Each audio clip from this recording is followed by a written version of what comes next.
Chapter 2139, Silver Ancient Tome. Chapter 2139, Silver Ancient Tome. I want this book. The rest of the items are yours, Sir Fong told Late Autumn as he picked up the Silver Ancient Tome and stored it in his bag, acting as if he had no interest in the 4 other items in the treasure chest. The 4 other items were indeed valuable at this stage of the game, especially the level 70 dark gold helmet for shield warriors.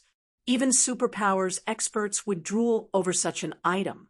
However, even combined, these 4 items weren't worth nearly as much as the Silver Ancient Tome.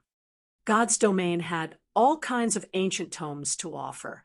Some contained clues to items, while others could cause devastating destruction. This Silver Ancient Tome could improve players' natural response time. Normally, a player's neural response time depended on their real-world body. Players typically had to use specialized training methods to improve their natural reaction time, as well as have the innate talent to do so. Otherwise, their success would be limited, regardless of how hard they trained. However, the Silver Ancient Tome broke this rule and could forcibly improve a player's response time in God's Domain. Of course, the improvement was minor, and the Silver Ancient Tome's effects varied from person to person, but even a minor improvement could significantly impact a player's performance in the game. This tome was a special item that could make up for a player's congenital deficiencies. Even though the tome's effects weren't as substantial as a boost to physique, each Silver Ancient Tome had sold for tens of thousands of gold during Shi Feng's previous life. Some of the superpower's elderly experts had even traded fragmented legendary items or basic bloodlines to get their hands on one of these tomes, trying to make up for their deteriorating reaction time. Shi Feng was actually quite surprised to get his hands on a Silver Ancient Tome so early. If he gave it to one of his guild's refinement realm experts, it wouldn't be long before they broke through to the flowing water realm. After all, improved neural response time would indirectly improve players' combat standards. In fact, when the various large guilds recruited internal members, they typically prioritized players with above-average response time. Currently, Zero Wing had 4 experts stuck between the Refinement Realm and Flowing Water Realm: Fire Dance, Aqua Rose, Gentle Snow, and Violet Cloud. If they could use the Silver Ancient Tome, they might become Flowing Water Realm experts very quickly. Once they reached the Flowing Water Realm, combined with their abilities in the Truth Realm, they'd finally blossom into bona fide peak experts. After Shi Feng stored the Silver Ancient Tome, Late Autumn gave the dark gold treasure chest a hesitant look. Guild Leader Black Flame. This item is a piece of level 70 dark gold equipment, Late Autumn said as he examined the helmet for shield warriors. He then turned to Shi Feng and said sincerely, "Our Purple Shadow Adventurer team has only avoided annihilation because of you. Accepting such an item is too much." At this stage of the game, even the various superpowers madly contested for level 65 dark gold equipment, not to mention level 70 dark gold equipment.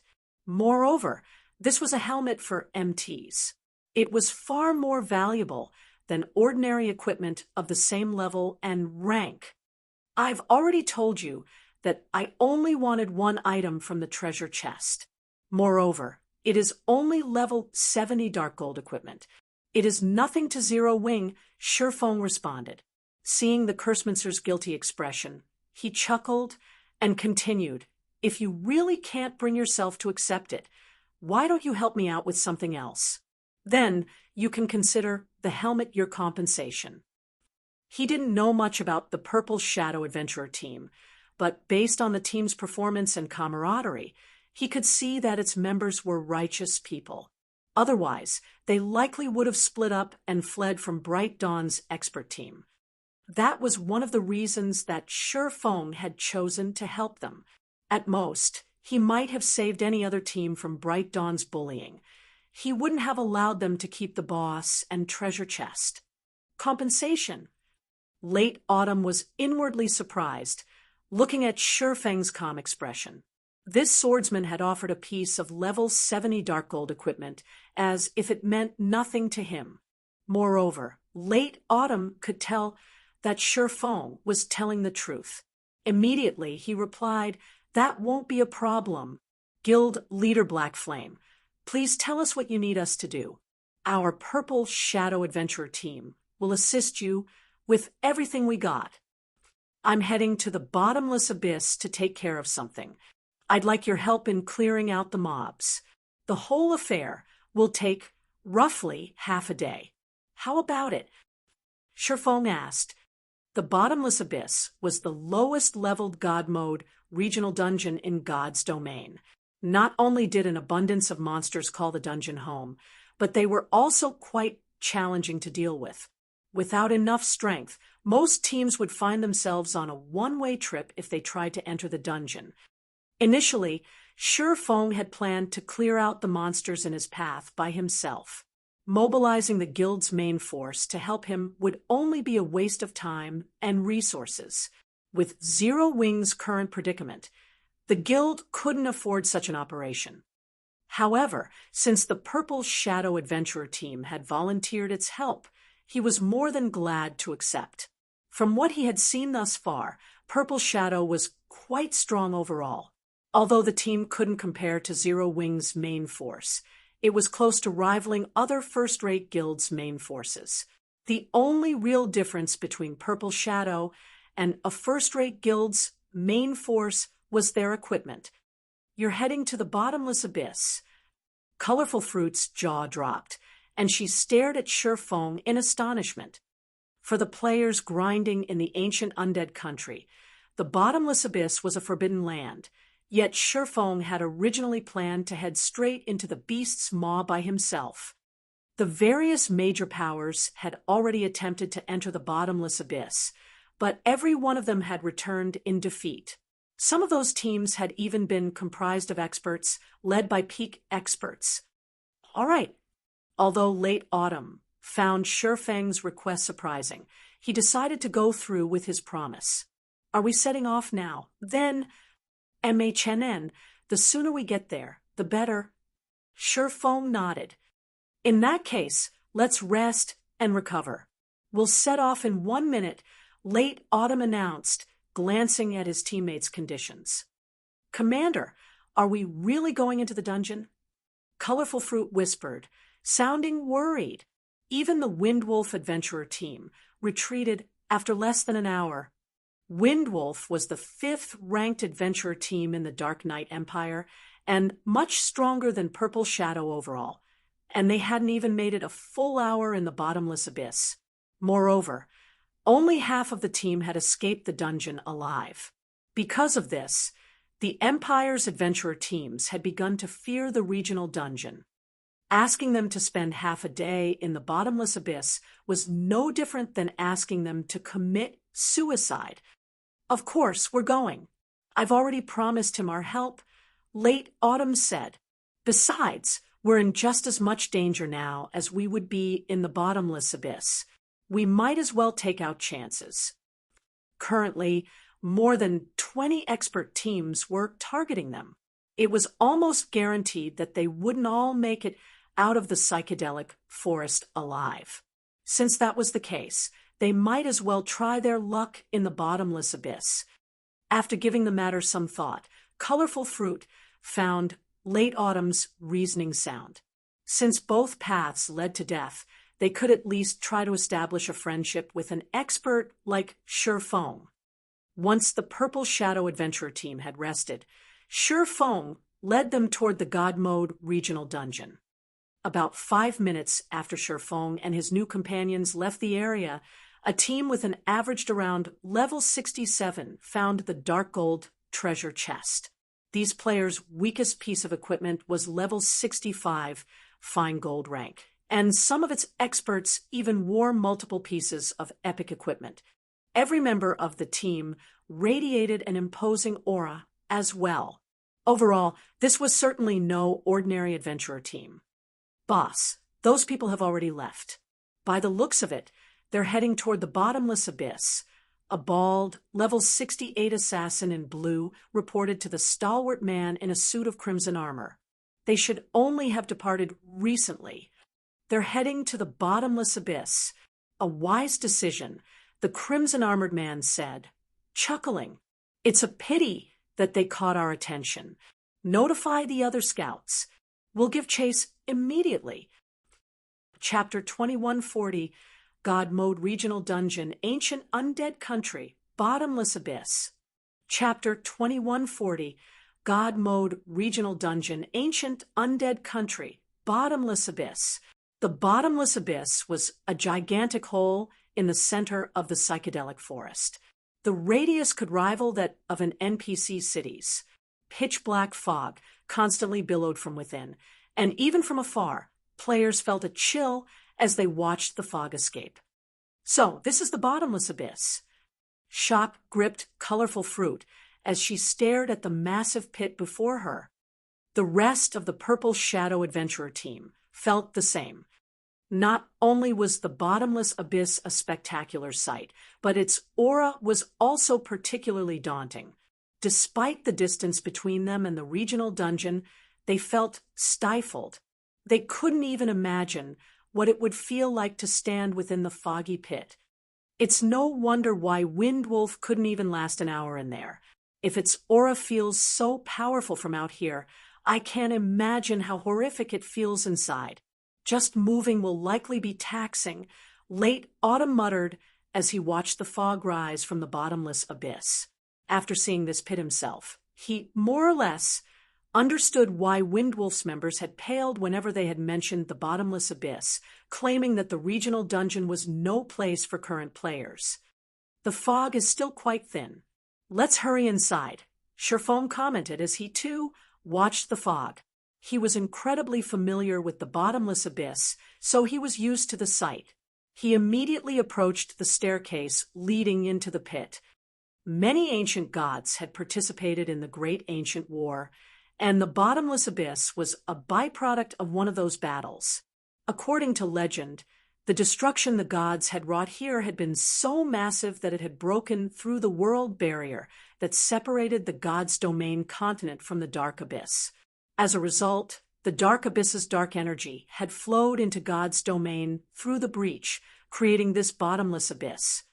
Fortunately, the ancient gods had set up a magic barrier here to prevent the dark energy from escaping the regional dungeon, protecting the nearby kingdoms and empires from ruin. Without that foresight, the dark abyss's power might have devoured the entire continent. Now, the dark energy within the bottomless abyss sometimes spiked due to the weakening barrier. By this point, the barrier had been in place for tens of thousands of years, and even if the materials used to create it had been godly relic rank, they couldn't withstand the corrosion of time.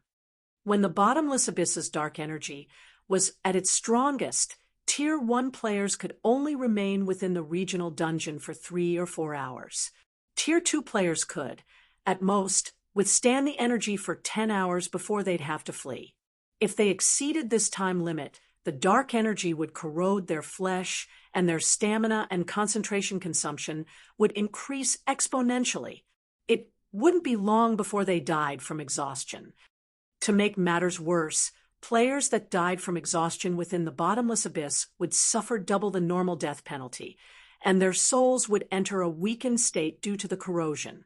The corrosion would give them a debuff that significantly reduced EXP gain for the next 3 to 48 hours. This was why teams without sufficient strength suffered such miserable fates within the God Mode regional dungeon. Not even ordinary Tier 2 players had dared to set foot in the bottomless abyss during Shurfeng's previous life. However, as a God Mode regional dungeon, the bottomless abyss had many benefits to offer. Its bountiful resources were only secondary. More importantly, the dungeon's mana density was exceedingly high. Even though the mana within was chaotic and impure, players could rapidly grow stronger by fighting within the dungeon. Furthermore, the bottomless abyss had no lack of powerful monsters with high combat standards, which players could use as training partners. To put it simply, The bottomless abyss was heaven for the strong and hell for the weak. Hence, God's domain's various superpowers had developed a love-hate relationship with the dungeon in the past. As late autumn watched Sherfone walk into the bottomless abyss without any hesitation, he gritted his teeth and led his team to follow the swordsman. The moment Purple Shadows members entered the bottomless abyss, their bodies began indescribably heavy. Their reaction speeds also slowed slightly. However, the dense mana allowed their minds to remain at their peaks. These players felt like they were having an out-of-body experience as the opposing sensations assaulted them. It was like trying to operate high-performance software on an ancient computer. Moreover, they realized they couldn't see as far within the bottomless abyss. Normally, they could see up to 100 yards away despite the ancient undead country's poor visibility, but now they couldn't see past 50 yards. At this distance, monsters could see them before they noticed, and they'd frequently come under attack.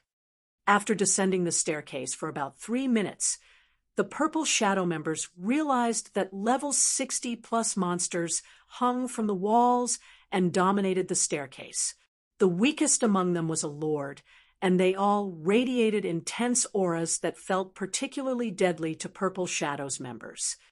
Before Purple Shadows members could react, a group of level 60 and 61 demonic stone apes charged at the team. Demonic stone ape, elemental creature, Lord, level 60, HP 19, 000/19, 000/000. Prepare for battle. MTs, prioritize the stone apes on the staircase. Melee players, contain the monsters on the wall. Healers, focus on everyone's HP. Late Autumn's response was quick, and he cautiously issued commands. Although these demonic stone apes were much lower leveled than they were in the bottomless abyss. Late Autumn couldn't afford to be reckless, employing the most conservative strategy he could think. The demonic stone apes slammed into Purple Shadows level 66 and 67 MTs. Like seasoned warriors, these monsters used tactics against their player enemies. One stone ape would attack head-on, while 2 or 3 of its companions attacked from the sides. Their coordination was seamless. Purple Shadows expert MTs couldn't cope with the coordinated assault, and each took 2 or 3 hits during the initial charge. Every MT instantly lost over 50,000 HP, losing more than half of their totals. The healers in the rear began to panic, swiftly casting healing spells. Why are these monsters so powerful? Colorful Fruit was stunned as she watched the 4 demonic stone apes suppress her teammates. Purple Shadow's lead MT was a half-step refinement realm expert, and the weakest piece of equipment on him was level 65 fine gold rank. He even wore a piece of epic equipment. Yet, it took everything he had to hold off 4 Lord-ranked monsters, and he wasn't faring well. Earlier, their lead MT had tanked the level 69 Grand Lord by himself. The 20-plus demonic stone apes on the staircase quickly broke past the MT's defensive line, and 6 of the monsters charged toward the team's healers. The remaining dozen or so stone apes preoccupied the team's melee players. Before Purple Shadows members could recover from their shock of seeing how powerful these demonic stone apes were, a 5-meter-tall stone ape, much larger than its companions, dropped down from the wall above, landing with a thud behind the team. Great Stone Ape, elemental creature, Great Lord, level 62, HP 42, 000/42/000/000. Before the level 66 Berserker, who guarded the healers, could react, the Great Stone Ape slammed its massive fists into him. The Berserker slammed into the wall, his HP falling to a critical level. The Great Stone Ape's frightening strength and speed stunned every member of the team. Although Colorful Fruit reacted immediately and attacked the Great Stone Ape with her vines, the monster easily tore the two vines to shreds. A dull, black glow then enveloped the monster's fist, and it threw a punch at Purple Shadow's healers. The Great Lord moved from defense to offense so smoothly that it didn't move like any monster they had seen. Rather, the Great Stone Ape fought like an expert player with a plethora of combat experience. "It's over." Colorful Fruit's heart sank. A Great Lord's skill could instantly kill a plate-wearing player, let alone a cloth armor class player. Once the team's healers fell, they'd lose any chance of winning this battle. However, before the Great Stone Ape's fist could connect with the healers, Feng appeared before the Great Lord. He unsheathed Killing Ray and responded to the monster with a light slash. An arc of blue lightning blinded the players for a split second before the Great Stone Ape joined the level 66 Berserker in decorating the wall. Its chest bore a deep, oozing cut. Chapter 2141, Flying Improvements. Chapter 2141, Flying Improvements. Purple Shadow's members were stunned to see the Great Stone Ape embedded in the hard stone wall. How high is his strength? Colorful Fruit could not help but stare at the Great Stone Ape in disbelief. She had felt the Great Stone Ape's strength when it had torn apart her vines so effortlessly, high enough to rival a Grand Lord's of the same level. However, not only had Feng repelled the monster's skill with a single swing of his blade, but he had also thrown the Great Lord with that strike. His strength was simply absurd. Meanwhile, Purple Shadow's healers breathed a sigh of relief at receiving Feng's help. They immediately put more distance between them and the Great Lord. Lead MT, aggro the boss. Guardian Knights, activate Protection Blessing, and hold down the demonic stone apes. Late Autumn shouted commands to teams Lead MT the moment the Great Stone Apes' offensive had halted. From this initial clash with the Stone Apes, he realized that these monsters possessed extremely high combat standards, especially the Great Stone Ape. Only their team's Lead MT could likely hold down that boss. If he sent any of his other MTs to tank it, he'd just be sending them to their deaths. Roar. However, as soon as Late Autumn finished his command, the Great Stone Ape pulled itself away from the wall with a furious roar. Its eyes became bloodshot, its muscles bulged. Clearly, this Great Lord had just entered some kind of berserk state, charging straight for Feng. Crap. Solitary, activate your berserk skill and stop that thing. Late Autumn hurriedly ordered the level 67, Tier 2 Berserker that stood closest to the monster. Leave it to me. Solitary Dragon nodded in reply. Before the Berserker could activate his berserk skill and face the Great Stone Ape, however, Feng stopped him and said, "No need. It's still too soon to use berserk skills here. Leave this to me." After saying so, Feng took a step forward and appeared before the enraged Great Stone Ape in an instant.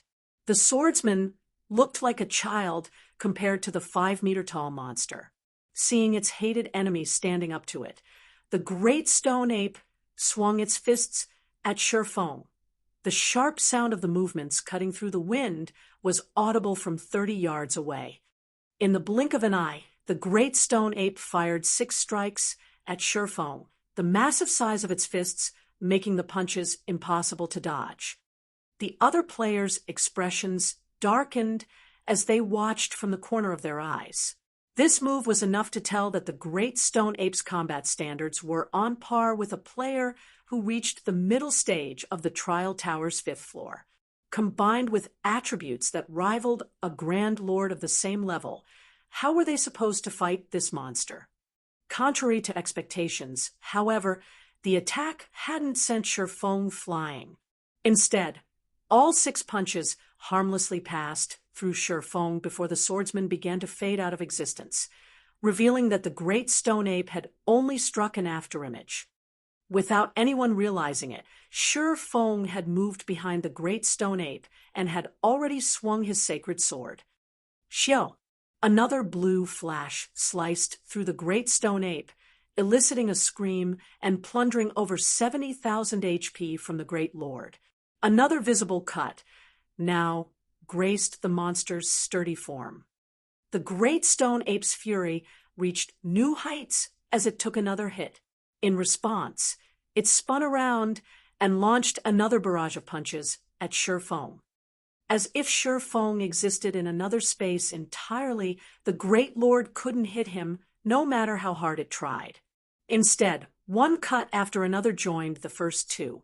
Not only did Shi Feng continue to reduce the boss's HP, but he repeatedly inflicted injuries, as well, reducing the great stone ape's reaction speed. Is this real? Colorful Fruit watched Shi Feng give the monster a one-sided beating, utterly awestruck. For a moment, she even forgot to support her teammates. Purple Shadow's lead MT, who had been in the midst of trying to assist, was just as stupefied. A Tier 2 swordsman was perfectly suppressing a level 62 Great Lord with the combat standards of the Trial Tower's 5th floor. Moreover, he accomplished this feat within the bottomless abyss, where players' physical bodies were severely suppressed. This was unbelievable. Most importantly, Shi Feng's calm composure made it seem as if he were confident of slaying this great stone ape by himself. It's no wonder why Bright Dawn was so afraid of him. He is truly a monster, Late Autumn inwardly exclaimed as he watched the great stone ape's HP plummet. Finish the fight quickly. We'll only attract more monsters if we linger, Shi Feng shouted, noticing the dazed expressions Purple Shadow's members wore. Although he could solo the great stone ape, doing so would require a lot of time and energy, and a God Mode regional dungeon wasn't a place where players could afford prolonged battles. If this fight took too long, they'd attract another wave of monsters. Shi Feng's warning snapped Purple Shadow's members out of their daze, and they immediately resumed their attacks against the demonic stone apes. Immediately, they resumed their attack on the demonic stone apes. With Shi Feng keeping the great stone ape in check, Purple Shadow's members had an easier time dealing with the demonic stone apes. Moreover, they began to adapt to the bottomless abyss's environment as they fought. As a result, their attacks became more efficient. Under Late Autumn's command, the team gradually descended the staircase, never fighting in one place for too long. Although they occasionally encountered other stone ape groups, the number of enemies they fought at any one time was tolerable. Finally, after more than 5 hours of combat, the team had cleared out the demonic stone apes and great stone apes in their path. The loot the monsters had dropped had surprised Purple Shadow's members. Not only did these monsters drop plenty of magic crystals, but they had also granted the team a few pieces of level 60 equipment and materials. These monsters' loot was far more abundant than outside the regional dungeon. Moreover, the weakest piece of equipment the stone apes had dropped was level 60 mysterious iron rank, and some had even granted secret silver ranked items. Such high-quality equipment could fetch a lot of money on the market. It was no exaggeration to claim that the last 5 hours' harvest could rival a full day of grinding elsewhere. However, the loot wasn't the most valuable acquisition. Due to their battles against the stone apes, Purple Shadow's members had been inspired, improving their combat standards. That was a benefit they definitely wouldn't find outside of the bottomless abyss. Commander, this place is heavenly. If we could spend a month down here, the Purple Shadow Adventurer team could become one of the top 5 adventurer teams in the Dark Knight Empire. Half Feather exclaimed. As a refinement realm expert, he could sense himself improving throughout the 5 hours of constant battle. Needless to say, his teammates must have improved even more than he had. Furthermore, these monsters' loot was several times better than monsters elsewhere. That's right. I hadn't imagined that this place would be so helpful.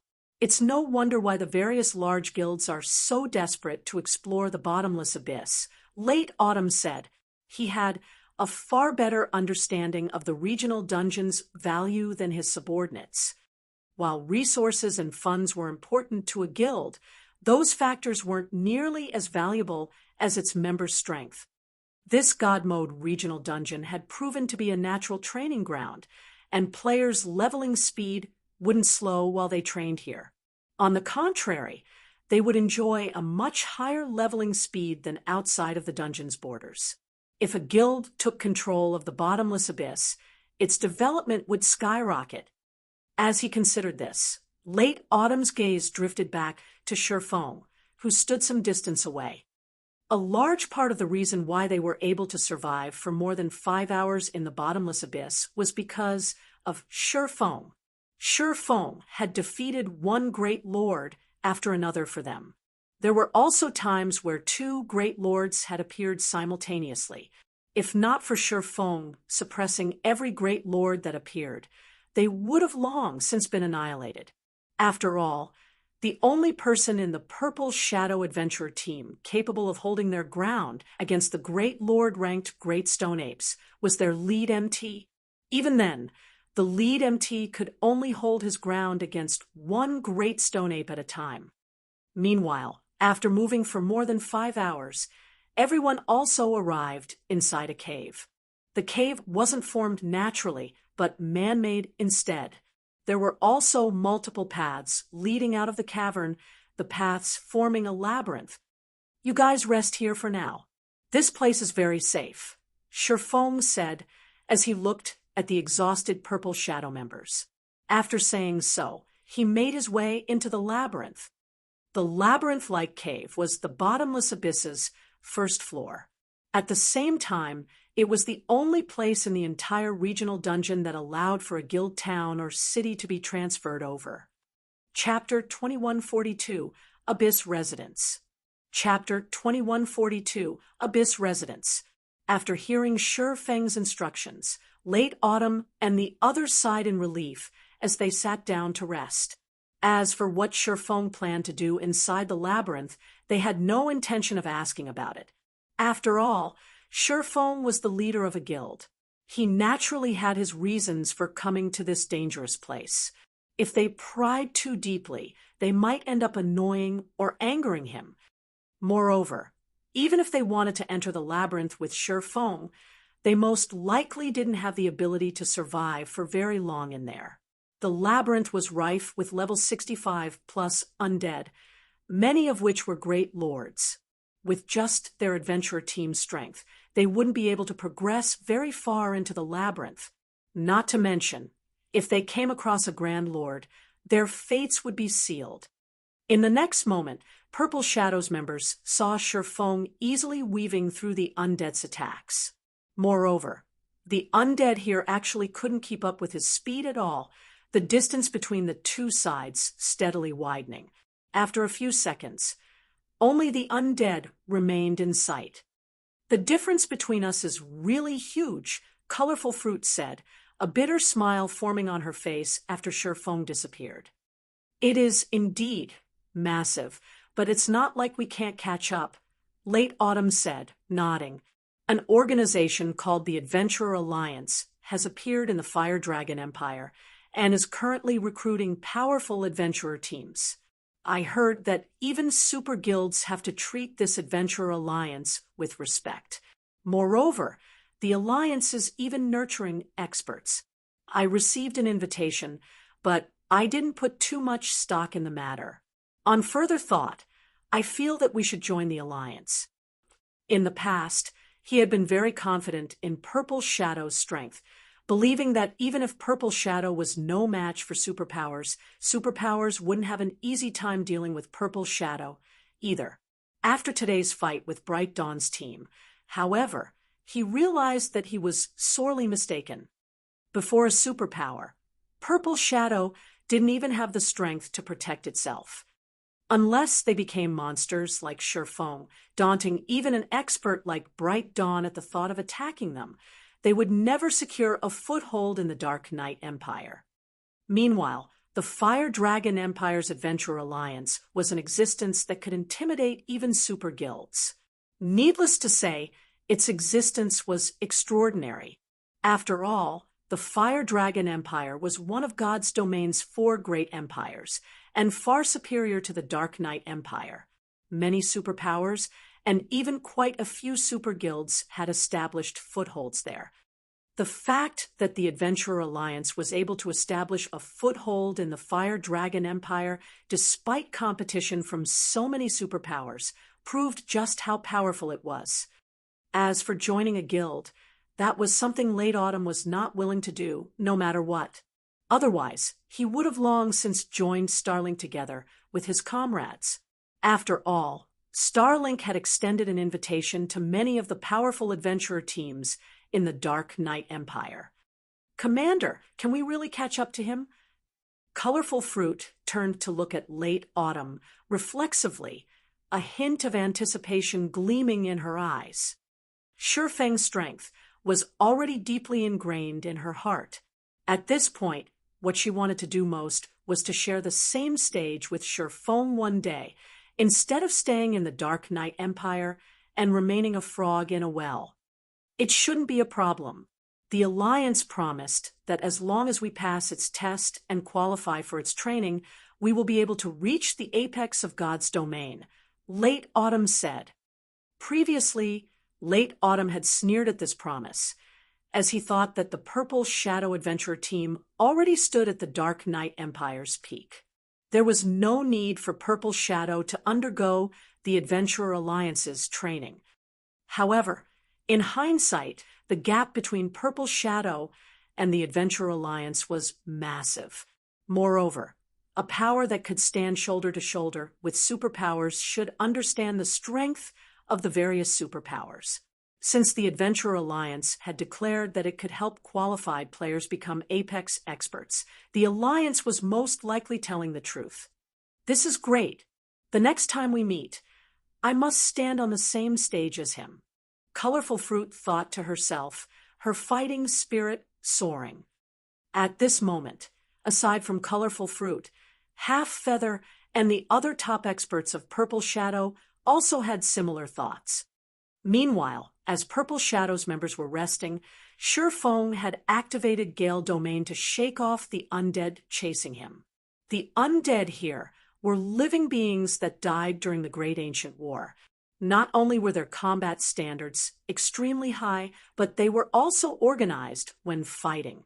He would require a lot of time to defeat them. Fortunately, the undead here were not monsters that persistently chased players. They would give up pursuit once the distance between their target and themselves exceeded 300 yards. Shifeng was a level 76 player, and with his basic attributes, his movement speed was already faster than that of great lords of the same level. After activating Gale Domain, he shook off the level 65 plus undead here right away and effortlessly passed through one area after another. Meanwhile, the deeper he ventured into the labyrinth, the higher the levels of the undead he came across, the monsters' levels gradually increasing from 65 to 70. Finally, after traveling through the labyrinthine pathways for more than an hour, Shifeng arrived before a dilapidated palace in a cavern that was enveloped by a magic barrier. None of the wandering undead dared come within 100 yards of the magic barrier. Shifeng, however, walked toward the barrier without hesitation. The magic barrier specifically targeted undead and was totally ineffective against the living. There was no creature inside the palace besides the phantom of a gray-robed old man. If players used an advanced identification skill on this old man, they would discover that he was actually a level 180, Tier 4 hero. The title of hero was not easily obtained in God's domain. The existences granted the title of hero were invincible in their tier. Meanwhile, not only was this old man a hero, but his title had even been bestowed by an ancient god. In other words, he was blessed with a portion of an ancient god's power, making him the strongest NPC in the entire bottomless abyss. "Young adventurer, this is not a place for the living," the hero Saibu said as he opened his eyes to look at Shifeng. Immediately, a horrific aura filled the palace. If an ordinary Tier 2 player were standing here right now, this horrific pressure would most likely scare them stiff. However, Shifeng had the support of multiple fragmented legendary items and a bloodline, so he managed to withstand the pressure brought on by this aura.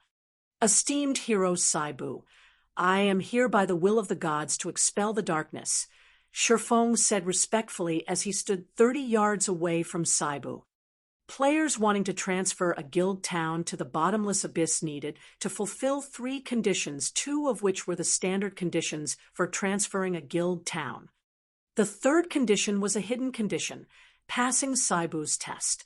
The first part of the test was enduring Saibu's aura.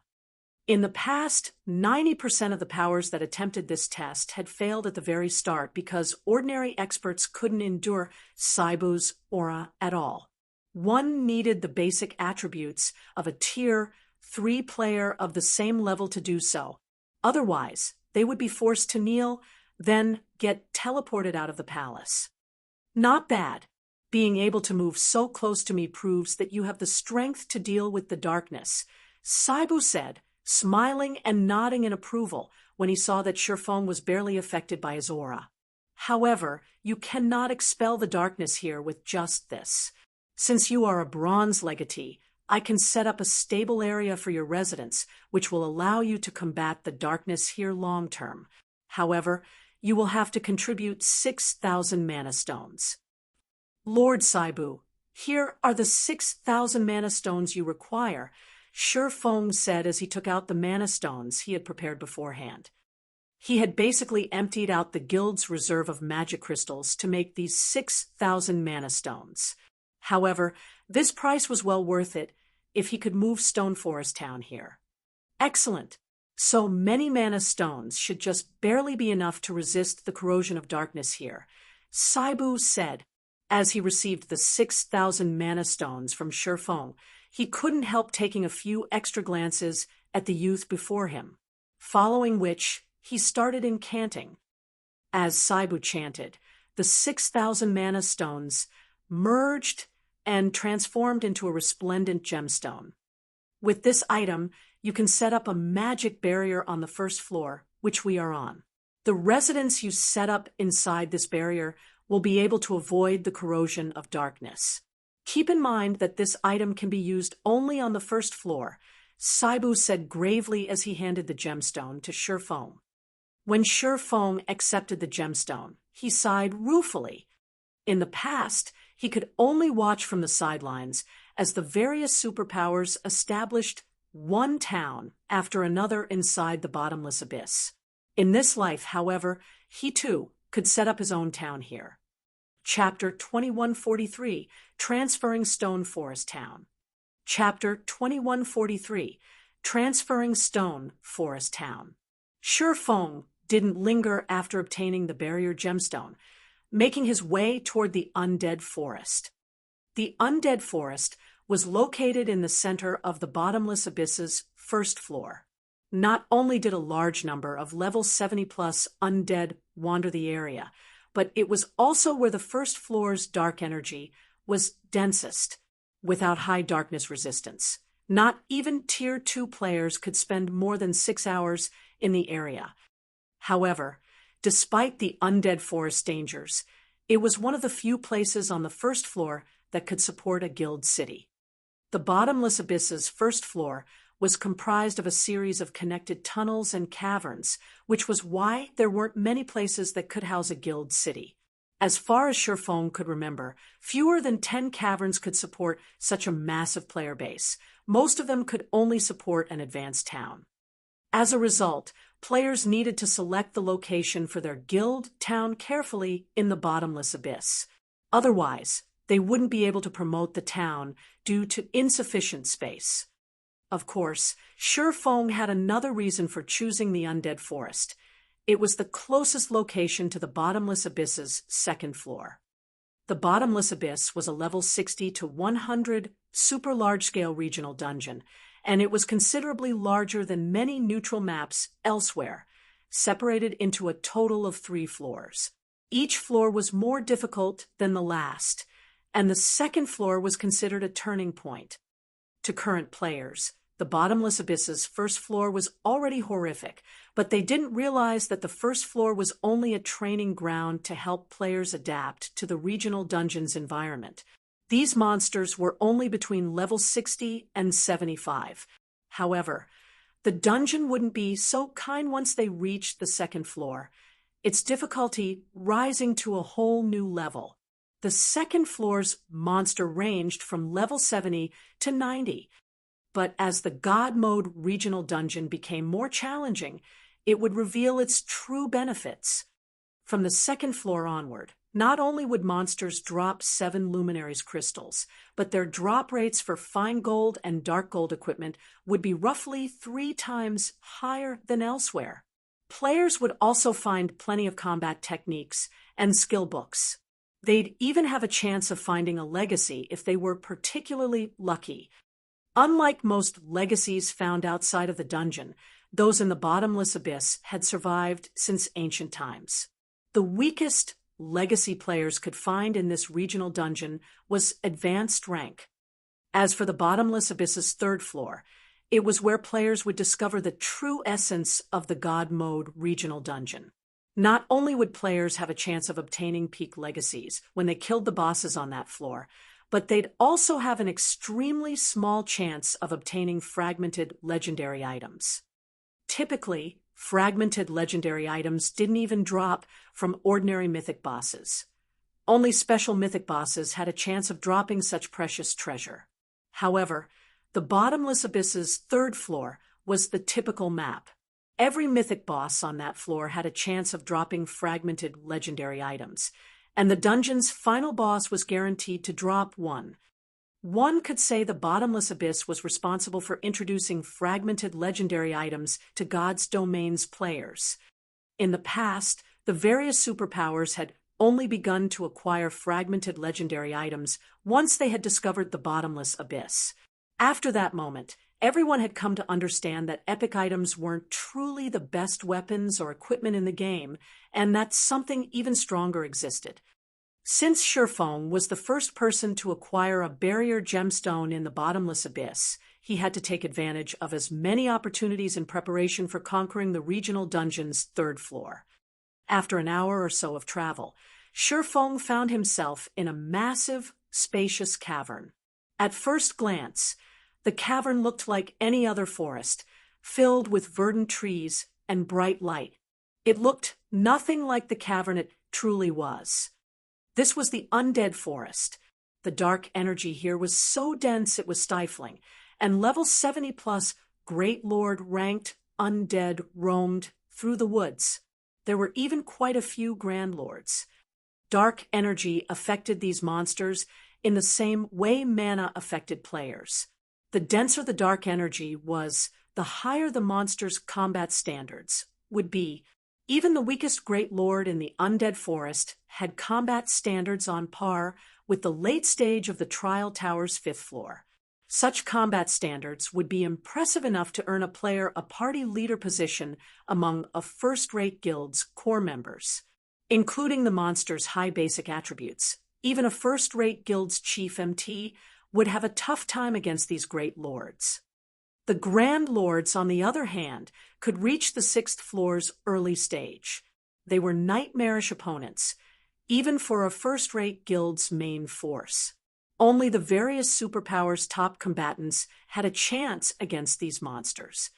Thank goodness I have the Bible of Darkness. I don't know how I'd make it through this forest without it.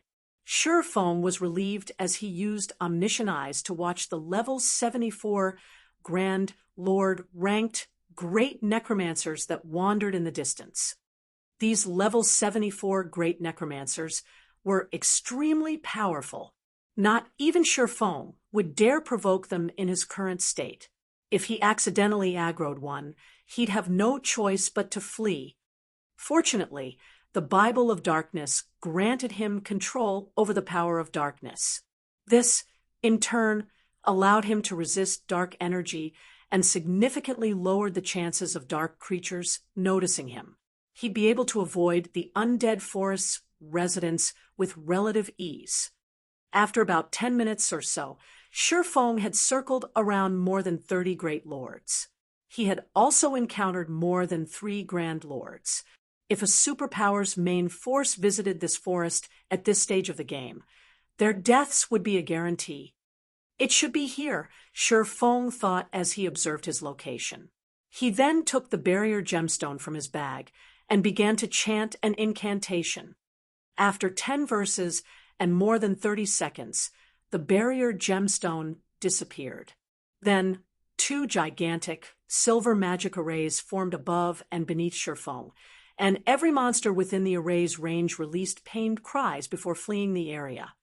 The 2 magic arrays continued to grow larger from their initial 500-yard radius to 1,000 yards, then 3,000 yards.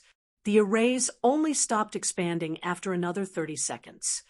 Suddenly, a colossal magic barrier blossomed in the middle of the undead forest, occupying 1/10 of the entire area.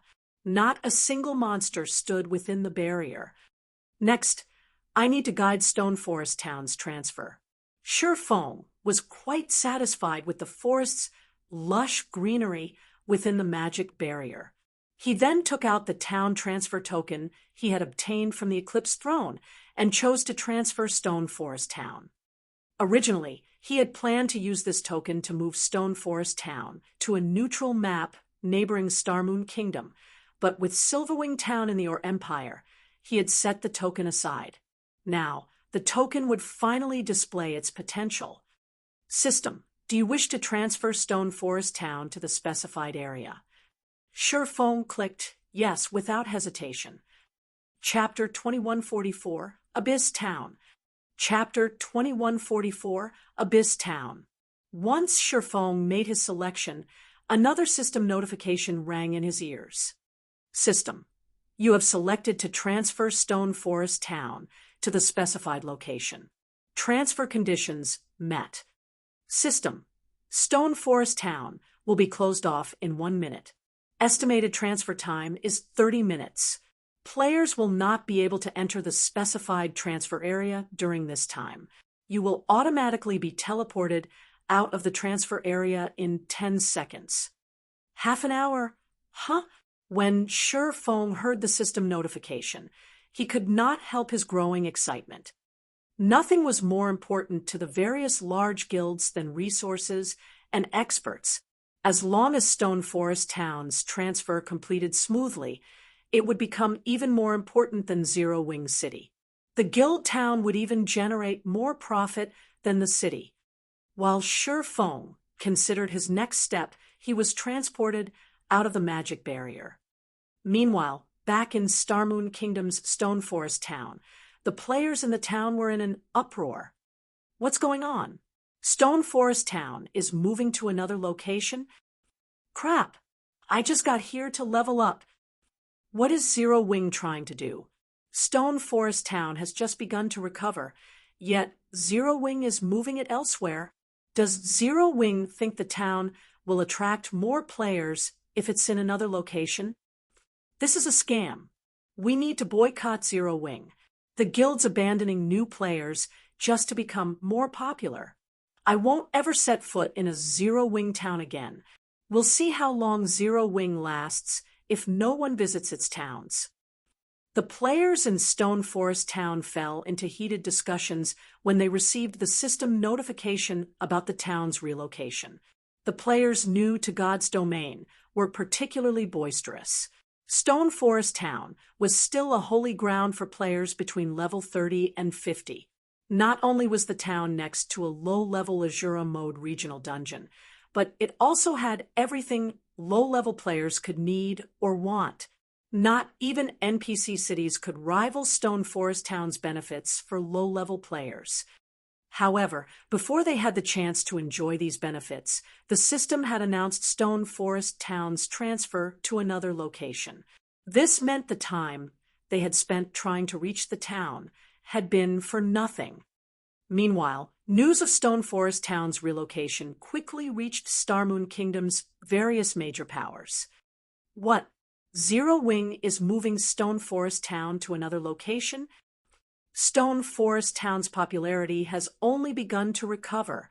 It's still earning a significant magic crystal profit each day.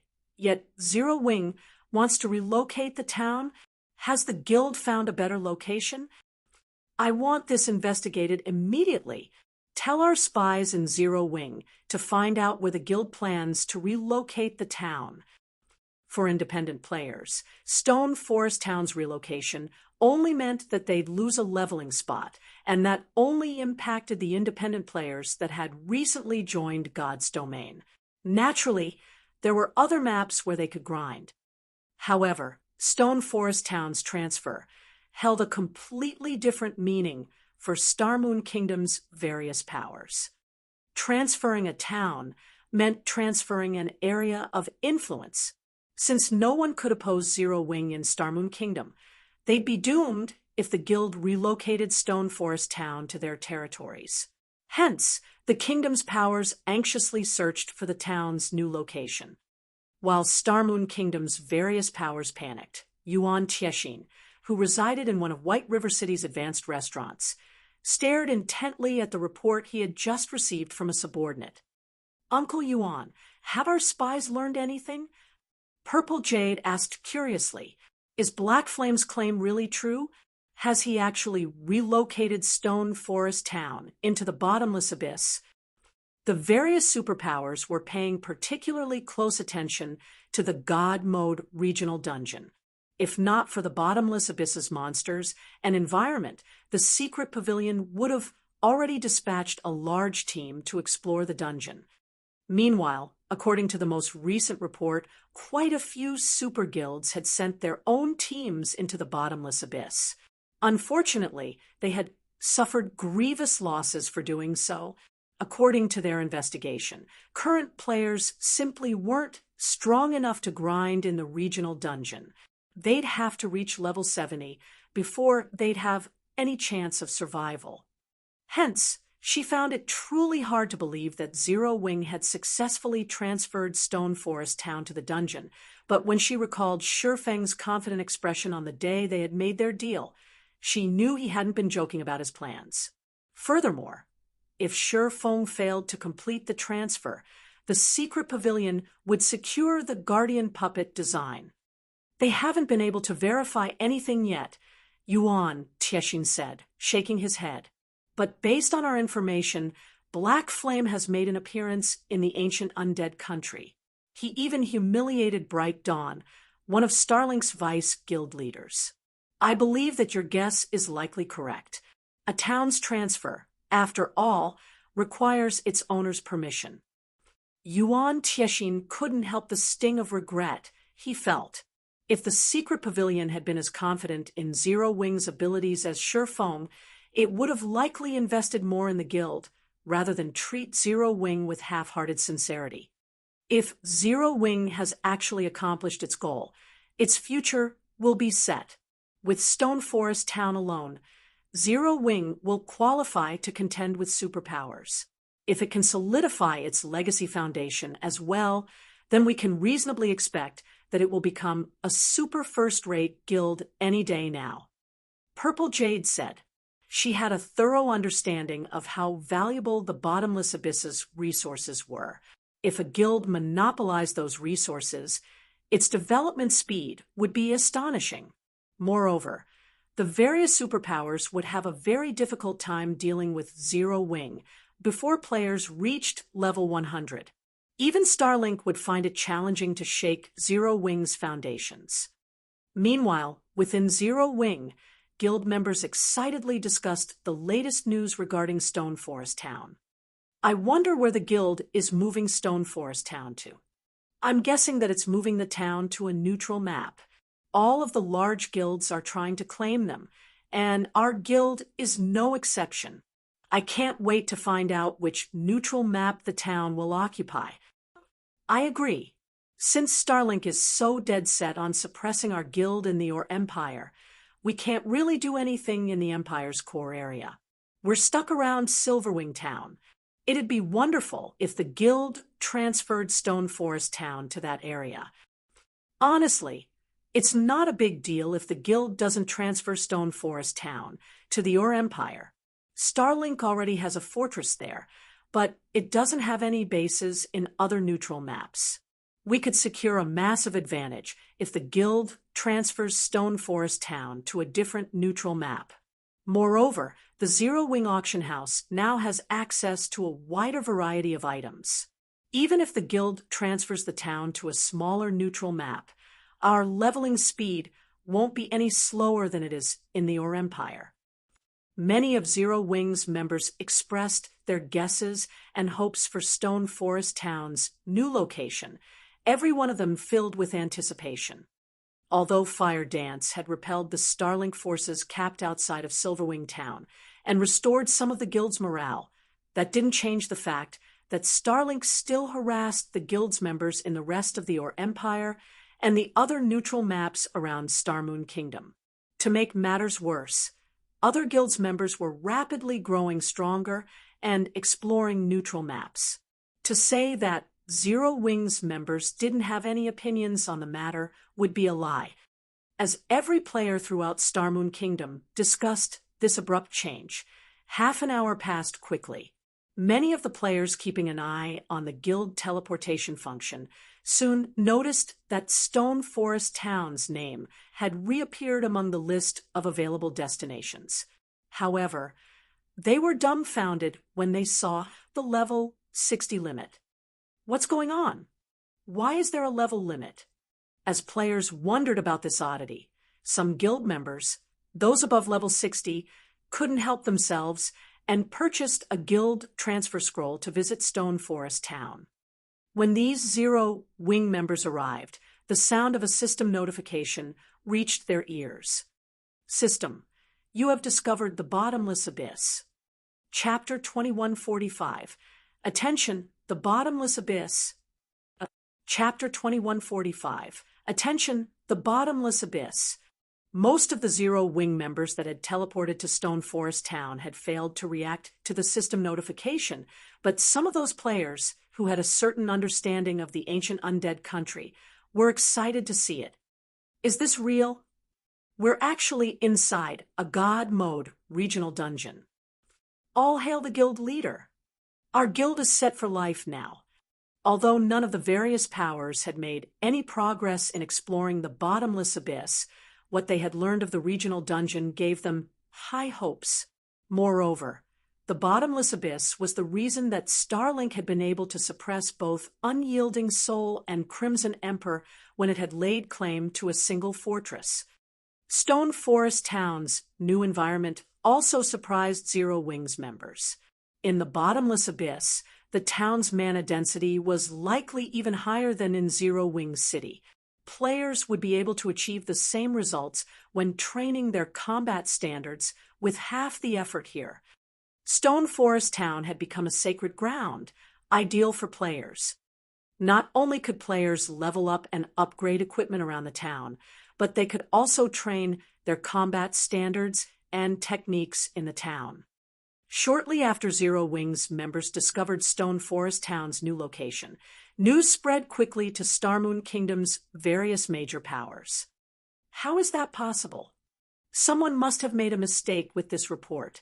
That's a God Mode regional dungeon we're talking about. How could Zero Wing just transfer Stone Forest Town there? All of the various powers instinctively denied the validity of the news. Everyone knew that even the various superpowers were powerless in the bottomless abyss. Surviving in the dungeon was nearly impossible, much less raiding it. It simply shouldn't be possible to move a guild town to such a lethal location. However, when these powers began to receive similar reports from other spies within Zero Wing, they couldn't deny the truth. There was no doubt that after today, Zero Wing would become an overlord in God's domain. Even if it wasn't yet a superpower, it now qualified to contend with the various superpowers in the game. Meanwhile, in one of White River City's advanced restaurants, Yuan Tiexin and Purple Jade received confirmation of their suspicions, and they fell silent for some time. Zero Wing did it. Uncle Yuan, are we going to begin The next part of our plan, now. Purple Jade asked excitedly after recovering from her surprise. Although she had known that Shifeng hadn't lied to them, she couldn't help the surprise and admiration she felt once he had actually made good on his promise. MHM, notify our subordinates and tell them to organize the necessary manpower to visit Stone Forest Town. We need to secure the bottomless abyss before the other superpowers have time to prepare. Yuan Tiexin nodded. Smiling, he continued, "This time, we'll show the Chamber's advanced members how foolish the secret pavilion's decision was." The secret Chamber of Commerce's advanced members had criticized the pavilion for demoting Starlink to basic membership rank, and the pavilion had been forced to offer a variety of benefits to quell their anger. To make matters worse, many superpowers that had heard of the matter had ridiculed the secret pavilion for being foolish enough to abandon a fortress in the ancient undead country for Zero Wing. However, none of that mattered now. The secret pavilion owned a portion of Stone Forest Town's shares. Not only would it earn a large number of coins from the town, but it could also establish a guild transfer point within its walls. The pavilion's members would not have to run all the way to the ancient undead country to reach the bottomless abyss. In fact, the pavilion's members could now grind in the regional dungeon without having to leave it. Once they ran out of stamina, they could simply return to Stone Forest Town and rest. The pavilion now had more advantages than the other superpowers. With this relocation, Zero Wing could nullify any progress Starlink had made in the bottomless abyss on a whim. Moreover, Zero Wing wouldn't have to resort to drastic measures to do so. As long as the guild barred Starlink's members from Stone Forest Town, allowing others in, Starlink would fall behind. If the situation persisted, it would even affect Starlink's position in the Dark Knight Empire. This was exactly what the superpower had attempted to accomplish by hindering Zero Wing's progress in the neutral maps around Starmoon Kingdom. Moreover, Starlink would likely find Zero Wing a difficult pest to crush now. Once the various superpowers discovered Stone Forest Town's relocation, they'd reach out to the smaller guild in an attempt to secure a partnership. Once that happened, Zero Wing wouldn't be so easy to shake. However, if Starlink allowed Zero Wing to develop in the bottomless abyss freely, the superpower would only lose its advantages in its own empire. I doubt anyone had imagined that a small guild like Zero Wing would put the Dark Knight Empire's overlord in such a bind. As Yuan Tiexin remembered, when Zero Wing had been small and weak, he couldn't help his rueful sigh. Zero Wing's developmental history was practically a miracle. After today, Zero Wing would qualify to stand on the same stage as the various superpowers. It was no longer an ordinary guild that could so easily be slaughtered. While the secret pavilion prepared to garrison in Stone Forest Town, Unyielding Soul and Crimson Emperor's headquarters in the Dark Knight Empire were in an uproar. How did Zero Wing do it? Both super first-rate guilds' upper echelons were overwhelmed with shock and curiosity when they learned of Stone Forest Town's new location in the bottomless abyss. None of them had ever thought that Zero Wing would be so capable. Hart, I want you and Lingsha to visit Zero Wing's headquarters in White River City. Tell them that Unyielding Soul would like to deepen our relationship. Isn't Zero Wing trying to break into the Dark Knight Empire's market?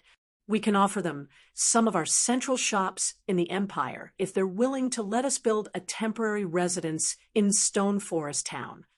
Unyielding Soul's guild leader, Silent Soul, commanded after giving the matter some thought. You two have full authority to negotiate those shops' management and sales. When the guild upper echelons in the meeting room heard Silent Soul's decision, they stared at him with dropped jaws. They hadn't thought that their guild leader would willingly grant Unyielding Heart and Mu Lingsha so much authority. Financial strength was the most important aspect when running a guild as large as Unyielding Soul. The profits from the guild's shops were particularly crucial. Shops were a guild's lifeblood. And the fact that Silent Soul had given Unyielding Heart and Mu Lingsha control of the guild's lifeblood meant he had granted them the authority that was only second to his, the guild leader. Unyielding Soul wasn't the only superpower interested in cooperating with Zero Wing. Superpowers throughout God's domain promptly made their way to Starmoon Kingdom's White River City as well. Chapter 2146, General Trend. Chapter 2146, General Trend. Ancient Undead Country, Psychedelic Forest. How can this be? Utter shock assaulted Bright Dawn as he read the latest report on Zero Wing.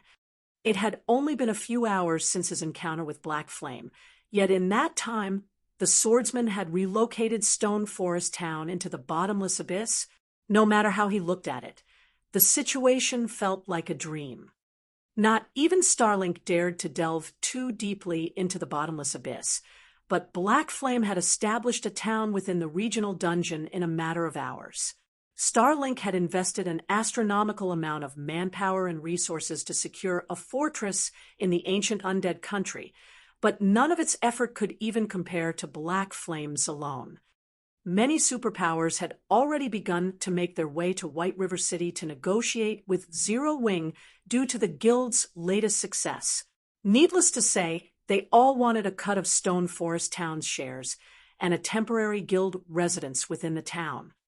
If Zero Wing agreed and accepted these superpowers' help, Starlink wouldn't be able to continue its assault against the enemy guild.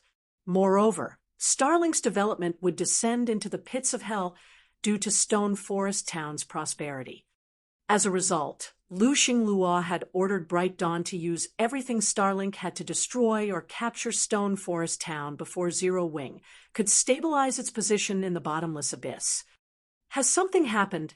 Vice Guild Leader, the assassin beside Bright Dawn, asked curiously when he saw his commander sneer. Good news. Wonderful news. Bright Dawn said, laughing. Black Flame had humiliated him earlier, and he hadn't expected to find a chance to take revenge so soon. Why wouldn't he be excited? Good news. The assassin gave Bright Dawn an odd look. MHM, the guild leader, has commanded me to deal with Stone Forest Town. Moreover, I get to mobilize the guild's full strength. Bright Dawn explained. All of it. The news shocked the assassin. He had already learned about Stone Forest Town's relocation to the bottomless abyss since it had sparked a commotion among Starlink's members. Naturally, the news had shocked them all. However, Lu Xinglua's command to mobilize the guild's full strength against the town was even more unexpected. The various superpowers had far more influence than ordinary guilds, and the guild typically only mobilized a fraction of its strength for any of its operations. Even when Starlink had targeted Unyielding Soul, for example, it had only used a small fraction of its true power. Yet now, Starlink wanted to turn every weapon in its arsenal against a non-superpower like Zero Wing. That's right, everything. Bright Dawn nodded as he grinned wickedly. I had expected to wait a long time before I had a chance to claim vengeance.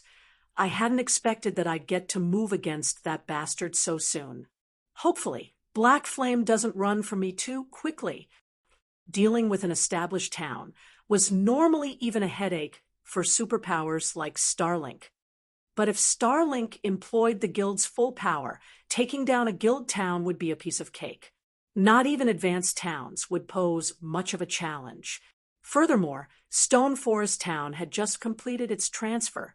Its defenses weren't as strong as usual, since hardly any players currently occupied the town. Although not a lot of players could traverse the bottomless abyss's complex terrain at once, destroying or capturing a town didn't require a full army. A sufficient number of peak experts and powerful tools would be enough to complete the task.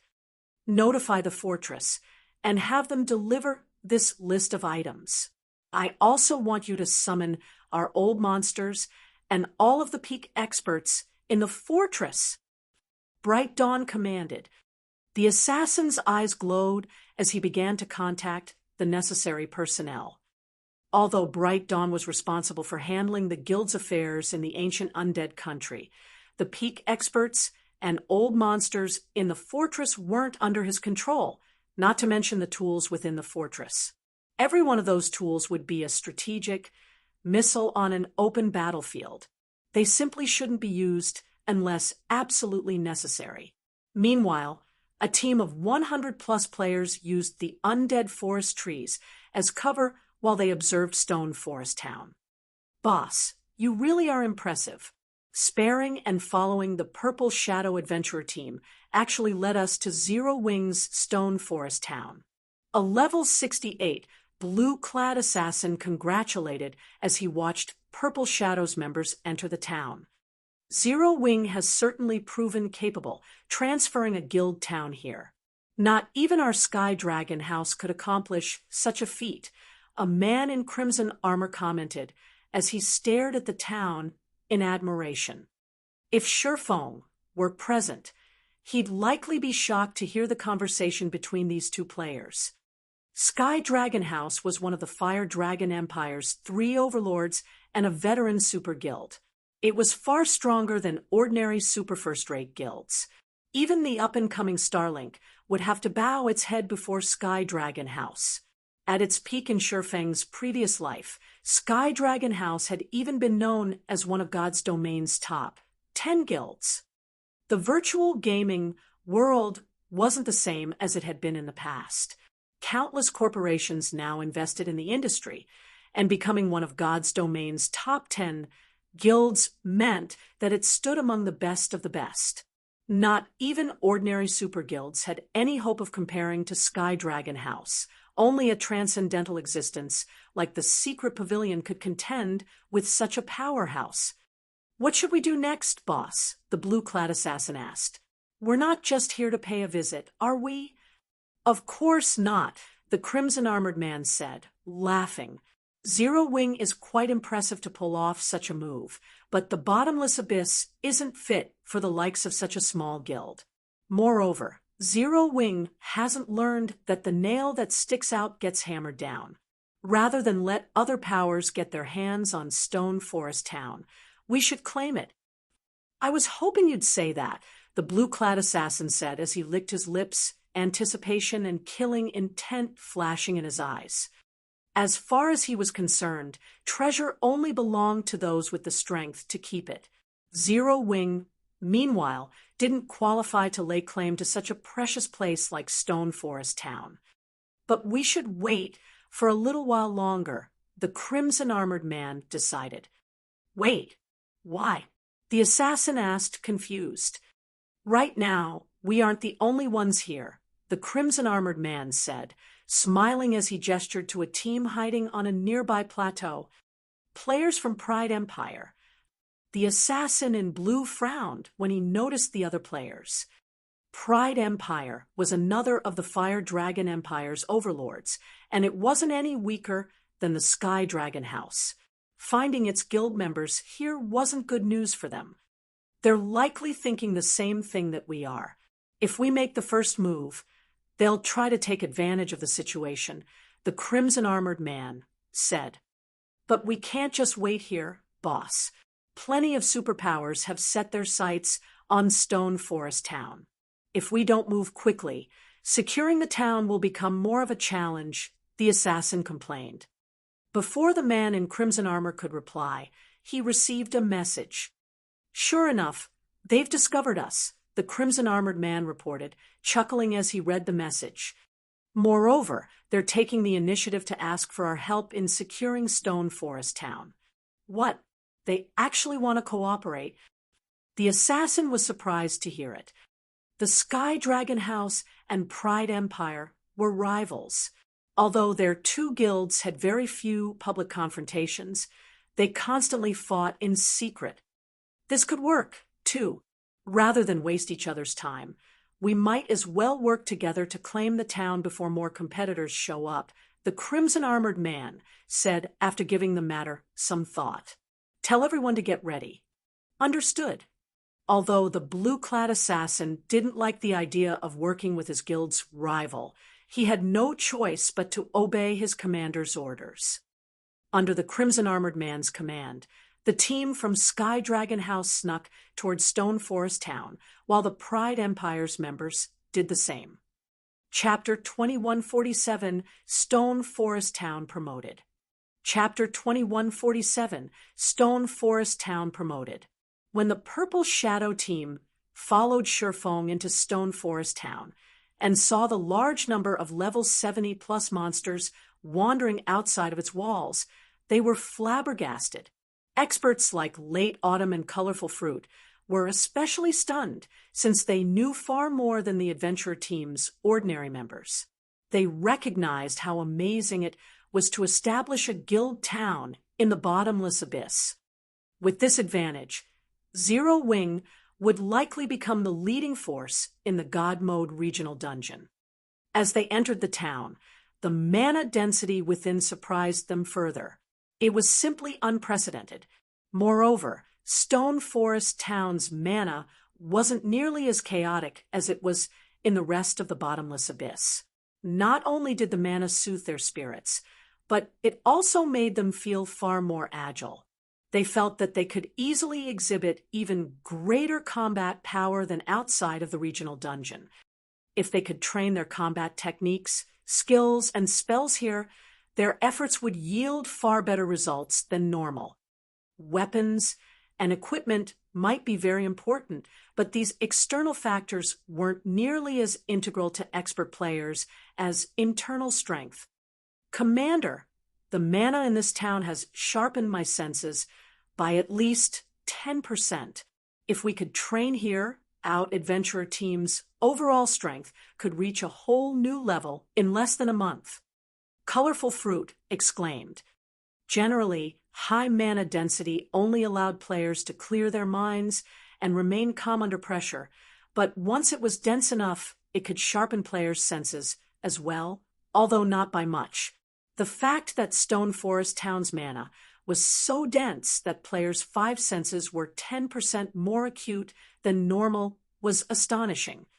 Naturally, sharpened senses would be a massive help to players. Not only would players be able to detect their flaws more easily, but players would also be able to notice more than they usually did. To put it simply, players could improve their combat standards far more quickly if they had more acute senses while training. A 10% difference was on par with the difference players experienced when they rose from Tier 1 to Tier 2.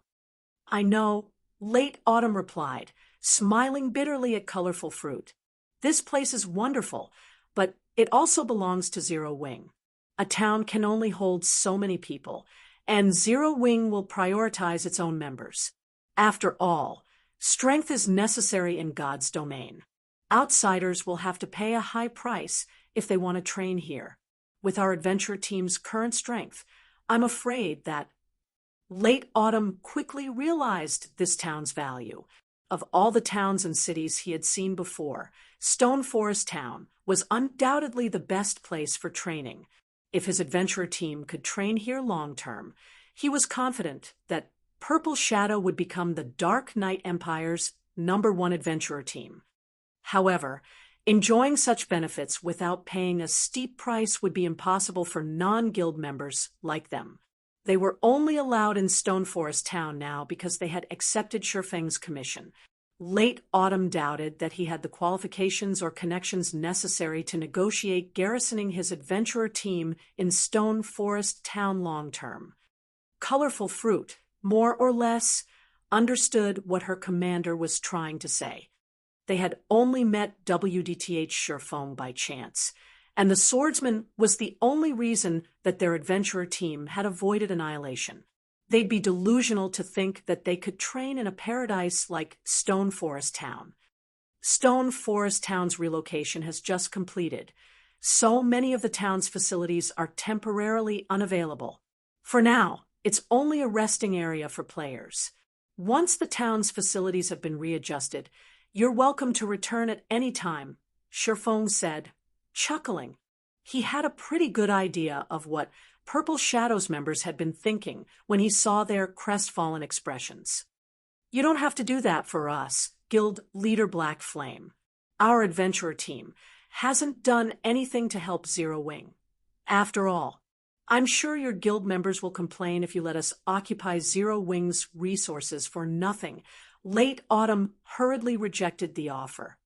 Late Autumn recognized that Shurfang's offer came with good intentions, but that was precisely the reason that he couldn't accept it. I think you've misunderstood. I intended to open Stone Forest Town to the public since the beginning. As long as you're not Zero Wing's enemy, you'll be welcome in the town. Naturally, you will be allowed to train here as long as you become members of Zero Wing's battle arena, Shurfang explained. If he reserved Stone Forest Town for Zero Wing's members, he'd certainly see desirable results. However, doing so would be shallow. First, level 100 wasn't the maximum level in God's domain, and second, the town's growth was far more important than monopolizing its benefits. Are you serious, Guild Leader Black Flame? Colorful Fruit could not help but ask. None of the various major powers would share such a paradise with outsiders, but based on Shurfang's claim, he even planned to cater to ordinary players in the town. This was simply madness. Of course. Why would I joke about something like that? Shurfang asked, chuckling. Shurfang's response rendered Purple Shadows members speechless. He acted as if such a crucial matter were insignificant. Late Autumn couldn't help his budding admiration for both Shurfang and Zero Wing as a whole. Not even the various superpowers would likely be so this generous. While Purple Shadows members rested in Stone Forest Town, Zero Wing's members began to flood in. Yuan Tiexin and his entourage arrived shortly after. Due to the agreement with Shurfang, the secret pavilion established a temporary residence in Stone Forest Town, allowing the pavilion's members to teleport to the town freely. However, it was only temporary.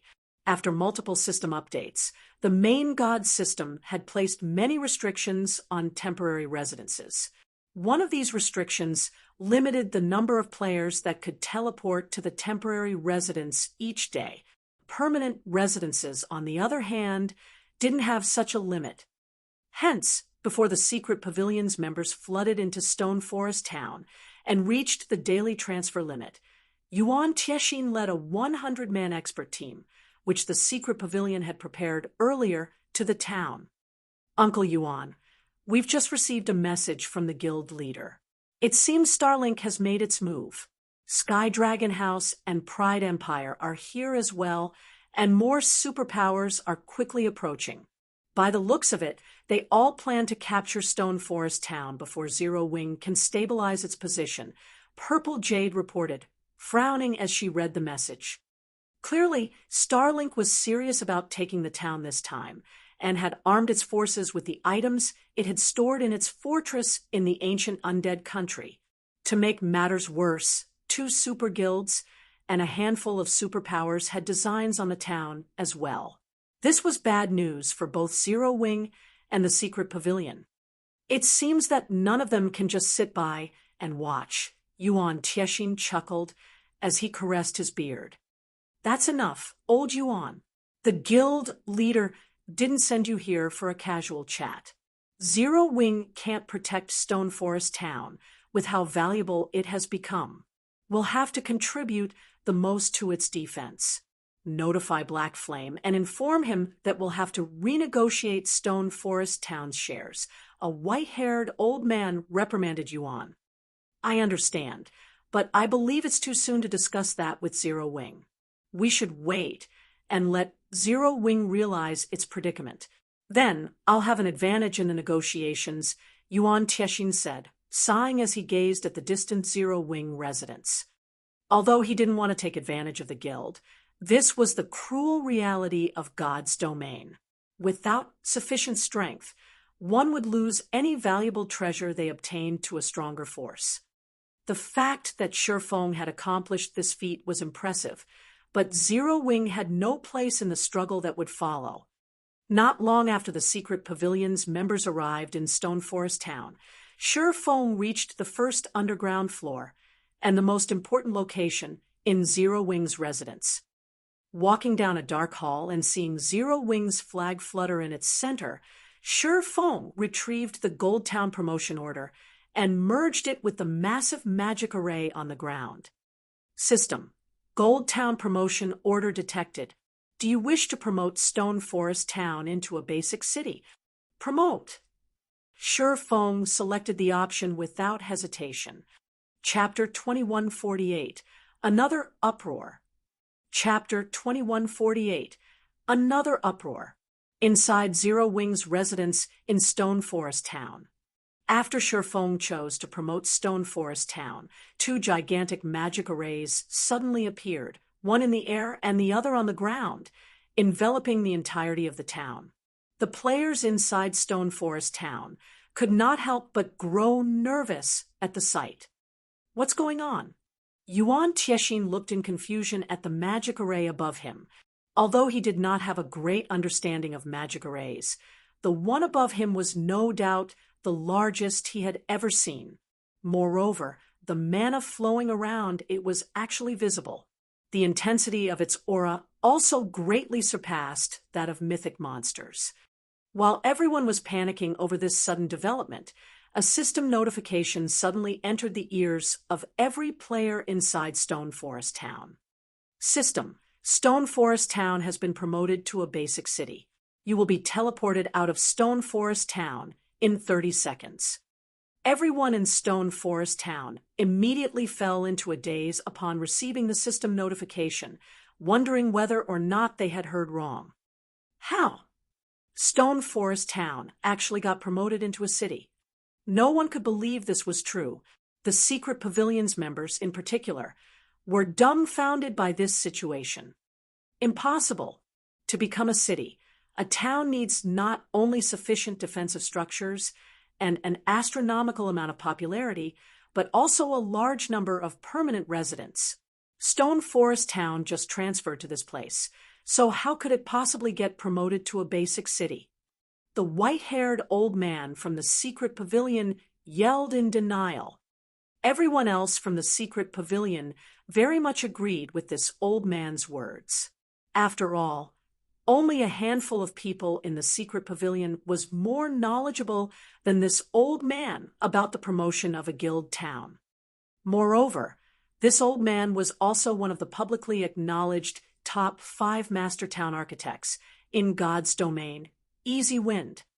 A master town architect was basically a master architect, although the architect subclass did not seem that amazing and was far from comparable to the forger and alchemist subclasses in terms of popularity. As players progressed in God's domain, the various major powers gained a greater understanding of the purpose of master architects. As a result, they also started placing greater importance on the architect subclass. This was because the development of guild towns often required advanced constructions. Moreover, the planning of a town was also extremely important. If carried out properly, it could accelerate a guild town's development substantially. Meanwhile, the guild towns built using Easy Wind's designs developed 30% faster than guild towns that used the default designs. Moreover, Easy Wind had even designed an advanced construction before. Due to Easy Wind's ability and accomplishments, his position in the secret pavilion was superior to even Yuan Tiexin's, who was constantly conducting negotiations and leading expeditions for the guild. When it came to discussing the development of guild towns, Easy Wind held more authority than even the secret pavilion's vice guild leaders. In fact, the main reason why the secret pavilion had dispatched Easy Wind to Stone Forest Town was to help the town develop much more efficiently and become a guild city a little sooner. Now, however, it was obvious that Easy Wind had just wasted a trip in visiting Stone Forest Town. Before everyone could react to the system notification, they were already outside Stone Forest Town. Meanwhile, after snapping out of their daze, Zero Wing's members promptly burst out in enthusiastic acclamation. The second city. Our guild has a second city. Even super guilds don't have a guild city established in a neutral map right now. At this point, God's domain still didn't have that many guild cities. Moreover, practically all of these guild cities were owned by top-ranking superpowers. Now, however, Zero Wing actually possessed 2 guild cities. More importantly, Zero Wing's second city was established in the Bottomless Abyss, a God Mode regional dungeon. Zero Wing could earn a fortune just by collecting entry fees in Stone Forest Town. After all, a guild city had much more space than a guild town, let alone accommodating 1 million players. Even accommodating 5 million players wouldn't be a problem. Previously, everyone from Zero Wing was still worried about whether Stone Forest Town could accommodate all the guild members who wished to grind in the Bottomless Abyss. Now, however, that no longer seemed to be a problem. Meanwhile, outside the forest, some distance away from Stone Forest Town, the members of Sky Dragon House and Pride Empire automatically halted their advance when they saw the 2 gigantic magic arrays enveloping Stone Forest Town and a large number of players suddenly materializing outside the town. Old Sheng, any information on your side?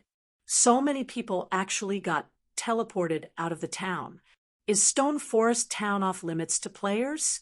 A tall, middle-aged man with short hair from Pride Empire's team asked as he looked at the crimson-armored man standing beside him. How would I know? Not to mention, since when is Pride Empire's information network slower than Sky Dragon House's? The crimson-armored man replied, rolling his eyes at the short-haired man dressed in exquisite mage robes. If the upper echelons of the Fire Dragon Empire's various large guilds were here, they would most likely be stupefied. After all, Pride Empire's Ghost Mage, Zhan Baya, and Sky Dragon House's Meteor Hammer, Sheng Wuji, were actually working together. If news of this matter spread, it would definitely shock the entire Fire Dragon Empire. Ghost Mage and Falling Meteor were both capable generals of their respective guilds.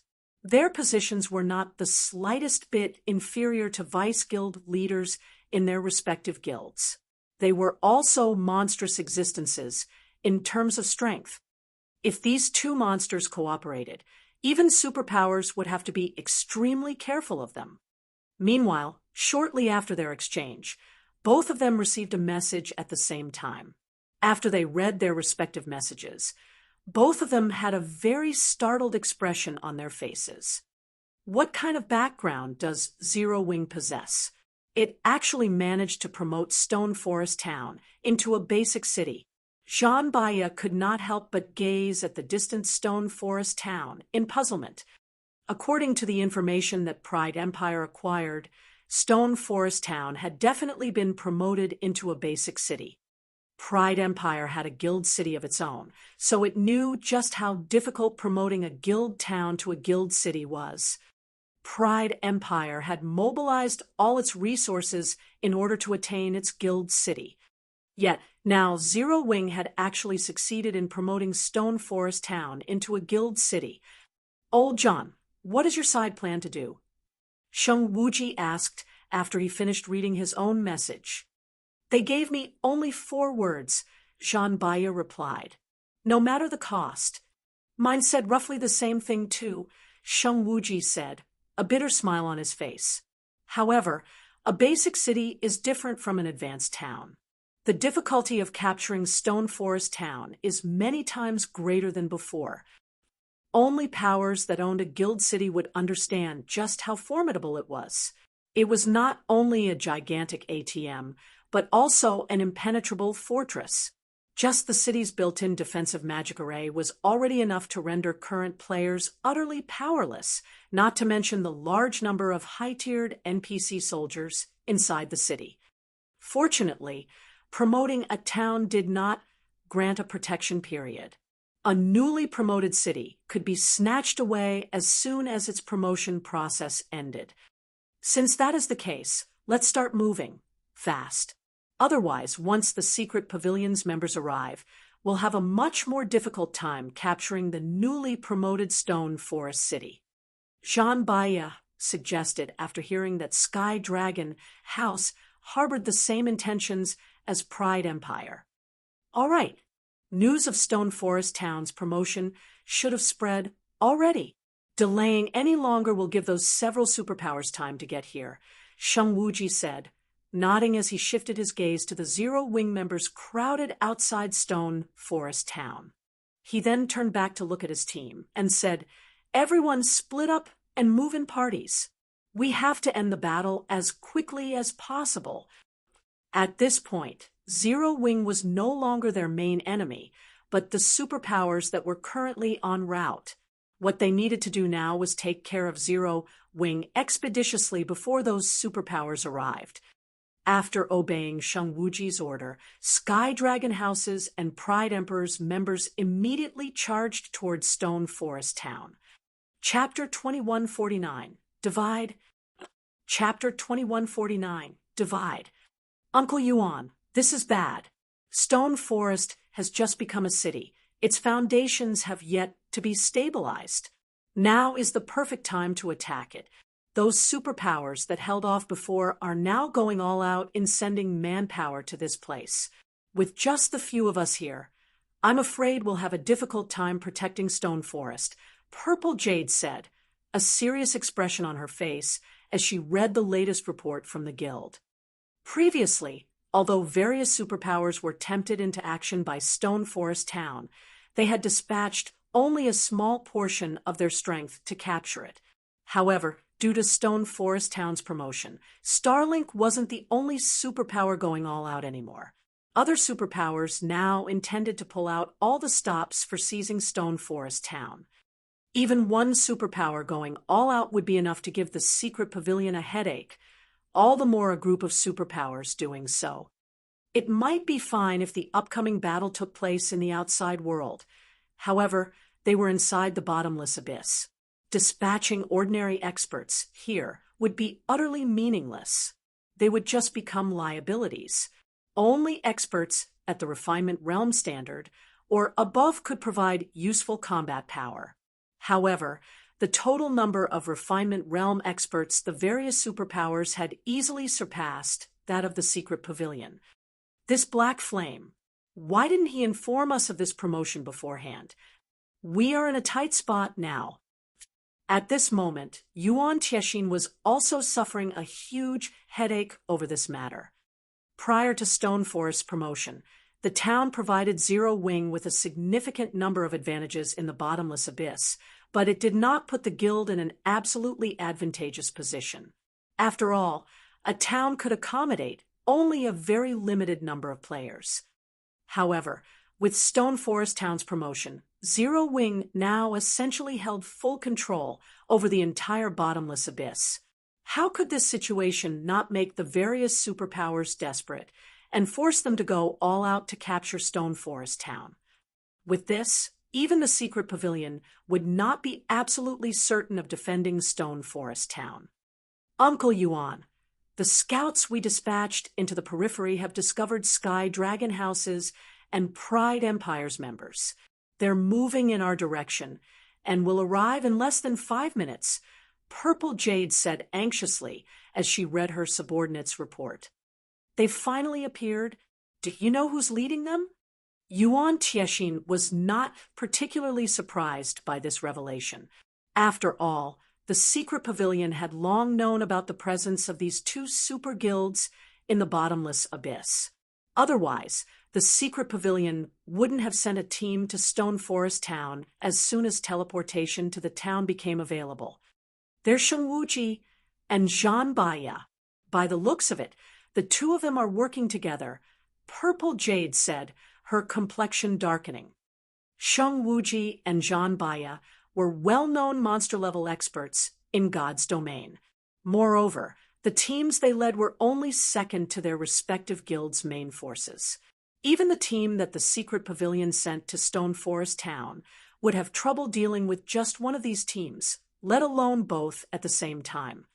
Why is it them? Yuan Tiexin's face sank when he heard the names of these two people. We don't have a choice. Jade, relay this matter to the guild leader immediately and have him send over as many players as possible. Also, go and stop those two.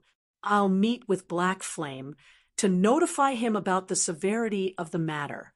Hopefully, he'll make the correct decision quickly. The situation was now out of the secret pavilion's control. The only way left to defend Stone Forest Town was to get Shifeng to hand over more of Stone Forest Town's shares, and use these additional shares to recruit other superpowers into their alliance. Otherwise, only death awaited them. I'll head over immediately. Purple Jade nodded. She then led the secret pavilion's team to stop Sheng Wuji and Zhan Baya. Meanwhile, under Sheng Wuji and Zhan Baya's command, Sky Dragon House's and Pride Empire's members were like fierce tigers that had just been released from their cages. Unlike the combat methods usually employed by players fighting in teams, Sky Dragon House's and Pride Empire's members split into 6-man parties, which moved independently of each other as they traversed the undead forest. They did not try to focus their strength on a single point to break through Zero Wing's defenses. From an outsider's perspective, this method of combat would look very silly, as it allowed others to exploit it very easily. However, those who were aware of these two teams' history would understand that these teams were not executing such a combat method out of foolishness at all. Instead, their doing so was due to their absolute confidence in their strength. Moreover, when traveling through a forest, players could move much more quickly in small parties instead of large teams. This was especially true for the players Sheng Wuji and Zhan Baya led. They were akin to lively monkeys as they traversed the undead forest, moving very swiftly and leaving no traces behind. When these two teams got within 500 yards of the city and were about to exit into the clearing that surrounded it, Purple Jade's 100-man team halted their advance. Little Missy, although you are the secret pavilion's prodigy, do you really think you can stop both our teams with just these few people? Sheng Wuji, who currently perched atop a tree, asked as he looked down at Purple Jade. He did not hurry to take action. Instead, he quietly observed the young woman standing in the clearing before him. I have constantly been hearing that the secret pavilion has produced an amazing genius recently. After getting a look myself, you really are extraordinary. You're already a peak expert at such a young age. Unfortunately, I'm afraid you're still not enough to stop the both of us, Zhan Baya said as he walked out of the forest. Although Sheng Wuji and Zhan Baya had spoken in very amicable tones, the auras they radiated were incomparably frightening. Even the many refinement realm experts standing behind Purple Jade felt the threat of death when bathed in this aura. In addition, the secret pavilion's members could also sense many other bone-chilling killing intents being directed at them from the forest. Every one of these killing intents was enough to make their bodies shudder. They felt that if they let their guard down for even a moment, they would definitely die a tragic death here. At this moment, the secret pavilion's members were also certain that, if not for them representing the secret pavilion, Sheng Wuji's and Zhan Baya's teams would have long since taken action. So, these are the Heavenly Demon Team and Horned Dragon Team, led by Ghost Mage and Meteor Hammer. Purple Jade automatically grew vigilant as she observed the numerous parties hidden within the forest. Just the peak experts she could sense before her right now already numbered as many as 15. Moreover, unlike herself, these peak experts had already been in the Void Realm for a long time and had much more combat experience than she did. Not only were they much more experienced at fighting against experts that had equal or superior combat standards, but their control over their 5 senses was also far superior to her own. Not to mention, every member of Sheng Wuji's and Zhan Baya's teams boasted top-tier equipment. Even the weakest piece of equipment on them was level 65 fine gold rank, with many of them fully geared in level 65 dark gold equipment. There were even 10-odd experts with epic items. As for Sheng Wuji and Zhan Baya, each of them sported 4 epic items, with the rest being level 65 dark gold equipment. If these two teams were working together, even superpowers would receive a rough beating if they did not take the two teams seriously. Not to mention, both these teams had powerful super guilds as backing. They did not have to fear any repercussions for their actions the way independent players did. After calming herself, Purple Jade smiled and said, "This is a misunderstanding. I am here only to receive you two. I have no intention of fighting." "It seems the secret pavilion understands the current situation," Sheng Wuji laughed. "Say it, then. How do you plan on dividing Stone Forest Town's shares?" "I'll state it clearly first. Pride Empire wants 30%, Zhan Baya declared. Since old Zhan has said so, then Sky Dragon House will settle for 30% as well. As the secret pavilion is the first to occupy Stone Forest Town, it'll get 40%. I believe the secret pavilion won't have any complaints about this, right?" Sheng Wuji said. The words of these two people immediately rendered Purple Jade speechless. Their combined demand was actually for 60% of Stone Forest Town's shares. Had these two people belonged to any other superpower, they definitely wouldn't speak so boldly to the secret pavilion. However, the super guilds these two represented were extremely strong and not afraid of any power in God's domain. In fact, if she were not representing the secret pavilion but some other superpower instead, these two people would not have demanded just 60%. If your secret pavilion has any opinions about this matter, speak up.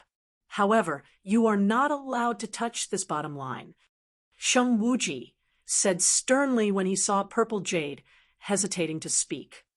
Although Zhan Baya did not make any additional comments, his attitude made it clear that he shared the same sentiments as Sheng Wuji.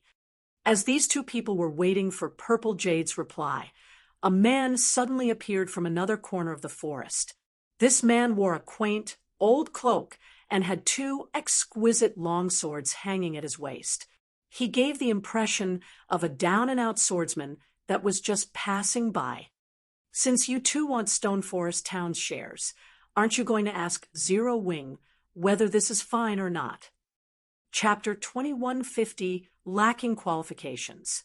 Chapter 2150, Lacking Qualifications. "Who are you?" Sheng Wuji's gaze turned chilly as he looked askance at Shifeng. As soon as Sheng Wuji spoke, the Sky Dragon house members hiding within the forest directed their gaze toward Shifeng. The cold-killing intent they radiated could scare peak experts.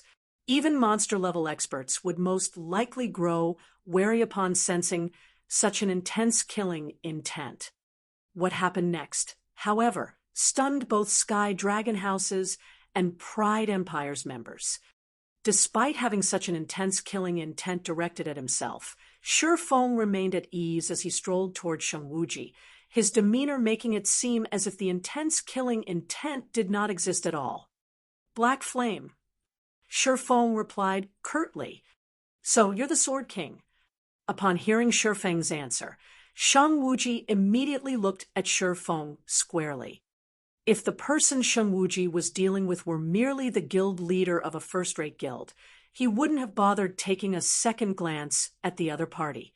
After all, in terms of strength or status, he was on another level altogether compared to a first-rate guild's guild leader. However, Shifeng was different. Shifeng was a bona fide apex expert, someone of equal strength. The only reason why Sheng Wuji had treated Purple Jade amicably before was the fact that she was the secret pavilion's representative. The secret pavilion was a transcendental power in the virtual gaming world, and it very rarely participated in the struggle between the various superpowers. It mainly moved for money and information gathering. However, the secret pavilion was not weak by any means. After all, it was impossible for a power to transcend without sufficient strength. In reality, Even Sky Dragon House feared the secret pavilion greatly and would normally avoid coming into conflict with it. Sky Dragon House had decided to offend the secret pavilion only because too much was at stake this time.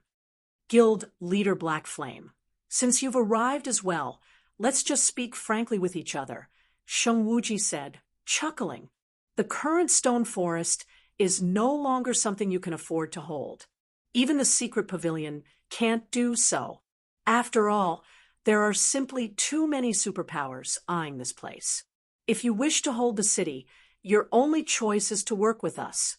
We've already stated the amount of shares we want. Each of our guilds wants 30%.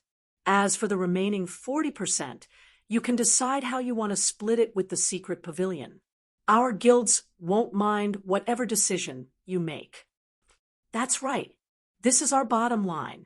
If negotiations fail, then we'll simply switch to another method to negotiate, Jean Baya said, nodding.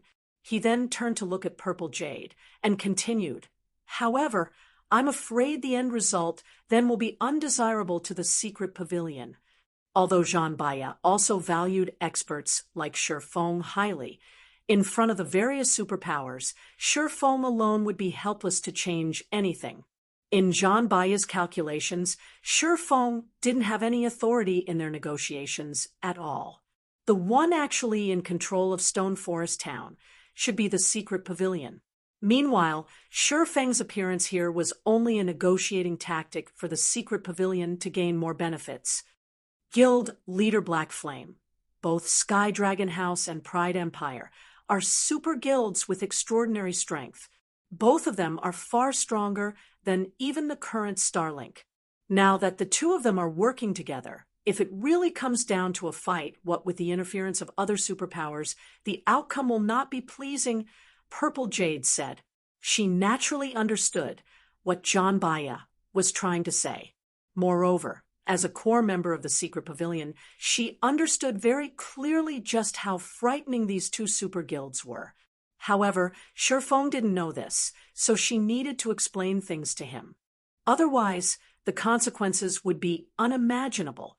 However, as soon as Purple Jade finished speaking, Shifeng turned his gaze toward Jean Baya. Bottom line, Shifeng chuckled. Isn't this something meant to be surpassed? Also, you want to take Stone Forest Town's shares? I'm afraid you're still not qualified to do so.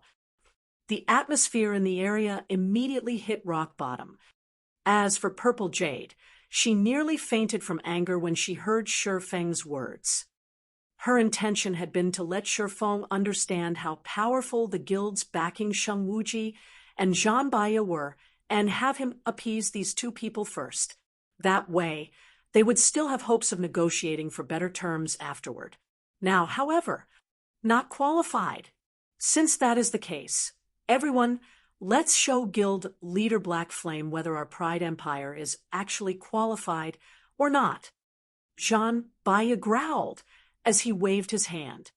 Immediately, the Heavenly Demon team members hidden in the forest sprang into action. Over 20 level 66 plus melee experts instantly surrounded and attacked Shifeng. The coordination between these melee experts was excellent. They evenly split their attacks into 4 stages, with every member taking on a specific role in the assault. Some focused on executing defensive maneuvers, and some focused on offense. As veterans of the battlefield, their assault was void of any flaws that could be taken advantage of. Even domain realm monsters would have a headache dealing with such a coordinated attack. It seems he is still too young. He must think that nobody can stop him now that he has reached the domain realm. Sheng Wuji sent Shifeng a look of pity when he saw the coordinated assault of Pride Empire's experts. It was very rare for someone to reach the domain realm at Shifeng's age. Hence, those that did manage to accomplish such a feat would generally feel that they were invincible existences and would not put anybody in their eyes. Unfortunately, Shifeng's opponent this time was the Heavenly Demon team, a team that constantly fought monster-level experts. It was entirely different from the expert teams of other superpowers, which possessed only extraordinary combat power, but not experienced fighting monster-level experts. The Heavenly Demon Team's members understood very clearly not only the combat methods of domain realm experts, but also how to counter such combat methods. Moreover, the leaders of the 20-plus melee players attacking Shifeng right now were two peak experts that were just one step away from reaching the domain realm. Either of them was more than capable of fighting domain realm experts to a standstill for quite some time. If they coordinated with each other and received aid from other teammates, they were fully capable of taking down a domain realm expert. Hence, whenever the Heavenly Demon Team succeeded in surrounding a domain realm expert, the fight generally ended with the domain realm expert's defeat. If a monster-level expert from the older generation came across the Heavenly Demon Team, they would generally pay attention to their positioning. They definitely wouldn't allow the Heavenly Demon Team to surround them. However, Shifeng was far too young. Furthermore, he was someone that came from a minor power that had no background whatsoever, so it was normal for him to be ignorant of the Heavenly Demon Team. Otherwise, he definitely wouldn't have committed such a low-level mistake. Meanwhile, when Purple Jade saw that Shifeng was surrounded, her complexion darkened immediately. She was well aware of just how powerful the Heavenly Demon Team was, and the team's many exploits. Hence, she knew that Shifeng was now in an extremely precarious situation. She immediately unsheathed her sword, intending to reinforce him. However, before she could even take a step forward, she suddenly felt a chilling gaze directed at herself and the threat of imminent death.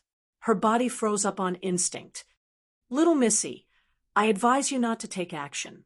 This matter is between Zero Wing and Pride Empire. If you make a move, then I'll have no choice but to take action as well," Shang Wuji warned slowly. Upon hearing this, Purple Jade had no choice but to abandon her thoughts of helping Shifeng. Judging by Shang Wuji's phrasing, she deduced that there was still ground for recovery. This fight was being regarded as only a small friction between Zero Wing and Pride Empire. If she were to intervene, however, the fight would take on a whole different meaning. The secret pavilion would be standing in direct opposition to both Sky Dragon House and Pride Empire.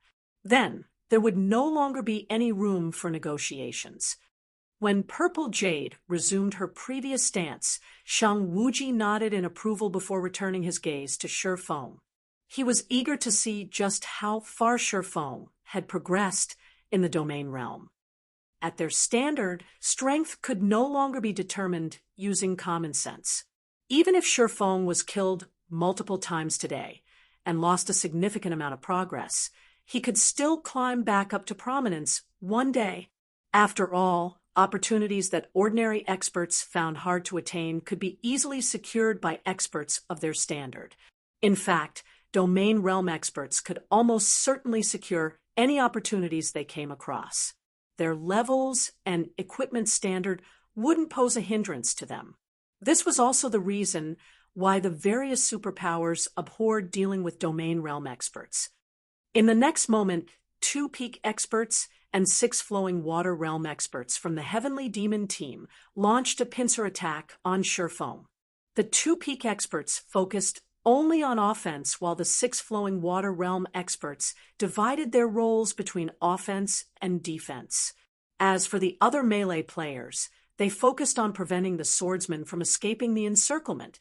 They were all ready to trade blow for blow with him.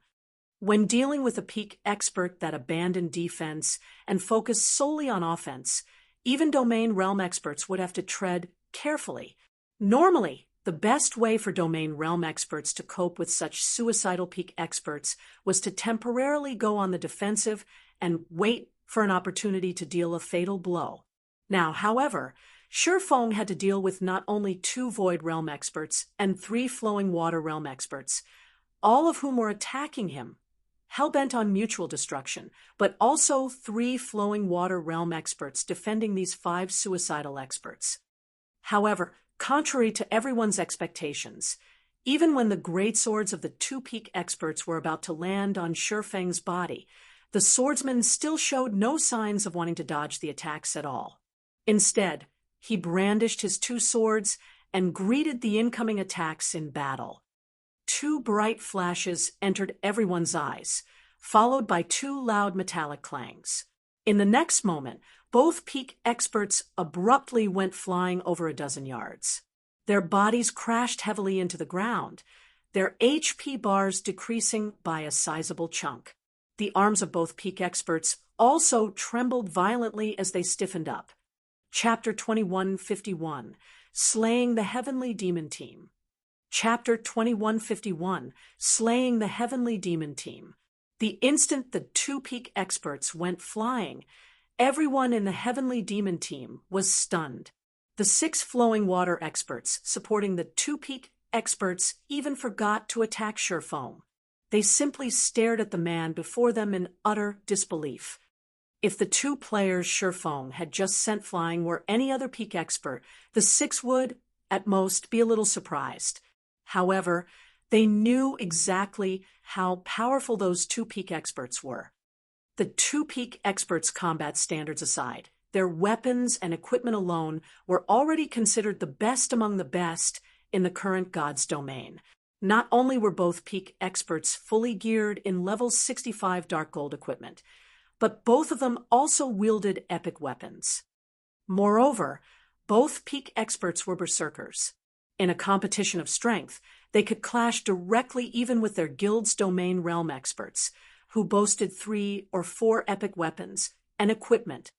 Despite all that, Shifeng not only sent both of these peak experts flying, but even caused their arms to stiffen up. How is his strength so high? Zhan Baya was also stunned as he stared at Shifeng. The two peak experts that went flying could exhibit strength rivaling great lords of the same level. They could even hold their own against strength-based great lords in a frontal confrontation. However, Shifeng effortlessly nullified the combination attack of the two peak experts and sent both of them flying. Only Grand Lords of the same level could accomplish such a feat. A monster-level expert with the strength of a Grand Lord of the same level.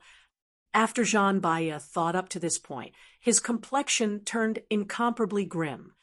Before the Heavenly Demon team members could react to the unexpected development, Shifeng took a step forward, the two swords in his hands suddenly transforming into dazzling streaks of lights. In the next moment, a beautiful lotus of light bloomed around him. Swords transmigration. 12 sword lights instantly cut through the 6 flowing water realm experts standing idly around Shifeng. Although these 6 experts had sensed the attacks, the 12 sword lights were simply far too fast for them to react to. Moreover, the sword lights were accurately aimed at their defensive blind spots. In the end, they could only watch as the sword lights pierced through their bodies.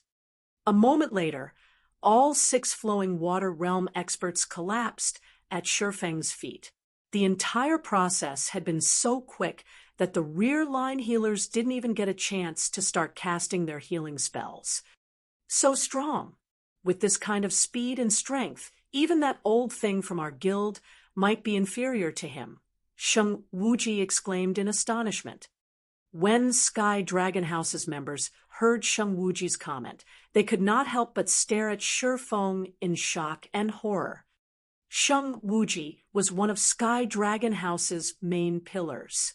There were only 3 people in the entire guild that Sheng Wuji would refer to as an old thing, and they were existences that even their guild leader had to treat with the utmost respect. As for the equipment these 3 people wore, all sorts of guesses were bandied about in the guild. However, the consensus was that each of these 3 people had at least 7 pieces of epic equipment on them. No doubt, they stood at the apex of God's domain in terms of equipment standards. Now, however, Sheng Wuji actually said that Shifeng surpassed one of these 3 people in basic attributes. How could such a thing be possible?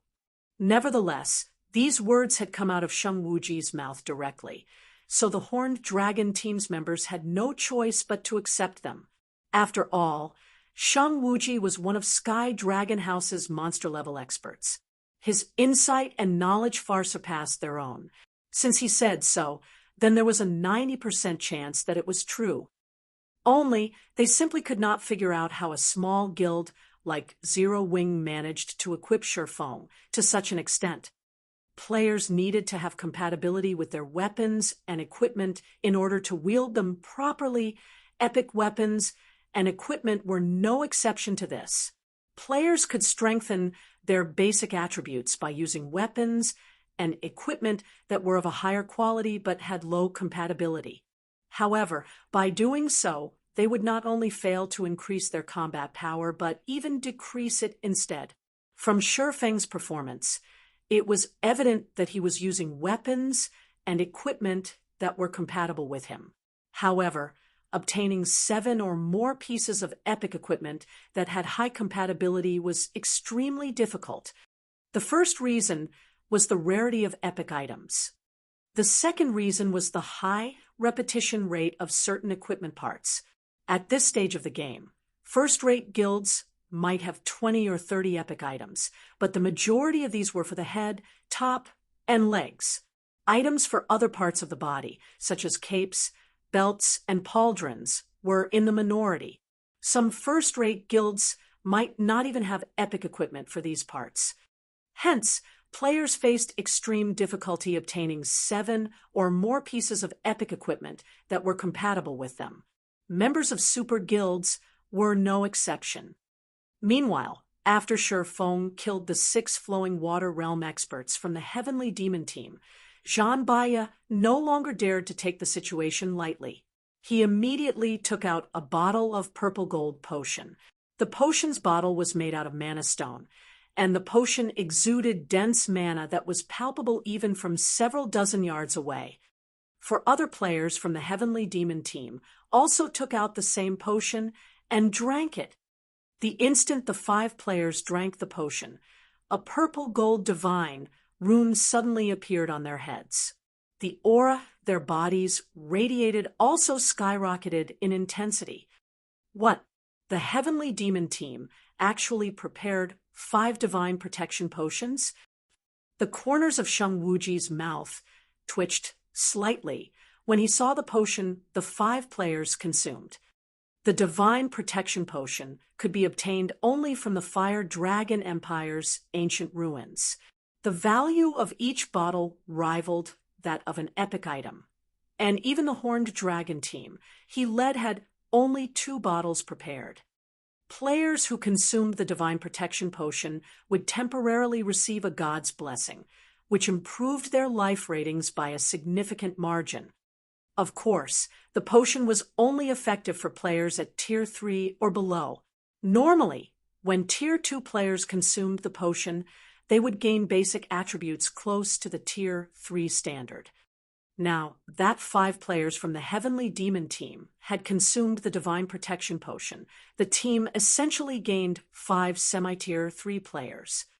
It should be known that the difference between tiers was massive in God's domain. Although the 5 players from the Heavenly Demon team could only be considered semi-Tier 3 players right now, the combat power they could exhibit would still surpass anything Tier 2 players could hope to achieve.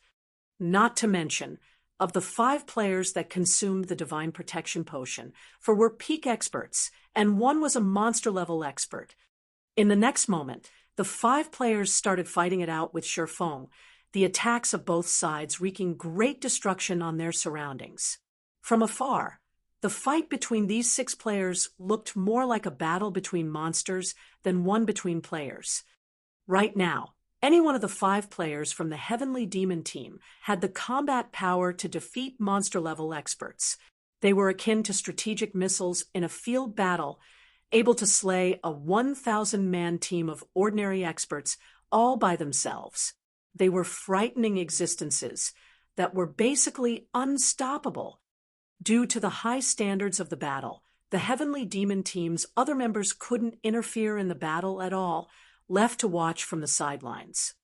At this moment, however, Shifeng was equally terrifying.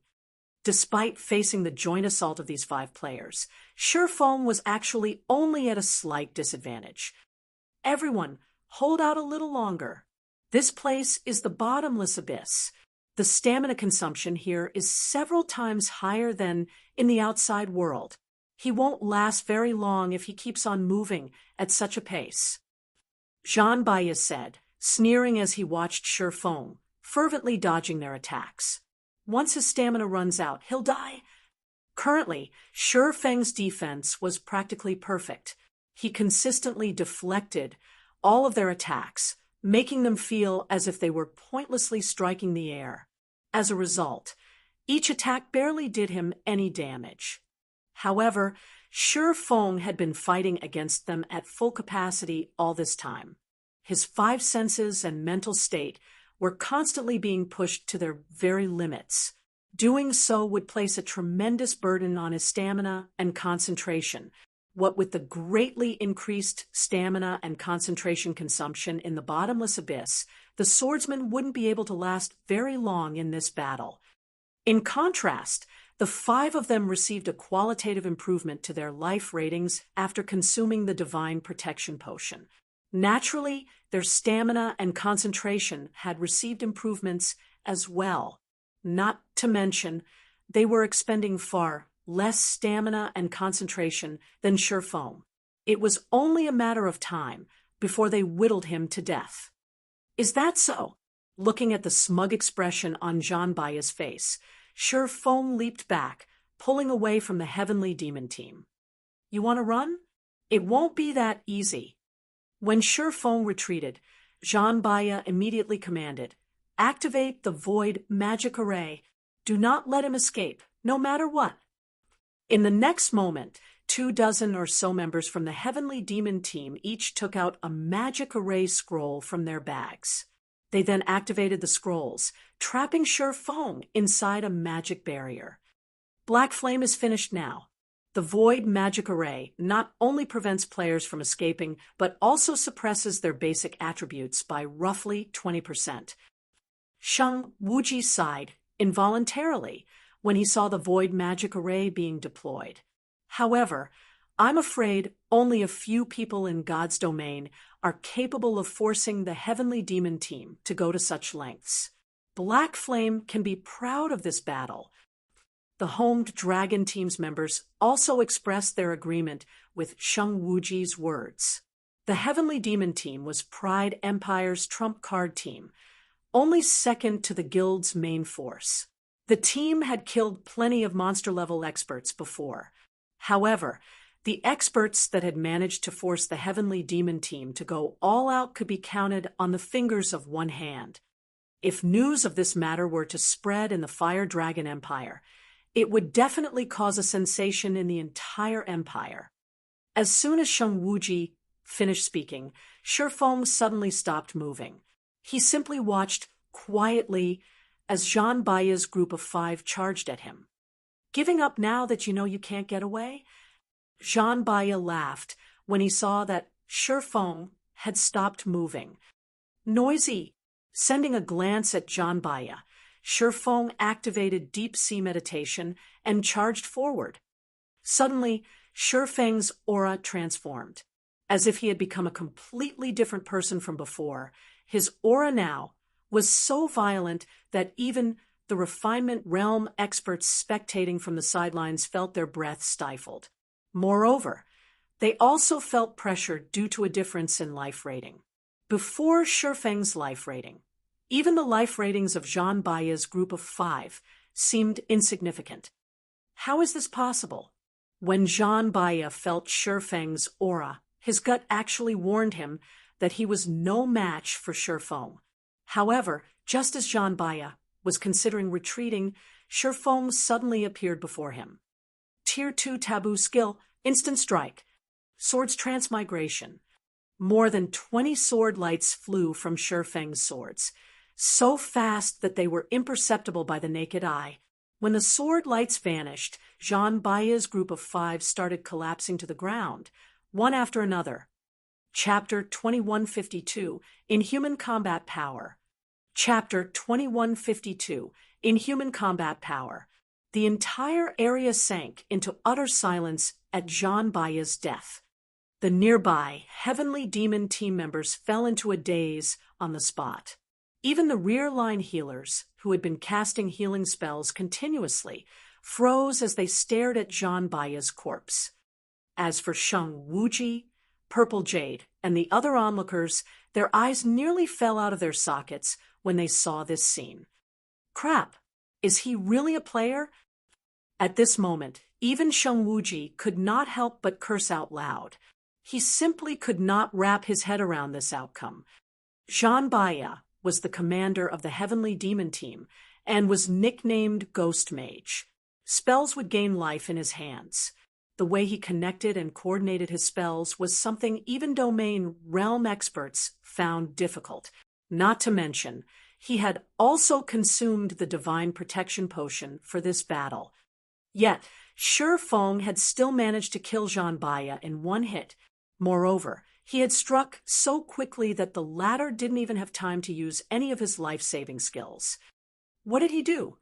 Purple Jade Googled reflexively in utter disbelief as she looked at Shi Feng, who was standing proudly on the battlefield. From start to end, the only thing she was certain of was that Shi Feng had suddenly appeared before Jean Baya's group, followed by a dazzling flash crossing the distance between the two sides. Afterward, Jean Baya's group of 5 collapsed to the ground. Everything else that happened in between had escaped her 5 senses. It should be known that she had already reached the void realm. She could exert her 5 senses to their very limits and clearly perceive her surroundings. Even if an action was too fast for the naked eye, said action couldn't escape all of her senses. Even the old monsters of the secret pavilion couldn't accomplish such a feat. Nevertheless, she had actually failed to perceive Shi Feng's actions. Meanwhile, back on the battlefield, after Shi Feng killed Jean Baya's group of 5, he calmly shifted his gaze to the rest of the Heavenly Demon team and asked, "Do you still want to continue?" Although Shi Feng did not speak very loudly, his voice carried, loud and clear, on the silent battlefield. Upon hearing Shi Feng's words, the Heavenly Demon team members suddenly felt as if they had just received a death sentence, and all fell into despair. Even the 2 remaining peak experts of the team, who were originally preparing to take action, involuntarily lowered their heads. They avoided eye contact with Shi Feng, lest he misunderstand and take it for a challenge. After all, if even a domain realm expert like Jean Baya was killed so effortlessly, what could the rest of them possibly do against Shi Feng? Choosing to continue the fight now would only result in additional losses for the Heavenly Demon team. Immediately, the magic barrier enveloping Shi Feng crumbled and disintegrated into countless particles of light. This scene stunned Yuan Tiexin, who had just arrived at the site of the battle, his mind unable to figure out what was going on. Previously, after Yuan Tiexin had explained the situation to Shi Feng, Zero Wings Guild leader had rushed toward the location of Sky Dragon House's and Pride Empire's teams without hesitation. As Shi Feng's speed was absurdly fast, Yuan Tiexin soon got left behind. While running toward the battlefield, Yuan Tiexin saw the magic barrier appear and immediately knew that the situation had gone south. Shi Feng must have butted heads with the members of the 2 super guilds. Otherwise, a high-level magic barrier wouldn't have been used in such a place. However, only a few seconds after the magic barrier went up, it actually started disintegrating. Even Yuan Tiexin, with his bountiful experience, could not figure out what had just happened. However, when Yuan Tiexin saw Jean Baya's corpse lying on the ground and the looks of despair on the Heavenly Demon team members' faces, he became thoroughly stupefied. Who was Jean Baya? What was the Heavenly Demon team? These were things that he, as an elder of the secret pavilion, knew very clearly. Every member of the Heavenly Demon team was an expert among experts. They had fought in countless battles and also attained innumerable achievements for Pride Empire. They were all incomparably arrogant people, and would be more than willing to fight to the death when faced with a powerful foe. They definitely would not shrink back even the slightest bit. Now, however, no matter how Yuan Tiexin looked at the Heavenly Demon Team's members, he could not find any trace of fighting spirit on their faces, their eyes brimming with only fear as they looked at Shifeng. Elder Yuan, the secret pavilion is truly amazing. To think you would have such a trump card hidden. You have my sincere admiration, Sheng Wuji said, as he approached Yuan Tiexin.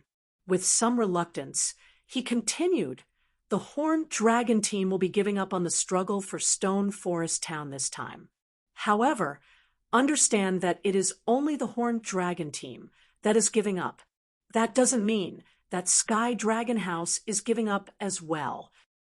When Yuan Tiexin heard Sheng Wuji's words, his expression remained impassive. Inwardly, however, his heart was pounding madly. At this moment, he could not help but wish he could shout out loud and ask what Shifeng had done. Why would the almighty Home Dragon team choose to yield without even putting up a fight? Before Yuan Tiexin could sort out his emotions, Sheng Wuji had already led his team away from the undead forest. Sheng Wuji did not dare to stay here for even a moment longer and risk his team's annihilation. Only after confirming that the Horned Dragon team and Heavenly Demon team had left the battlefield did Yuan Tiexin ask Purple Jade about what had happened. Without missing a detail, Purple Jade told Yuan Tiexin everything she saw. "So that's the case. If it were up to me, I would most likely have made the same decision as Sheng Wuji." Yuan Tiexin revealed a bitter smile as he looked at the direction Sheng Wuji and the others had taken. The word shocking was no longer enough to describe the fact that Shifeng had instantly killed Zhanbaya, who had consumed the divine protection potion. Although the Heavenly Demon teams and Horned Dragon teams members were prideful, they were not idiots. If there were even a strand of hope, they would have definitely chosen to fight to the bitter end. However, against absolute power, the numbers they had here were utterly meaningless. Rather than pointlessly getting themselves killed, it was much better if they gave up quickly and conserved their strength. Thinking up to this point, Yuan Tiexin could not help but turn an incredulous gaze toward Shifeng. He simply could not bring himself to believe that Shifeng actually possessed this kind of strength. Shifeng was far stronger than he was during the auction arena. His growth was ridiculous. However, what Yuan Tiexin did not know was that, in reality, Shifeng wasn't in a good state at all. Although his current basic attributes were indeed superior to when he had participated in the auction arena, the overall improvement in his combat power was extremely limited. The only reason why he was able to exhibit such great power just now was his combining a taboo skill with a combat technique.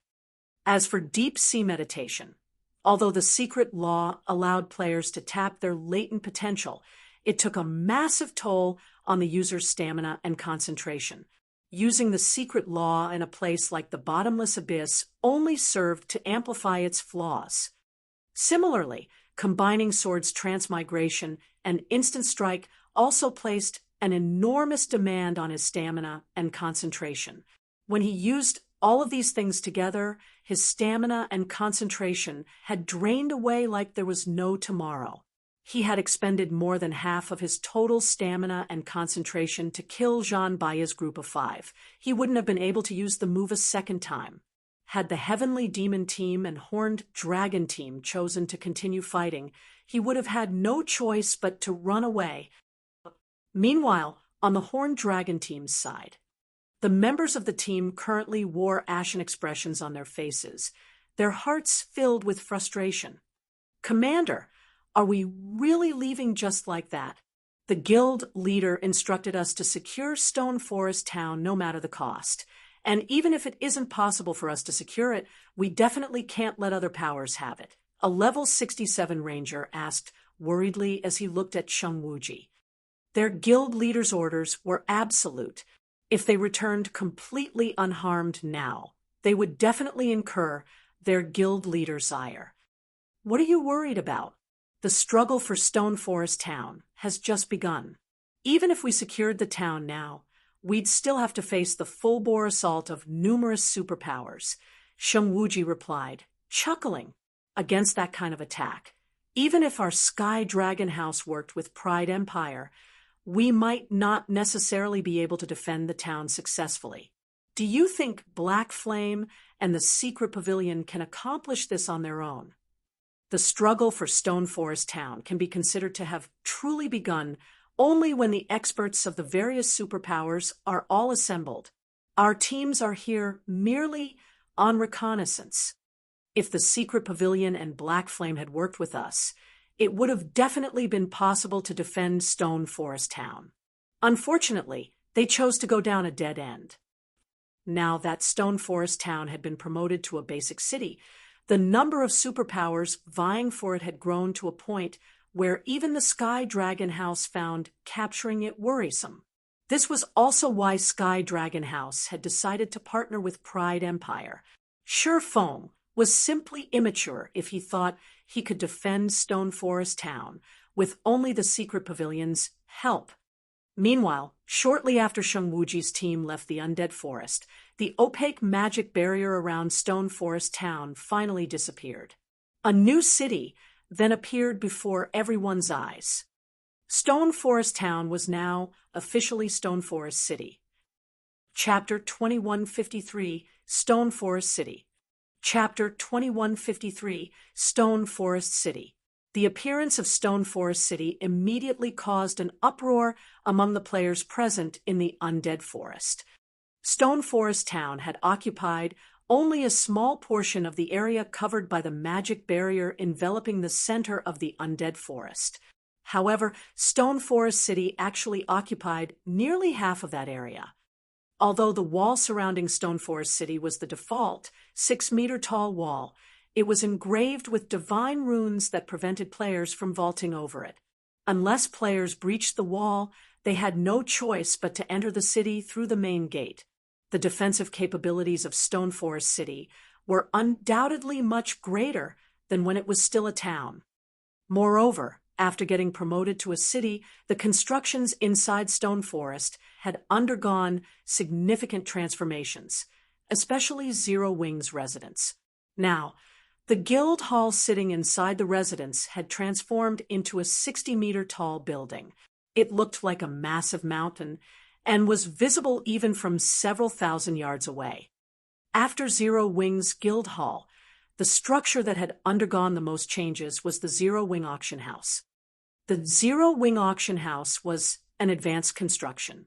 After Stone Forest Town became Stone Forest City, the auction house became a 12-story tall building that occupied a significant portion of the city's main street. The auction house was already larger than the auction houses of ordinary NPC cities. Moreover, aside from the auction house, the other constructions in the city also received significant improvements. Isn't Stone Forest City a little too luxurious? Purple Jade could not believe her eyes as she took in the towering buildings filling Stone Forest City. As a core member of the Secret Pavilion, she had seen quite a few guild cities. She had even personally conducted an investigation into several of them. However, she could say with absolute certainty that Stone Forest City was visibly better than every one of the guild cities she had visited. In fact, Stone Forest City looked much more splendorous than even the current Zero Wing City. It looked nothing like a recently promoted city at all.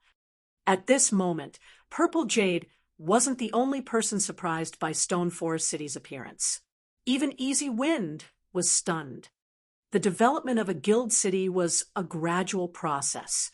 All the information the Secret Pavilion had gathered supported this contention. However, Stone Forest City wasn't following the rules at all. Although I don't know what is going on here, the fact that Stone Forest City has already developed to such an extent means that we'll have a much greater hope of defending it.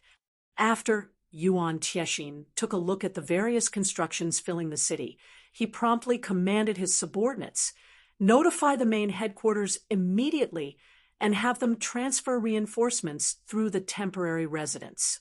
We need to get Stone Forest City's defenses fully operational before the various superpowers arrive.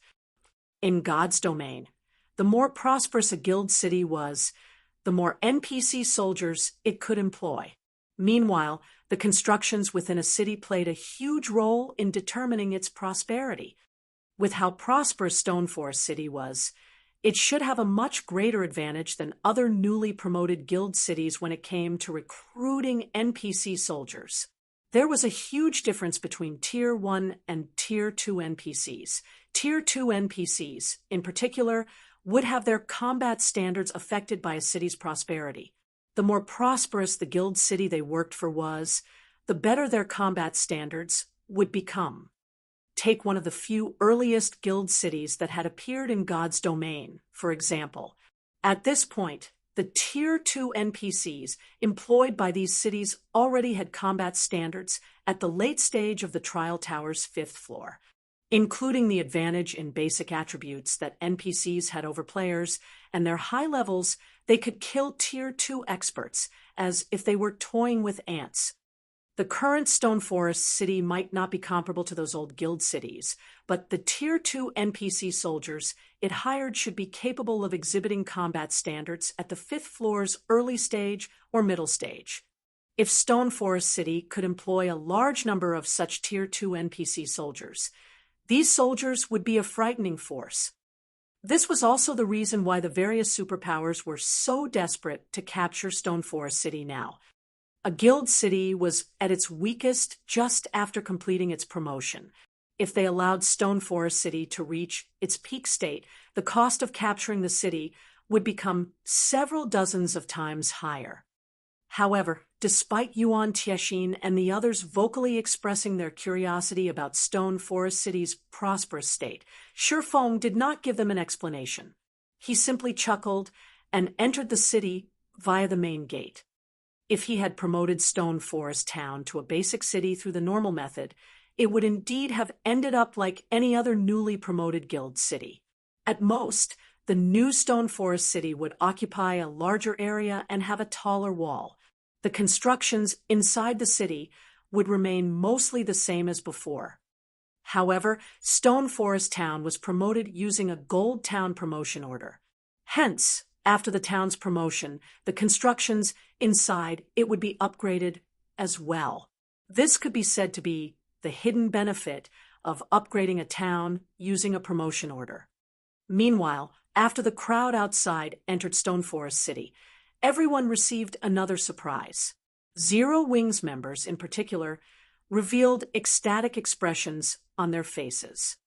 At the moment, Stone Forest City's magic towers were clearly still inactive, yet the city's mana density was absurdly high, at least twice as high as Stone Forest Town's when all 3 of its magic towers were activated. It should be known that Stone Forest Town was already treated as a sacred training ground by players, as it was capable of improving players' 5 senses by 10%. Stone Forest City's current mana density, however, was capable of improving players' 5 senses by at least 15%. Although it was only a 5% increase, it could increase a player's training efficiency by at least 20%. After all, the greater a player's 5 senses were, the more useful their 5 senses would be in helping them improve their combat standards. Meanwhile, it was incredibly difficult for players to improve their 5 senses the further up they went. If ordinary players could train here, they might even become 5th floor experts within a month. Purple Jade's breathing quickened when she experienced the atmosphere inside Stone Forest City. Ordinary players might not know how much time and effort it took to become a Trial Tower 5th floor expert, but the Secret Pavilion did. The Secret Pavilion had specifically carried out a detailed analysis of the topic. Normally, a relatively talented player would take 2 or 3 months to reach the Trial Tower's 5th floor from an ordinary player's standard. Needless to say, the average ordinary player would take even longer to accomplish this feat. However, Purple Jade could say with absolute certainty that so long as an ordinary player was willing to put in the effort, they could definitely reach the Trial Tower's 5th floor within a month in Stone Forest City. The reason why superpowers were able to be known as such was not only their humongous capital, but also their excellent training systems. They had specialized research teams tasked with studying and formulating methods of improving the strength of players and creating experts rapidly. The various superpowers expended an unimaginable amount of time and resources in order to improve the strength of their members quickly. However, most of their investments ended up in disappointment. Moreover, the training methods they did manage to create could be enjoyed by only a small number of players. Stone Forest City, on the other hand, was a natural training ground. Not only did it yield amazing training effects, but it could also accommodate an astronomical number of players. When Purple Jade imagined a guild filled entirely with expert players, her scalp tingled. Most likely, even current super guilds would shudder at this thought.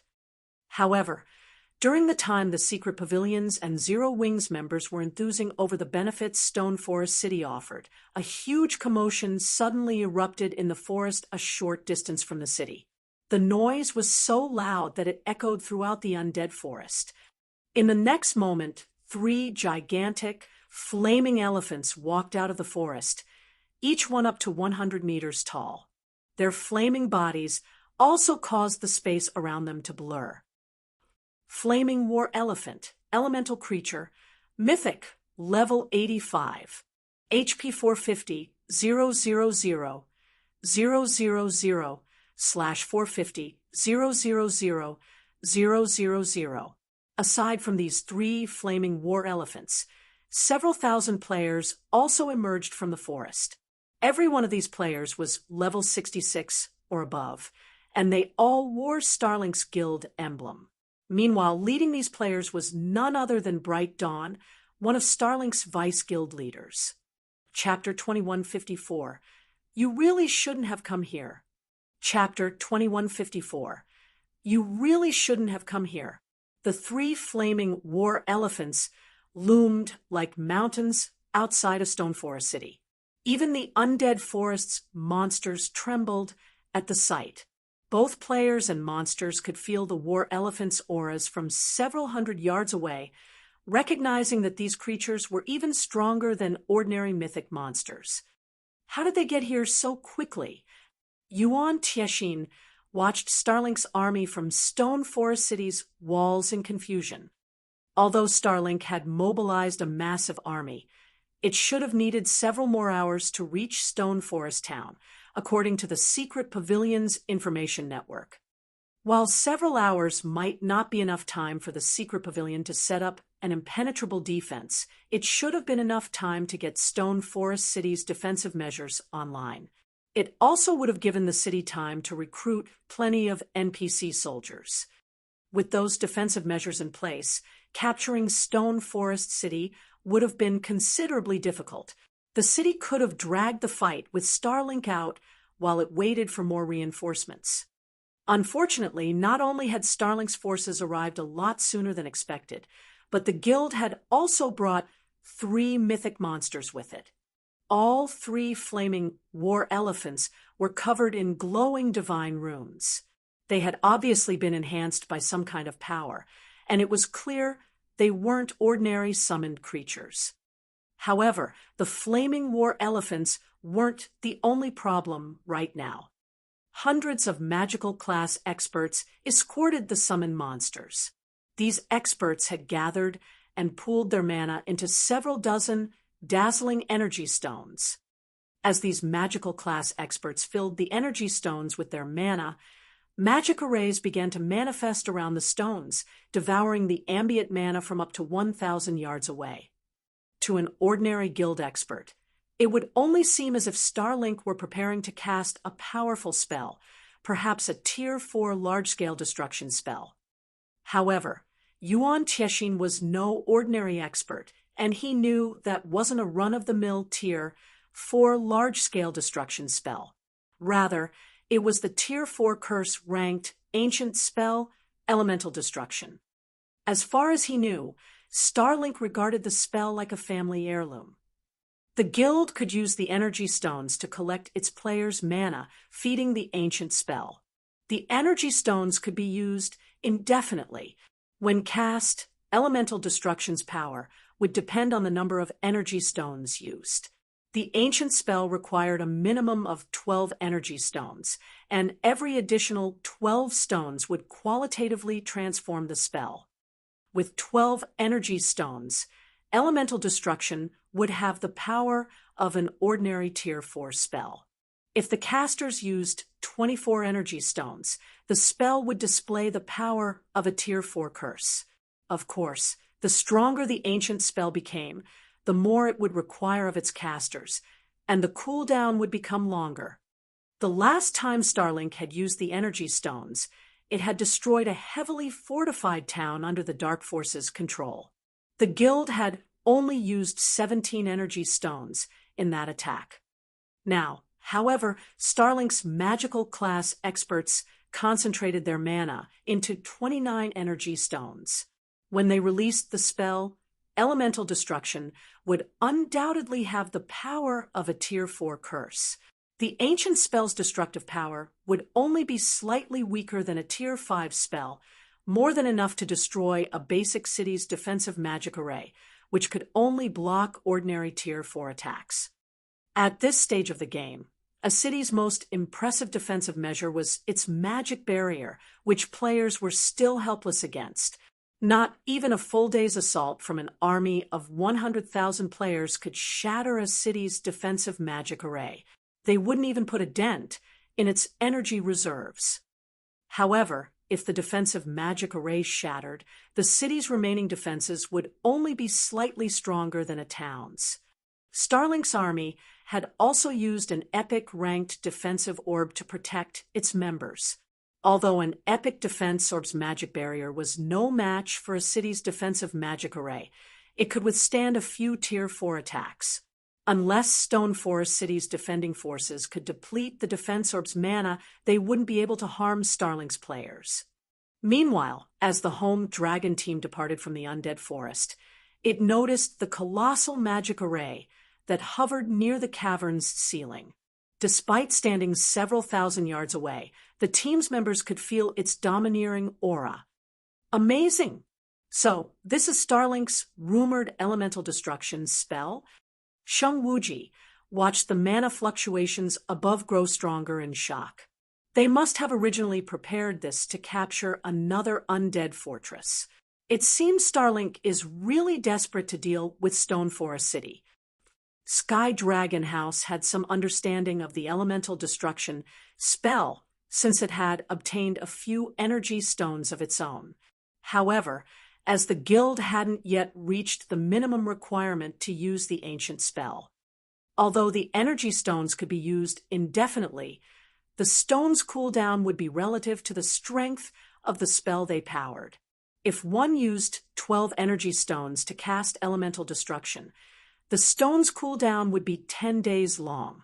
By Sheng Wuji's reasoning, using 29 energy stones to cast Elemental Destruction would result in a 20-day cooldown at the very least. As God's domain rapidly developed, a 20-day time span was incredibly precious. If Starlink had used its energy stones to capture another fortress in the ancient undead country, rather than using them against Stone Forest City, it could have earned astronomical profits from the fortress during that 20-day wait. But since the superpower was in a hurry, Starlink had chosen to use the 29 energy stones to destroy Stone Forest City's defensive magic array.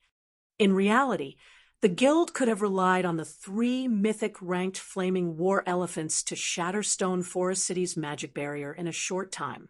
The only reason Starlink would use Elemental Destruction here, despite the exorbitant cost, was that it must want to end the battle as quickly as possible. I suppose you didn't expect that we'd meet again so soon, Guild Leader Black Flame. Bright Dawn said, looking down on Surefoam, who stood on Stone Forest City's wall, with a smug grin from atop a flaming war elephant. You gave me 2 choices earlier. Now I'll do the same for you. Either get lost or die. Choose. During their earlier encounter, he had been afraid of Shifeng, but now the tides had turned. With 3 level 85 mythic monsters and a tier 4 curse ranked elemental destruction at his command, he could even defeat a group of monster-level experts, much less Shifeng. Boss, why are you wasting your words on him? Let's just force him to hand over his treasures and an extra piece of epic equipment. Otherwise, he'll have no hope of leaving this place alive. That's right. How can we let him off the hook so easily after such a long trip? Bright Dawn's confidants expressed their opinions on the matter. They all wanted to tear Shifeng to shreds to satisfy their resentment for the swordsman. Of course, the conditions they'd stated were a bluff. They were merely toying with Shifeng. Even if he handed over his treasure and epic equipment, they couldn't afford to let him escape with his life. Their guild leader, Lu Xinglua, had personally ordered this man's death. Yuan Tiexin and the others were livid when they heard the clamor Starlink's experts were making. Although they wanted to teach these fools a lesson, facing off against 3 mythic monsters and several thousand experts with so few on their side wouldn't be wise. They could only buy as much time as possible or be forced to watch as Starlink destroyed Stone Forest City. You barely survived our last meeting. You really shouldn't have come, Shifeng calmly replied, giving Bright Dawn a condescending look. Black flame. Bright Dawn bellowed, his eyes glowing with a chilling light. Immediately, he commanded, "Ready elemental destruction and destroy Stone Forest City. I want him to ... Before Bright Dawn could finish his statement.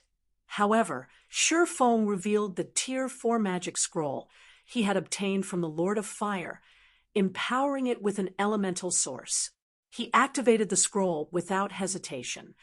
Suddenly, a humongous magic array appeared above Starlink's force, gathering mana far faster than Starlink's elemental destruction.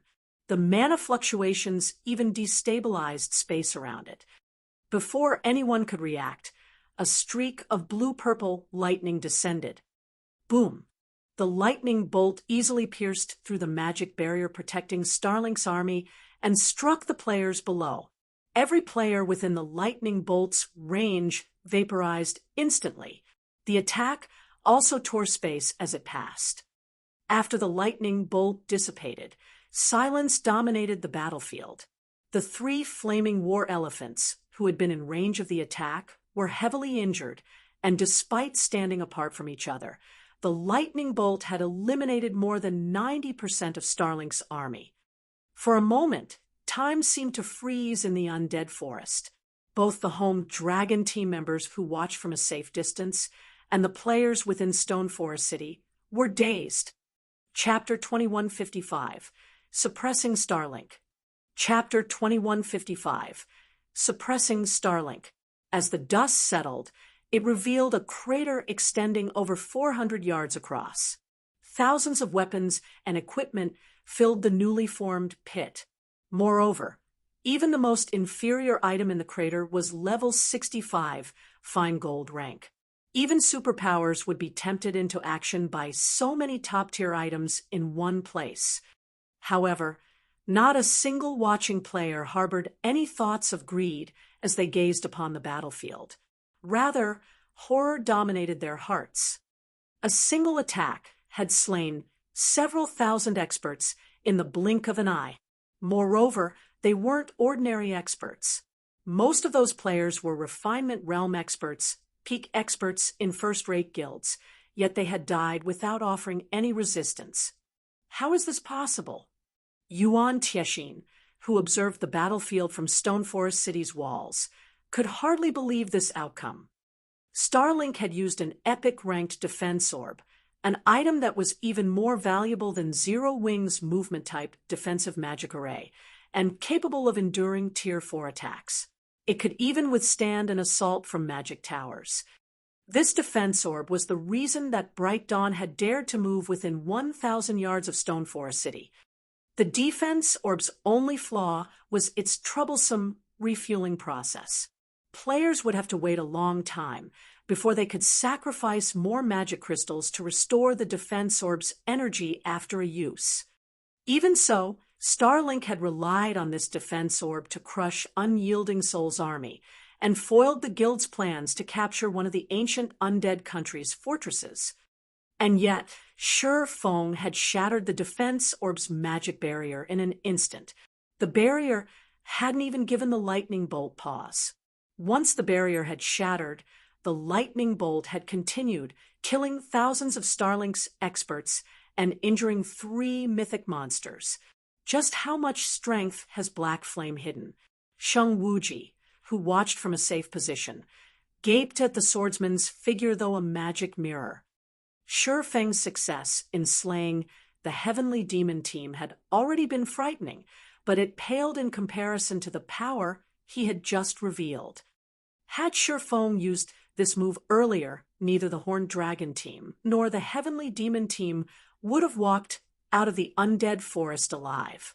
He would have turned them all to ash. Shortly after Shi Feng's attack, Bright Dawn, who had been a pile of ash, began to reform in his previous position on the back of the flaming war elephant. When he saw the destruction before him, shock and rage flashed in his eyes. "Black Flame, I want you dead!" Bright Dawn screamed, his eyes becoming bloodshot. As one of Starlink's vice guild leaders, the guild had given him an ancient resurrection scroll, which would grant him a second life without the usual death penalties. Unfortunately, the ancient resurrection scroll was incomparably precious, so obtaining another was practically impossible. However, the scroll wasn't the most expensive loss. The deaths of several thousand experts were far more important. These experts weren't some random nobodies in the guild. The guild had handpicked and trained them all, and even the weakest of them was capable of reaching the trial tower's 7th floor. Furthermore, Luxing Lua had granted Bright Dawn the right to mobilize a large number of the guild's Refinement Realm experts to ensure Stone Forest City's capture. Refinement Realm experts. All of these players were the guild's lifeblood. Yet, Shi Feng had killed over 200 of these experts with just one move. Since joining God's domain, Starlink had never suffered such a severe loss. Yet not only had the guild lost so many experts, but it had also happened under Bright Dawn's supervision. Bright Dawn immediately commanded the 3 flaming war elephants to attack. With a furious roar, the 3 mythic monsters charged towards Stone Forest City's defensive magic array. Starlink's surviving members also responded, bombarding the city with every trump card they had. For a time, the undead forest became a world of spells and explosions. Although the 3 flaming war elephants were heavily injured, they were still mythic monsters. Every one of their attacks devoured a significant portion of the magic barrier's energy reserves. Meanwhile, Starlink's members, who could exhibit Tier 3 strength, attacked the city with everything they had. With nearly 1,000 players attacking as one, they caused quite a bit of damage to the defensive magic array as well. After one round of attacks, Stone Forest City's defensive magic array began to shudder violently. Seeing this, the players in the city began to retaliate. They attacked with either their own spells and arrows or with miniature ballistas and defense turrets. One of the city's magic towers also activated, bombarding Starlink's members. However, the guild survivors were all experts, and aside from the magic tower's attacks, they dodged most of the incoming strikes with relative ease. Furthermore, they took advantage of the longer intervals between each magic tower attack, and only one magic tower was active at the moment. Unfortunately, the city's NPC soldiers could only attack from a distance, using spells and other long-range attacks. Not many of these NPCs were able to exhibit their full strength due to the 3 mythic monsters outside. Sending these NPC soldiers outside of the city would be no different than sacrificing their lives for nothing. Only Shifeng, the secret pavilion's peak experts, and the pavilion's dozen or so Tier 3 summon creatures were strong enough to stand a chance on the other side of Stone Forest City's walls. Although this wasn't a large-scale battle, ordinary experts and refinement realm experts would be nothing more than cannon fodder on the front lines. Die! Die! Black Flame! Die! Bright Dawn downed a Berserk potion and activated his Berserk skill without hesitation. He and his surviving subordinates then charged at Shifeng. The 3 old monsters that had followed Bright Dawn to the undead forest joined the charge as well, and Shifeng recognized them all. They were Sword Demon, Wind Demon, and Heart Demon of the 4 Shadow Demons. When these 3 domain realm experts worked together, they could even defeat the Heavenly Demon team and Horned Dragon team. After consuming Berserk potions and activating their Berserk skills, their basic attributes rose to the Tier 4 standard. For a short time, these old monsters could even solo mythic monsters of the same level. Against Bright Dawn and 3 of the 4 Shadow Demons' coordinated assault, Shifeng, who had activated Heavenly Dragon's power, was at a disadvantage, continuously losing HP. Of course, this fight wasn't a walk in the park for Shifeng's opponents, either. After activating Heavenly Dragon's power, Shifeng's strength rose to a tyrannical level. With his ability to counter his opponent's attacks, he steadily chipped away at his enemies' HPs. Furthermore, Heavenly Dragon's power gave Shifeng superb defense, and although he lost HP, he didn't lose it quickly. As time passed, the battle grew more intense. Most players had switched to magic scrolls and support tools, rather than relying on their own skills and spells to amplify their damage output. When Heart Demon saw Shifeng's HP fall to 50%, he retrieved a crystal and used it in tandem with a spell. Suddenly, his Tier 2 spell had Tier 3 power, including basic attributes that rivaled mythic monsters. Not even such creatures could stop his enhanced attack. Suddenly, over 30 magic spears flew at Shifeng from different directions, each with Tier 4 power. Every one of these spears was under Heart Demon's control, and they agilely flew toward their target like fish through water. Not one to be outdone, Sword Demon activated his most powerful skill, Slash of Light, and his greatsword lit with a brilliant glow. He swung the weapon toward Shifeng's back, sealing off the other swordsman's path of retreat. "Come," Shifeng shouted. Even he felt the threat of death, and since he had already used up his life-saving skills, he had no choice but to activate Blade Liberation. As his basic attributes skyrocketed, he countered the approaching magic spears and glowing greatsword with a swing of his blade. Lightning Slash. A blue glow enveloped Shifeng's surroundings as a black line followed. Immediately, all 30-plus magic spears and the Slash of Light shattered, yet the blue light didn't stop after nullifying the attacks, rapidly reaching for Sword Demon and Heart Demon. In the end, neither old monster evaded the incoming attack, dying instantly as their HPs hit 0. Every expert on the battlefield was stunned. With his strength alone, Shifeng had fought 4 of Starlink's great experts.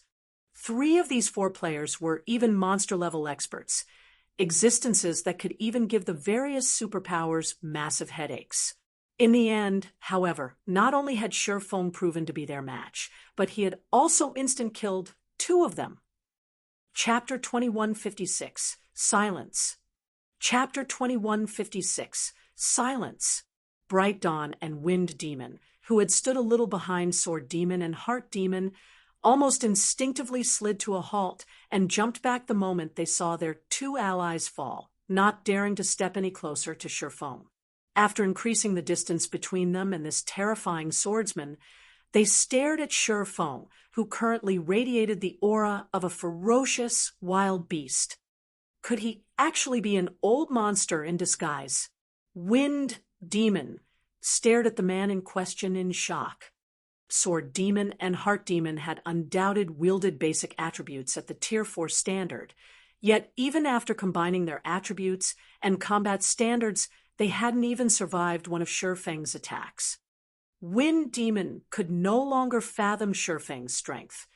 However, what truly shocked Wind Demon was the swordsman's temperament. Shurfeng behaved nothing like a man of his age. Previously, if he and Bright Dawn hadn't stood behind their comrades, they wouldn't have had the time to react to Shurfeng's transformed aura and activate their life-saving skills. Shurfeng would have killed them all with that last attack. Shurfeng had directed Sword Demon and Heart Demon right where he wanted them, in the midst of activating a skill when Shurfeng had attacked. When players activated a skill in God's domain, they had to wait for a brief moment before they could activate another. The stronger the skill was, the longer they'd have to wait. Shurfeng had clearly taken into account this interval and waited for the perfect moment to strike. He fought like an assassin, waiting for the perfect moment to land a fatal blow before revealing himself. Although Sword Demon and Heart Demon had sensed the change to Shurfeng's aura, they had been in the midst of activating a skill and unable to react to their enemy's perfect timing. Strength, technique, temperament. Shurfeng was flawless in all three aspects. Normally, younger fighters like Shurfeng were eager to reveal all of their strength, wanting the world's admiration. However, that was not the case with Shurfeng. Like a veteran fighter with decades of experience, Shurfeng didn't reveal his cards until the very last moment. Moreover, he played every card perfectly. Wind Demon wasn't the only one with such thoughts. Even Yuan Tiexin, who watched from afar, was astonished. Since Yuan Tiexin had met Shurfeng, the swordsman had revealed one trump card after another. Even with the experience he had accumulated over his many years, Yuan Tiexin couldn't predict Shurfeng's limits. On the contrary, the more he watched the young man, the cloudier Shurfeng became.